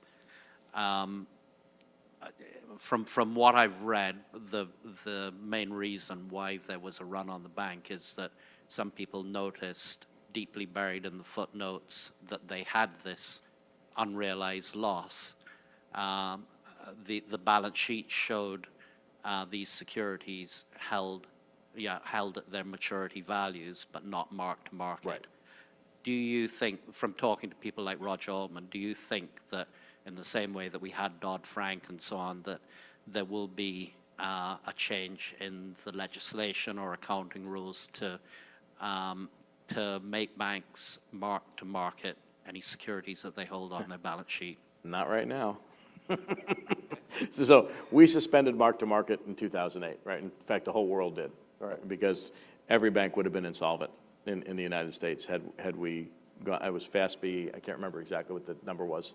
But they rolled back one of the FASB rules that forced mark-to-market, particularly on some of the mortgage securities that were being held. And so we pretended they didn't exist in order to get through the crisis. And so rather than, they will get more stringent legislation down the road, and you're hearing Elizabeth Warren call for it, although, again, she's in the majority in the Senate. Democrats are in the minority in the House. We don't know exactly how this will play out politically. But rewriting the rules for hold to market versus hold to maturity versus mark to market, I wouldn't do it now. I think that would not be the wisest thing. It will probably happen later on, and will also probably push down the threshold for what we consider to be a systemically important financial institution. So Silicon Valley Bank, Barney Frank, shockingly, all argued that these banks were too small to be systemically important financial institutions. And no sooner did we get regulatory relief on that front that one of them or two of them blew up. So you might see there will be more designation for SIFIs, but not necessarily at the moment. If you force everybody to market right now, we're going to have a lot more upside down balance sheets, right? Because I can't imagine that everybody's out of the woods quite yet with rates still going up. Now, we've seen relief. Obviously, 10-year note yield's gone. I think it's 342 this morning. And at one point the day, it broke 340. So we're getting some price relief in the bond market. Short rates have collapsed. The one-year note yield went down 115 basis points in about 4 days, which we didn't even see in 2008. So there is some relief just by virtue of the changes in the interest rate structure here in the U.S. But you're going to hear a lot coming out of Congress, a lot of complaints. You got an insider trading investigation now going on with the Silicon Valley Bank CEO and others who sold, presumably on a programmatic basis, but they just happened to sell $3 million worth of stock, or he did, 3 weeks before this problem emerged. So it's never a good look, even if it's programmatic. And so you're going to see reactions to that as well. Sure. I had a question in your presentation. Oh, so we have another question from the audience. While we get a mic, oh, there, you have the mic. Yeah. Sorry, sir. Yeah, thank you. My name is Mario Ebanks from the Conservative Labour Party. Conservative Labour Party? That's a joke. I like that. That's fantastic. Yeah, yeah. Thank you very much for your presentation. It was fantastic. I mean, for you to speak so long without any notes, unlike me, it's really, really good. I have Google glasses. That's all right in here. So. Just want to take us a little further afield to China. You talked about China quite a bit, including when you opened and told us that they had 3 ships off of Taiwan, which was a wake-up call for all of us, but that was just a joke. But for now, it's a joke. Yeah, for now. Talking about the supply chain and manufacturing, which you also spoke about, and the heavy reliance that we have in the West for manufacturing from China because of shareholder interests and shareholder value. Do you think, in view of the geopolitical issues and the TikTok and spying and all that kind of stuff, whether we're relying too heavy on China, and is there an alternative to our supply chain stability? Thank you. Yeah, look, I mean, we're in the midst of this process right now of trying to unwind some of the globalization that took place. Now, if you really, I mean, the fundamental ideas behind this really started in a post-World War II environment, where the idea, when you started with the Treaty of Rome in 1957, to link France and Germany's economic future so Germany would be disinclined ever to invade another European country again, that idea continued to spread. So we linked Europe and made that a single bloc. And as we developed the World Trade Organization over time, the idea was the closer and more integrated all the global economies became, the less likely we would have political or geopolitical disagreements. So that worked up to a point. And obviously it's not working now. And with China's breakdown and with China's increasingly authoritarian approach and really ignoring concerns in other parts of the world as they try to become more and more competitive with the United States, both economically and militarily, that relationship has broken. And so now we're seeing the effects of deglobalization, where onshoring is a very, very big topic in the United States. We're investing heavily in plant and equipment for advanced manufacturing of semiconductors and things like that. And friendshoring is another concept that we're dealing with. How much can we move to Vietnam, South Korea? Samsung's putting $200 billion into a chip factory now in South Korea. Japan and South Korea historically don't like each other, and they are talking about normalizing relations and maybe increasing trade. Obviously, the United States will rely on Mexico, which is a much larger country, where we might be able to friend source, if you will, more and more stuff. We're going to still be reliant on China. It's just hard to break that entirely. If it breaks, it's a global recession, right? I mean, it's a very, very big deal if it breaks entirely. And if China continues down the road that they're going, which is to reabsorb Taiwan at some juncture, presumably by force, not voluntarily, that's going to be a major both geopolitical and economic event, which is why we are moving as quickly as we are to build out as much advanced manufacturing in the United States as we can to stay ahead of China economically and militarily. So, look, I think that's a trend that's in place, that will stay in place for quite some time. One could argue that it could be inflationary because it costs more to make stuff in the United States. But once you deploy the technology, it could be equally disinflationary or deflationary if it takes some of the pressures off wages. So I think you're going to see that all around the world. We're going to ally ourselves more closely with Europe, more closely with Latin America to the extent possible, more closely with Southeast Asia and Australia, in order to ensure both economically and geopolitically that we remain competitive with China and also thwart whatever external ambitions they might have. Don't forget your great neighbor to the north. Come on now. And, well, listen, I mean, Canada's our, yes, biggest trading partner. Yeah. No, we like the Canadians. We don't have any problem with them. I mean, you guys say, I'm sorry, a lot. Yeah, I know. A lot. Don't always mean it, but we say it. Yeah, no, Yeah, we don't even mean it. We don't even bother. Well, unfortunately, we have no more time for questions, but you can imagine that Ron has to leave for another speaking engagement, given he is I'd rather stay, believe me, yeah. We're sending him up to Montana? Bozeman, Montana, yeah. So slightly different setting. Yeah, 20 degrees, yeah. But thank you very much for sitting with me, Ron, and answering these questions. It was very insightful.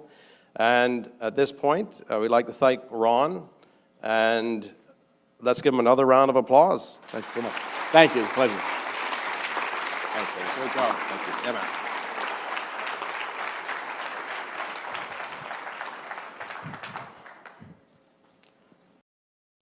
We have a new host for the Ben Mead. Thank you.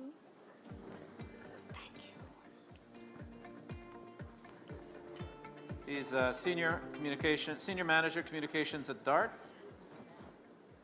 Ben's journalism and broadcasting career included stints at the BBC World Service and the Caribbean Media Corporation.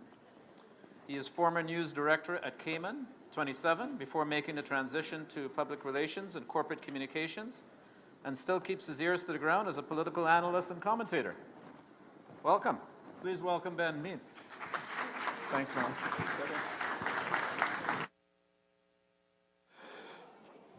Thanks, Jim, for that introduction. We have Marla here. I would have loved to have been debating with you on some of the points raised in the earlier presentation, but we could save that for later. Absolutely. But let's not waste time on that. Let's introduce the rest of the panel. First up is Steve McIntosh. Steve is the CEO of Cayman Finance.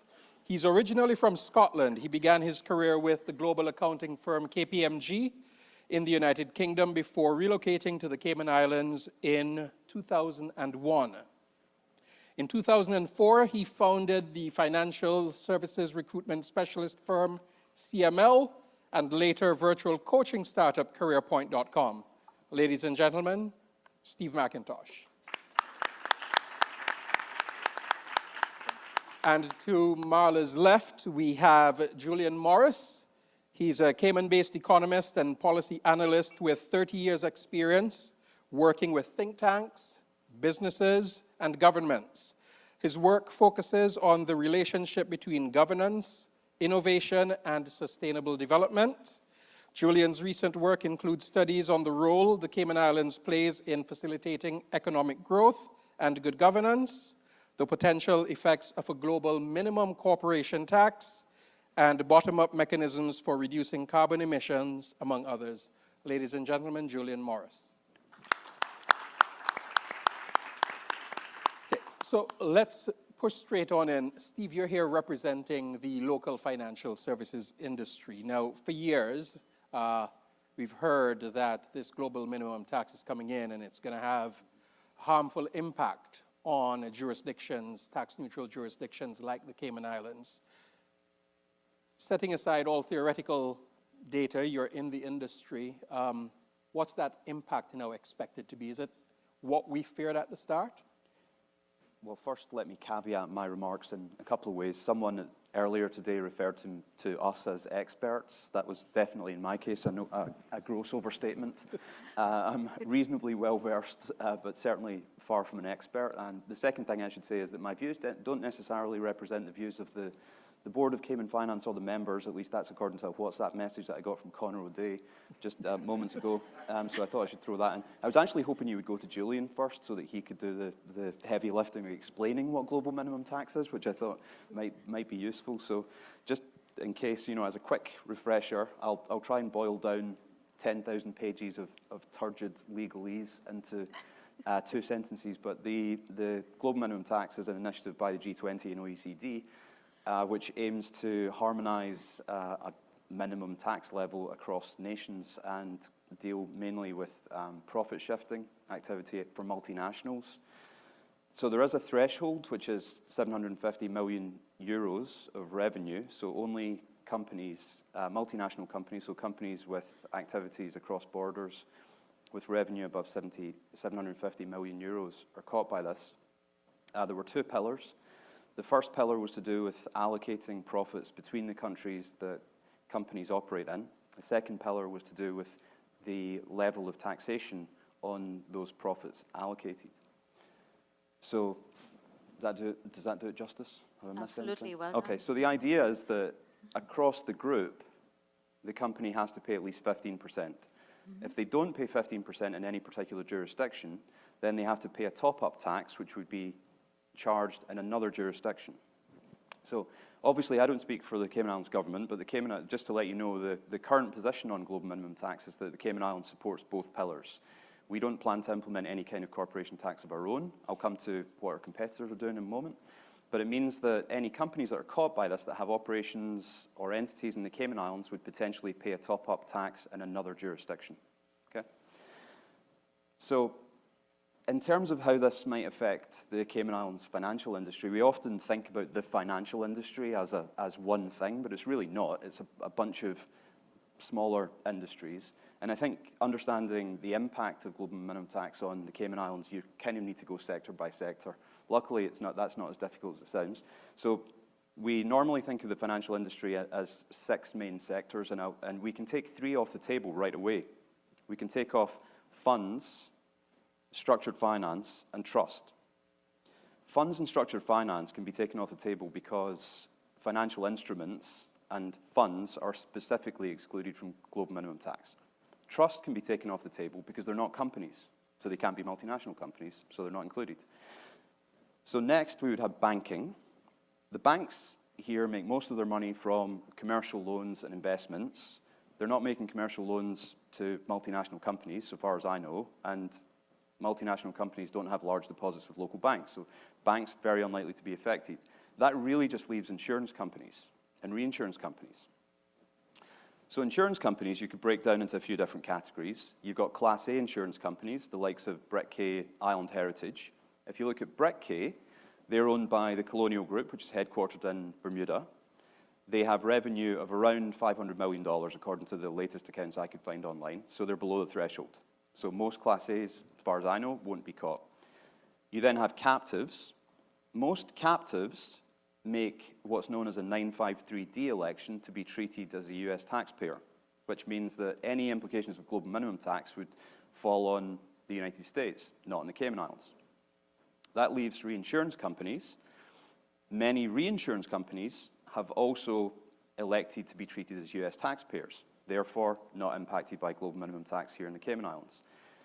That leaves non-US tax-paying reinsurance companies with revenues above the threshold. There are a few. The best known reinsurance company here would be Greenlight Re. There is some question over what the OECD would consider revenue in the context of an insurance company, but if we assume that it's the premium written, the figures from Greenlight, again, their accounts are online so anyone can see this, their premium is about $500 million, which is below the threshold. Even if the threshold was lowered in the future, their profit, I think this was from 2020, was about $4 million, which would mean an additional tax of $600,000 here in the Cayman Islands. It's a chunk of change, but it's unlikely to be a deal breaker. So that's the kind of sector-by-sector analysis. And the bottom line, I kind of buried the lead. I should have started my remarks by saying that overall, it's not going to have a material negative impact on the financial industry. Thanks. I think lovely context, and I think the room is pleased to hear the conclusion that you made. Julian, let's bring you in. Any thoughts on the trends that we're likely to see? So, that's a very open question. I guess the one question would be, what's going to happen in the future? So you're absolutely right that for now, Cayman is unlikely to be significantly affected.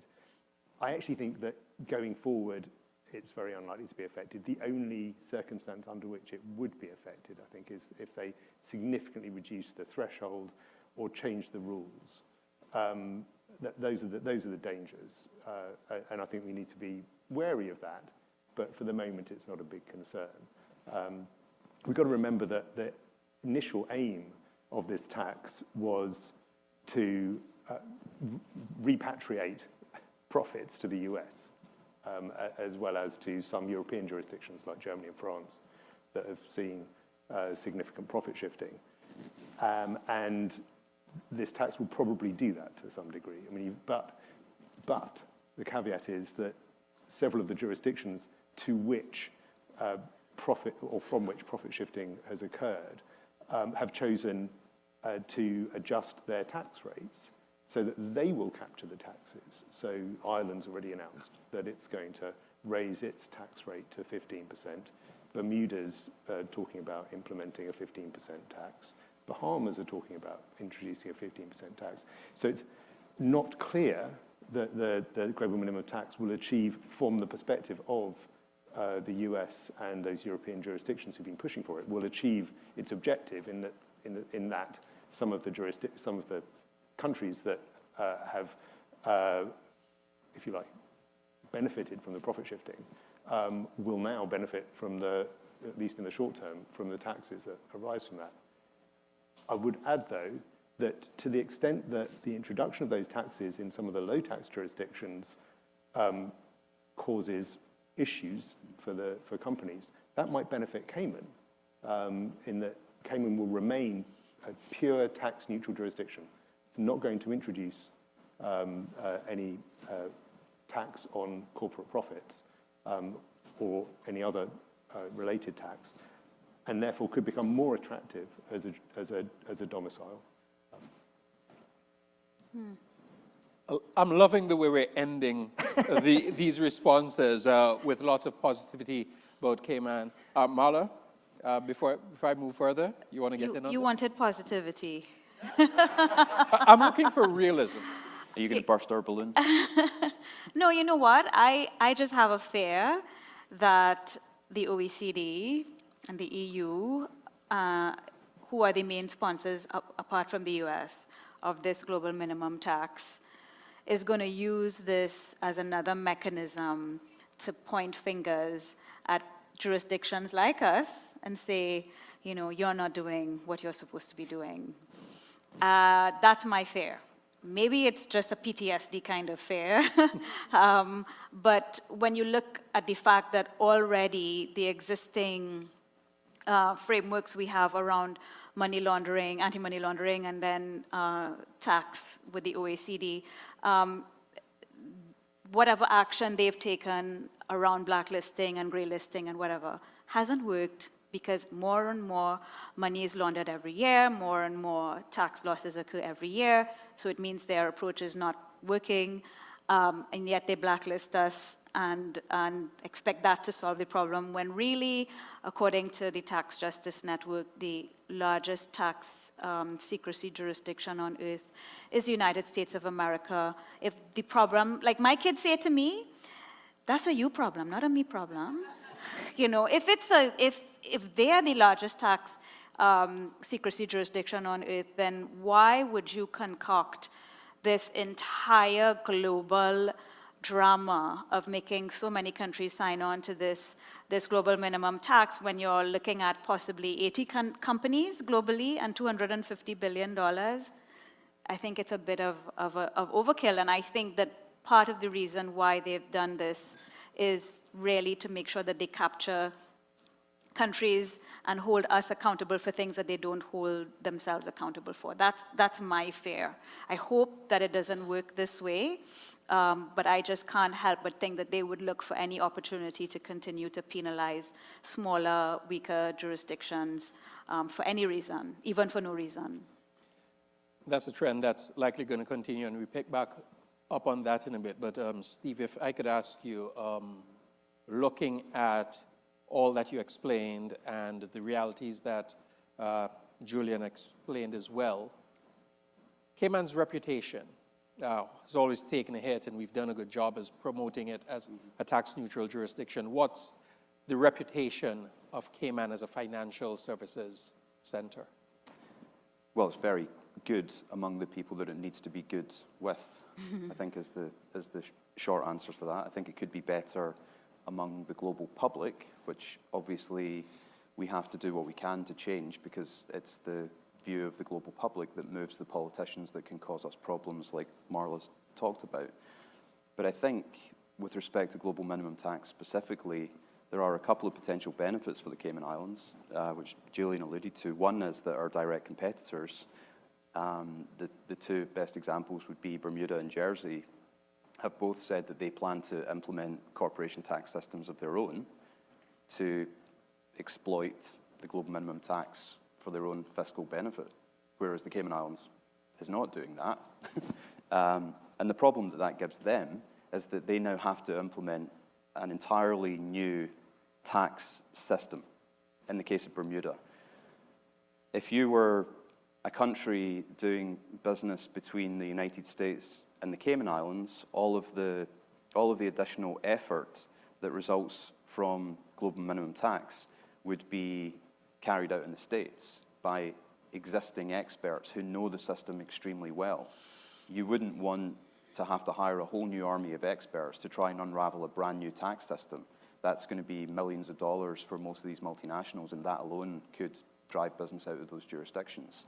But I think the second potential benefit to Cayman is that the implementation of a global minimum tax to some extent neutralizes the criticism that the Cayman Islands is helping companies avoid tax, because we can say we support both pillars of the global minimum tax and we're fully compliant, which I really have no doubt that we will be, because it's not especially onerous in terms of additional reporting requirements.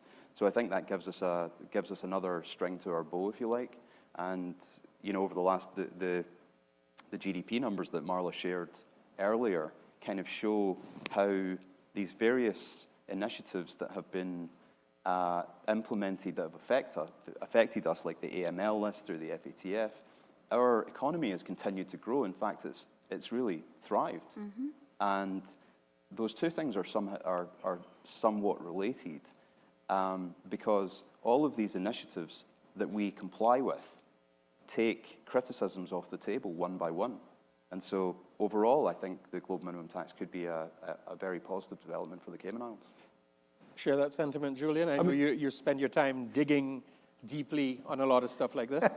I mean, so there's the broader context, I think, is that the global minimum tax is going to be harmful for global economic growth because it will lead to higher levels of corporate taxation, and the evidence is that corporate taxation is one of the most harmful forms of taxes. It disincentivizes investment, it reduces the availability of capital, it increases the cost of capital to companies, and thereby reduces investment in innovation and reduces growth. So there is a sort of the overall context is that this tax is a bad thing.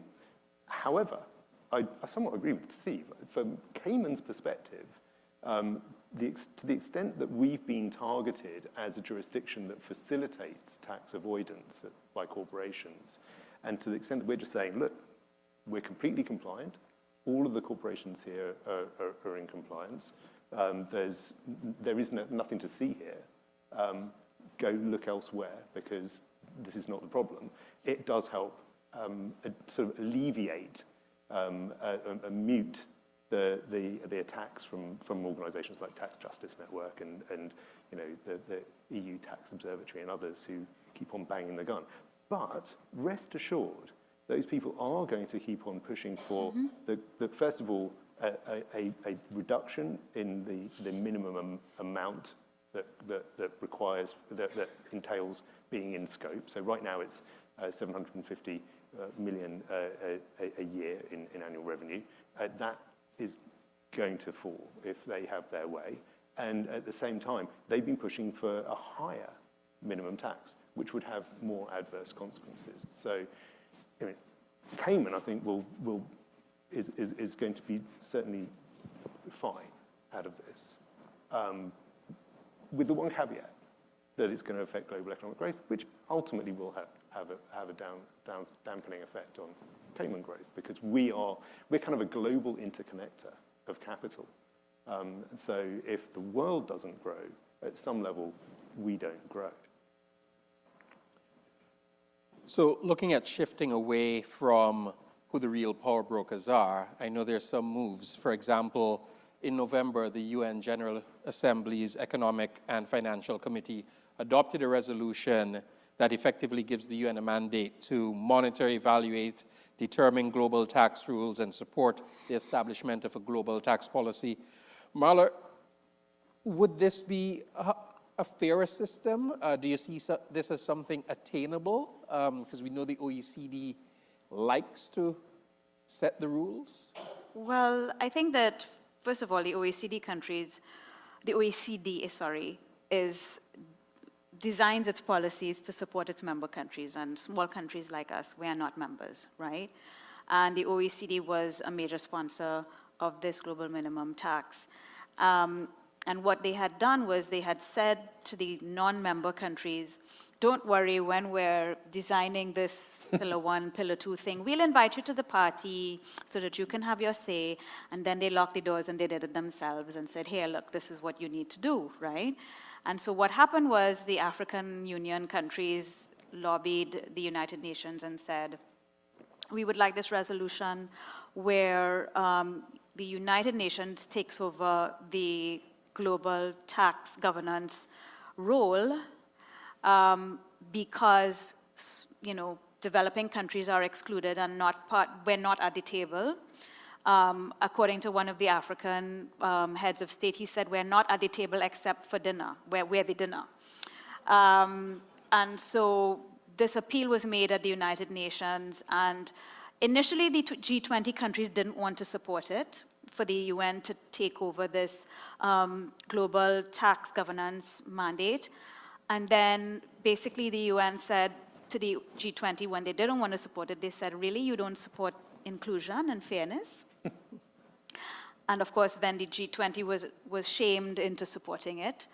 And what has to happen now is that we have until, I think it's 2025, where this resolution will come to the General Assembly for a vote, where between now and then, all the countries globally need to get together to come up with a proposal to replace what the OECD's Pillar 1, Pillar 2 looks like, and come up with a new global, well, it doesn't have to be new, but it has to, one would assume it would be more inclusive, more equitable global tax governance framework.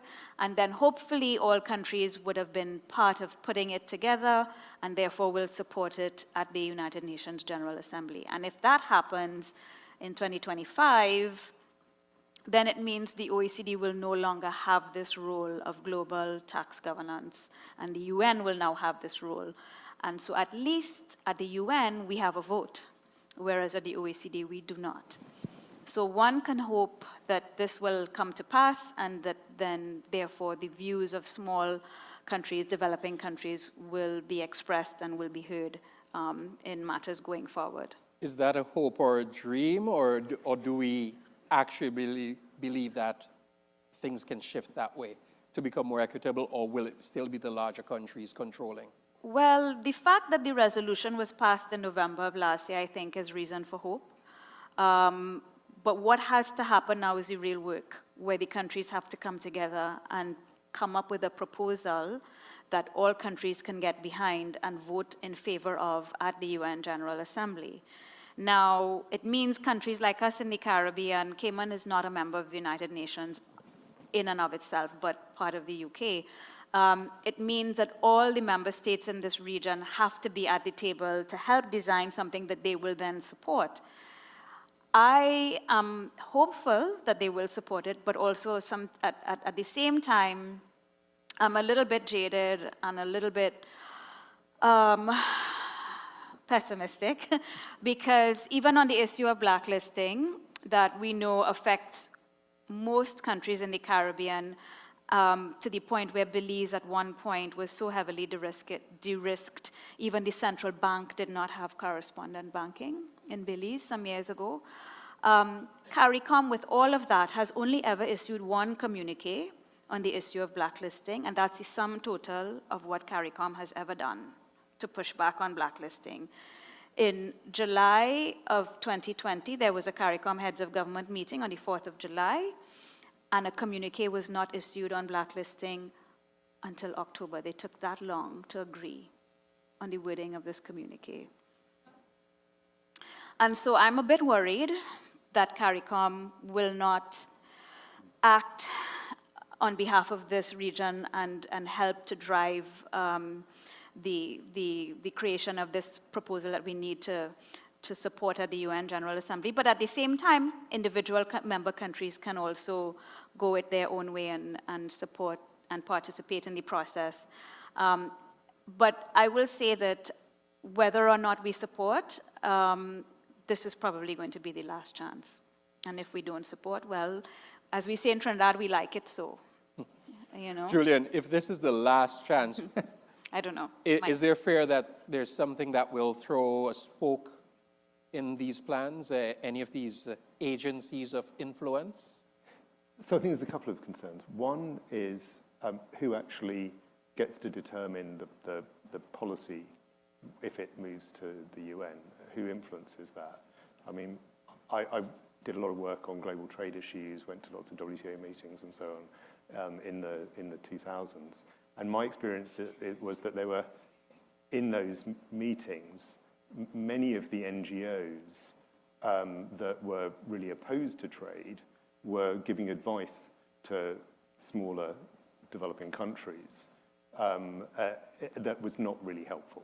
I have to be totally honest about it. The organization that I work for sought to try and provide better advice to those countries, and sometimes we were successful. But my sense was that the bigger NGOs that spend millions of dollars, euros, and pounds on those issues are more effective in getting the voice. I mean, I saw one example in the Cancun WTO ministerial meeting where a representative of a quite far left-leaning NGO actually had the badge of a government minister or representative, basically put themselves representing in a private meeting a government from an African country. Really odd behavior and worrying. I'm not saying that this is the inevitable outcome of moving these sorts of negotiations to the UN, but I think we should be careful, especially when we see press releases from Tax Justice Network strongly supporting a move of the global tax agreement to the UN. The other point I would make is the one that you made. Cayman is not a member of the UN, right? Nor are any of the BOTs or CDs, right? So we won't have representation there. Yeah. We actually have representation in the what's called the inclusive framework. It's called the inclusive framework for taxation at the OECD. So maybe it would be better to try and figure out how we can engage in the context of the inclusive framework to ensure that the rules don't get expanded, so that the cap remains at 750 million. Maybe we could change it in another positive direction. A number of studies actually have shown that the global minimum tax would have been much less harmful if it was applied not on a country-by-country basis, but on a global basis, so that you aggregated and then aggregated income at an entity level and then divided by the average level, creating an average level of tax for the entity rather than country by country. That would have been a much better way of doing it, I think, in terms of equity. I don't know how you address the concerns that are raised by some of the smaller countries that aren't going to benefit from it. But the reason they're not going to benefit from it is because they don't have significant industries that would be leading them to be able to make those taxes. I'll push those taxes onto those industries. I mean, that's not going to be solved by moving it to the UN, unless by moving it to the UN, you lower the threshold, right? So if this is a threshold issue that is causing those governments not to be able to impose taxes on entities in their jurisdictions, then they're going to be arguing for a lower threshold, which again would be bad. So At the end of the day, we want to ensure, from a Cayman perspective, that all these moves do not have adverse impacts on our financial services industry. Steve, with the changes that are being proposed and all of this, how do we ensure that Cayman's voice and its position is not only heard, but listened to in the context of all these changes? It's a good question. I mean, what I was thinking when my fellow panelists were talking was that the G20 doesn't openly oppose fairness, right? But it's a political organization, and the governments of each of those countries can be expected to do what's in their own best interests.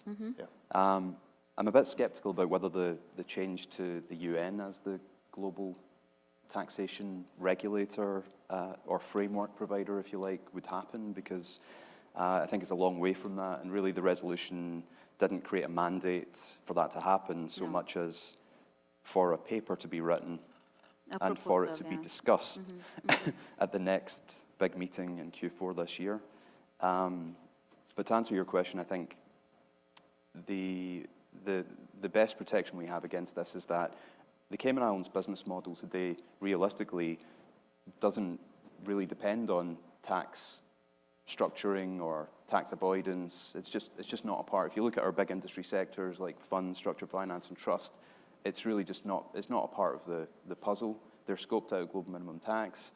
The Cayman Islands position has always been that tax on profits should be paid where those profits arise. As long as that continues, and as long as the rich countries who put these initiatives together want capital to continue to flow efficiently across borders, then I think our business model is pretty safe. But we need to make sure of that by getting the word out about the benefits to the global investment landscape that the Cayman Island service providers allow. That will keep you busy for quite a bit. Will. Marla, thoughts on hearing from Steve and from Julian as well about maybe, we like it so, more than change? Yeah, it's heartbreaking sometimes how difficult it is to get regional cooperation going for anything. So maybe it's a case of that. I don't know, but I am trying my best to make noise in the right ears to get them to. I mean, some of them are not even aware. Like the ones that I've spoken to were not even aware, even at the CARICOM level, that this resolution was passed. So there is a lot of work to do. But I am hopeful for once. I'm not pessimistic. Yeah, but again, some of those other jurisdictions don't have as much skin in the game, as much to lose. They have tourism is their big business, so there's no need for them to jump into I that disagree fight. with that. My country, Trinidad and Tobago, is only one of 2 countries that the EU has blacklisted twice. Trinidad and Tobago and Vanuatu.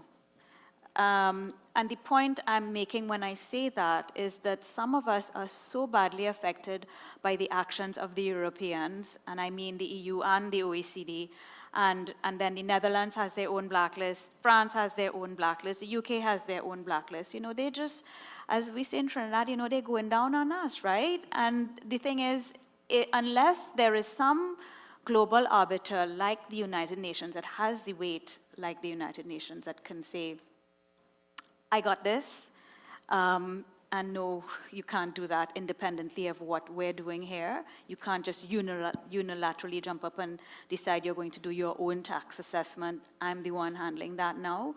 Unless we come together and help to make that happen, then they're just going to feel even more empowered to continue down this line, and then they're likely to continue. I mean, the Premier said this morning that there was assurance that if they were to comply with the FATF's requirements this time around, Cayman will get off the grey list, and France and the EU and the Netherlands and the UK and everybody else will step back and remove Cayman from their blacklist.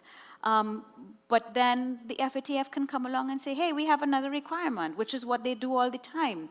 And so unless we want to be in this perpetual cycle, to me, we need to support the UN's effort on this, even if even if it may not. But are you suggesting there's not so much supporting the UN's effort on global taxation, but rather an alternative effort to create alternative standards for anti-money laundering, countering terrorism, countering proliferation, to the ones that have been developed at the FATF? Well, the OECD as well, in terms of tax. Well, okay, I mean, the whole thing was started with the FATF's run out of the building in the OECD. But a separate entity to address those issues. I mean, that seems separate, completely separate from global minimum tax, and one that certainly would be worth a discussion. I'm also skeptical that the UN is the right forum for it, because Cayman is not part of the UN, except by being a satellite of the UK. So I prefer. But if not Julian, what would be the right? That's it. If not the UN, then who? Who's more powerful than the OECD? Well, so just throwing a curveball out here. Maybe we need to think about collaborating with many other jurisdictions that have an interest in genuinely addressing money laundering, terrorism financing, and proliferation financing, to come up with different standards. If we want to come up with a competitor to the FATF, then the best way to do that is to come up with a competitor to the FATF and say these standards are better. Why hasn't it happened? Why hasn't it happened? Well, it hasn't happened because of I suppose, a lack of commitment, inertia, funding, and so on. I know that there are a number of jurisdictions that would be interested in principle in this, but it's a huge undertaking as well. And of course, to make it work, you need to persuade the major jurisdictions. I mean, you'd have to get at least the US and the UK on board. I mean, from Cayman's perspective, you probably want to get Australia, Canada, there's a number of other jurisdictions that you'd want to get on board. That's the UN. Right, sort of at the beginning. Well, almost. But it's not the UN, because Cayman isn't a member of the UN. And I think that these smaller jurisdictions, the BOTs and CDs, are very, very important in that whole issue. Yeah, I mean, I think that even if you don't have right to vote at the UN General Assembly, that doesn't mean you're excluded from the discussions around constructing the proposal, though. So maybe that's one way to get involved in the process, but I don't know, maybe we need to ask the audience what they think. Yeah, and at this point, we could bring the attendees into the discussion. If there's anyone with questions, I think we could get the microphones going. If there's anyone, I do see a question already coming. So we'll take a question over here. Do we have the mics? Oh, there are no mics. Oh, okay, there's a mic. We'll just wait to get the mic. Mario doesn't need a mic. Brought forward. Just want to ensure that everyone is able to hear what he has to say. My friends say you're trying to shut me up, so. I think between the three panelists, you might be getting to some kind of consensus in the way forward. Now, Cayman is not a tax-free jurisdiction in terms of financial industry. There's a lot of fees that are charged. Now, I'm not sure how near 15% it would be, but I'm getting where the gentleman is talking about collaborating and messaging. I'm not sure, and I think Steve talked about it as well, is that audience out there, that global audience, I don't think we're doing enough to talk about Cayman as what we do in terms of global capital flows, and also, the importance of it. And I'm wondering whether we shouldn't message that some more in terms of we're not a tax-free jurisdiction, we're tax neutral, and we also have a lot of fees. Like we're not income tax, but we also have a lot of indirect taxation. So looking at other players who are in the same predicament and banding together into a unified group, maybe one of those things that we need to do to fight but also to improve our messaging in strategic sectors and globally. That's one of my thoughts, my 2 cents. Thank you. Anybody want a reply or comment on that? I would agree that we need to do more. It's a very difficult message to get to the public because their perception comes from Hollywood movies and a partisan press, or more likely a naive press, to be honest. Most of the time when I see slights and slanders about the Cayman Islands in the international press, it's from a place of ignorance, not malice.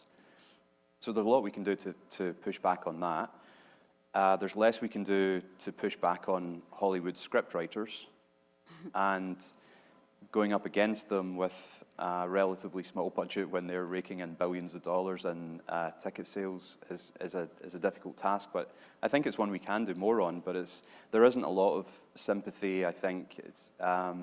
When we talk about the fact that we have a different tax system, you know, you really need to get into a 10-minute discussion with someone to have a chance of convincing them. It's not that difficult to do when you have a chance to do that, but you just don't get that chance very often. But we just need to be having those conversations with the right people and in the right media with the right messages. I just reinforce that. I mean, Cayman has one of the best tax systems in the world. You're absolutely right. It doesn't have no taxes. It has taxes on imports, which is very efficient for an island jurisdiction. It has taxes on work permits. Again, that's an efficient, relatively efficient system. Much more efficient than the income taxes, both individual and corporation, that dominate in other parts of the world. So I'd love to try and persuade, you know, other jurisdictions to follow this rule. I don't see the US and the UK suddenly running down that path, unfortunately, but you're right. Let's try and, if we can, collaborate with other jurisdictions who are in a similar situation. That would be great. I think one of the problems Cayman faces is that it wants to present itself as the best. It frankly, you know, hands down, is the best tax-neutral jurisdiction out there. So, and for most products, I mean, there may be some products like some insurance products that Bermuda's good at, but and there's some reasons why you'd want to domicile in one of the CDs if you happen to be close to Europe. But the problem is that we go out and say we are the best, and others then say, well, no, we're the best. And so there's interjurisdictional competition, and trying to persuade other jurisdictions to collaborate with us can be challenging. But I do think that on some of these issues, on things like the FATF, it's worth trying. And before I go back for another question,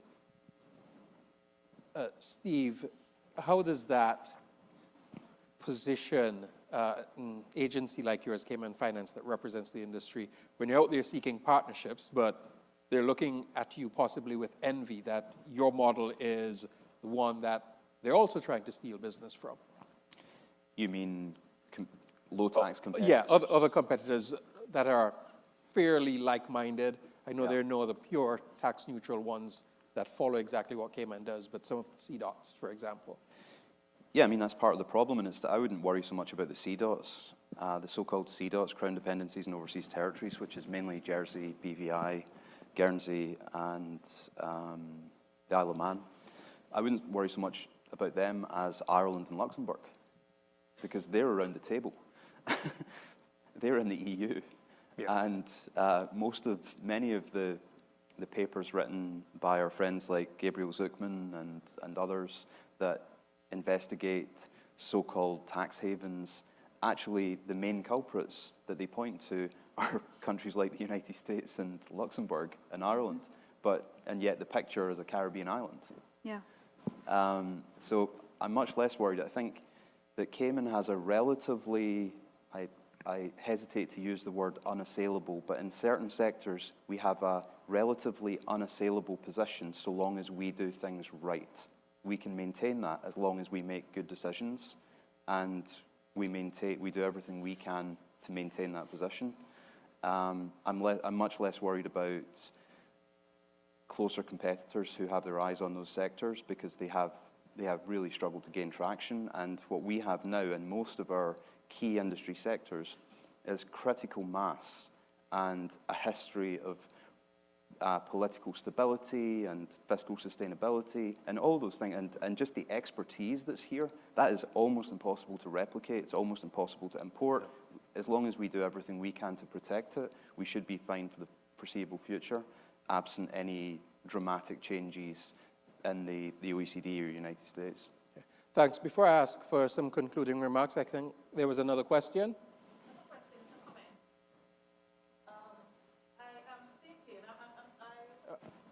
The microphone is coming. I am supporting Mr.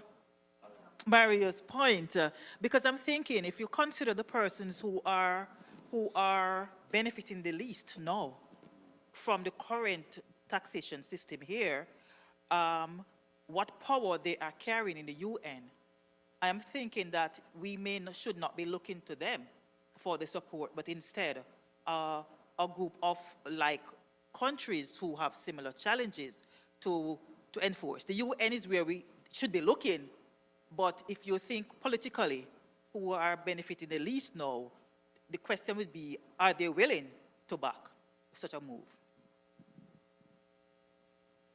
Sounds like one for Marla. Yeah, I mean, I can't answer. I mean, at the end of the day, all of this is political, right?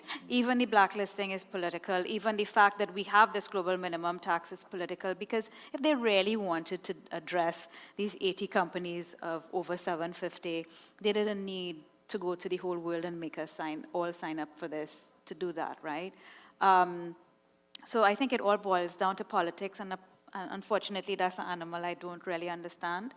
And of course, politics always trumps economics, but that is the reality. Even the OECD itself wrote a paper, and it's on their website, where they found empirically that corporation tax, to your point, Julian, corporation tax is the most harmful tax to economic development and to growth. Yet they're the ones sponsoring a global minimum corporate tax. So what does that tell you? Politics trumps economics. It's all about the political agenda that these big countries have. And we just happen to be too good at what we do, and they don't like that. Agreed.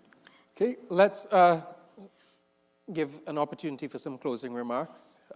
Julian, any final thoughts on this topic, where we go next, how we ensure that we maintain this unassailable position that Steve has mentioned? I mean, I think I just totally agree with Steve that we need to be as compliant as possible with the rules that currently exist. Make sure that the reporting requirements on the minimum tax are put in place, which I'm sure they will be. Make sure that we get off the FATF grey list by meeting the 63rd out of 63 requirements that the FATF have put on us, and move forward. I mean, I think that's what hopefully is going to happen this year. That we'll get off the lists, and we'll be able to charge forward and continue to be the leading jurisdiction for interconnecting finance around the world. Marla? Likewise, I hope that compliance will lead to delisting, but I struggle in the data to find a causal link between compliance and delisting, or non-compliance and blacklisting. But I hope, I remain optimistic, and I hope that each country, where they can, will support the efforts at the UN. I think what gives me cause for optimism is that they really have to take us off the list eventually. They have to take the good actors off the list eventually, otherwise the list itself loses credibility. Yeah. So but they actually already no credibility in the list, you know. Does, unfortunately, it does among the OECD countries, which can do us great harm if they choose to. But I think that will happen. I think the government's taken all the right steps. They're confident, and I'm confident that we'll be removed from the grey list in 2022, 2023 even. I do slightly regret using the word unassailable. So if we could strike that from the record. I think I said relatively unassailable. As long as we, heavily caveated, as long as we continue to the right decisions, and we continue to invest in the sector. And I agree with a lot of the comments that Marla made. We have some issues that we need to sort out at home. We need to do more in our local community. We need to move the dial on Caymanian participation at senior levels of the financial industry and other sectors. We need to do more in education and employment, and that's a big part of the mandate for Cayman Finance in the coming years. And to close it off, going back to the very top, the issue of a global minimum corporate tax is not something that should keep Cayman up at night right now. No. Thank you very much. That's the CEO of Cayman Finance, Steve McIntosh, and economists Marla Dukaran and Julian Morris. Thank you so very much.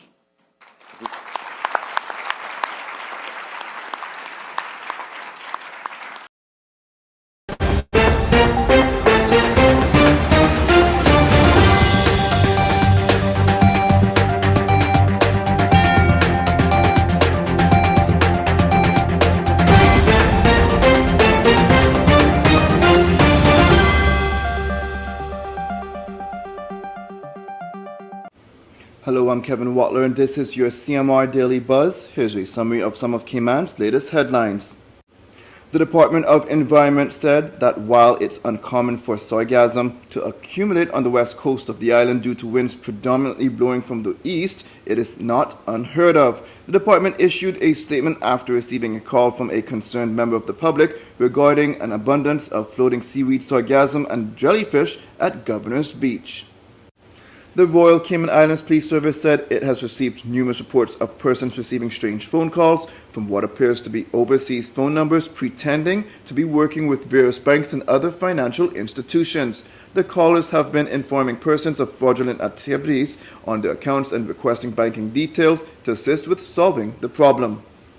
RBC Royal Bank Cayman raised over US $21,000 at the first ever in-person RBC Race for the Kids on Sunday. The money will go towards the Alex Panson Foundation's Financial Assistance Program, which funds counseling and mental health therapy services for Caymanian children and youth in need. The 2023 Deputy Governor's 5K Challenge in Little Cayman, originally scheduled for April 23rd, has been postponed to May 28th due to the scheduled arrival of new Governor Jane Owen in the Cayman Islands. The existing registrations will be honored for the new race date. Now for your CMR weather update. It's brought to you by WG Charters. Sunrise at 6:05. Mostly sunny skies are expected. When the temperature is at 85 degrees Fahrenheit and humidity at 70% like the forecast calls for, it will feel like it's in the low 90s. Winds east-northeast at 10 to 15 miles per hour, and the sun sets at 6:44. At nighttime, the temperature falls to the high 70s. Looking forward, similar weather conditions are expected. If you would like to know more on any of these stories, visit CaymanMallRoad.com or follow Cayman Mall Road on Facebook, Instagram, LinkedIn, Twitter, and YouTube. That's it for now on the Daily Buzz. Thank you for joining me. Please stay safe, and God bless.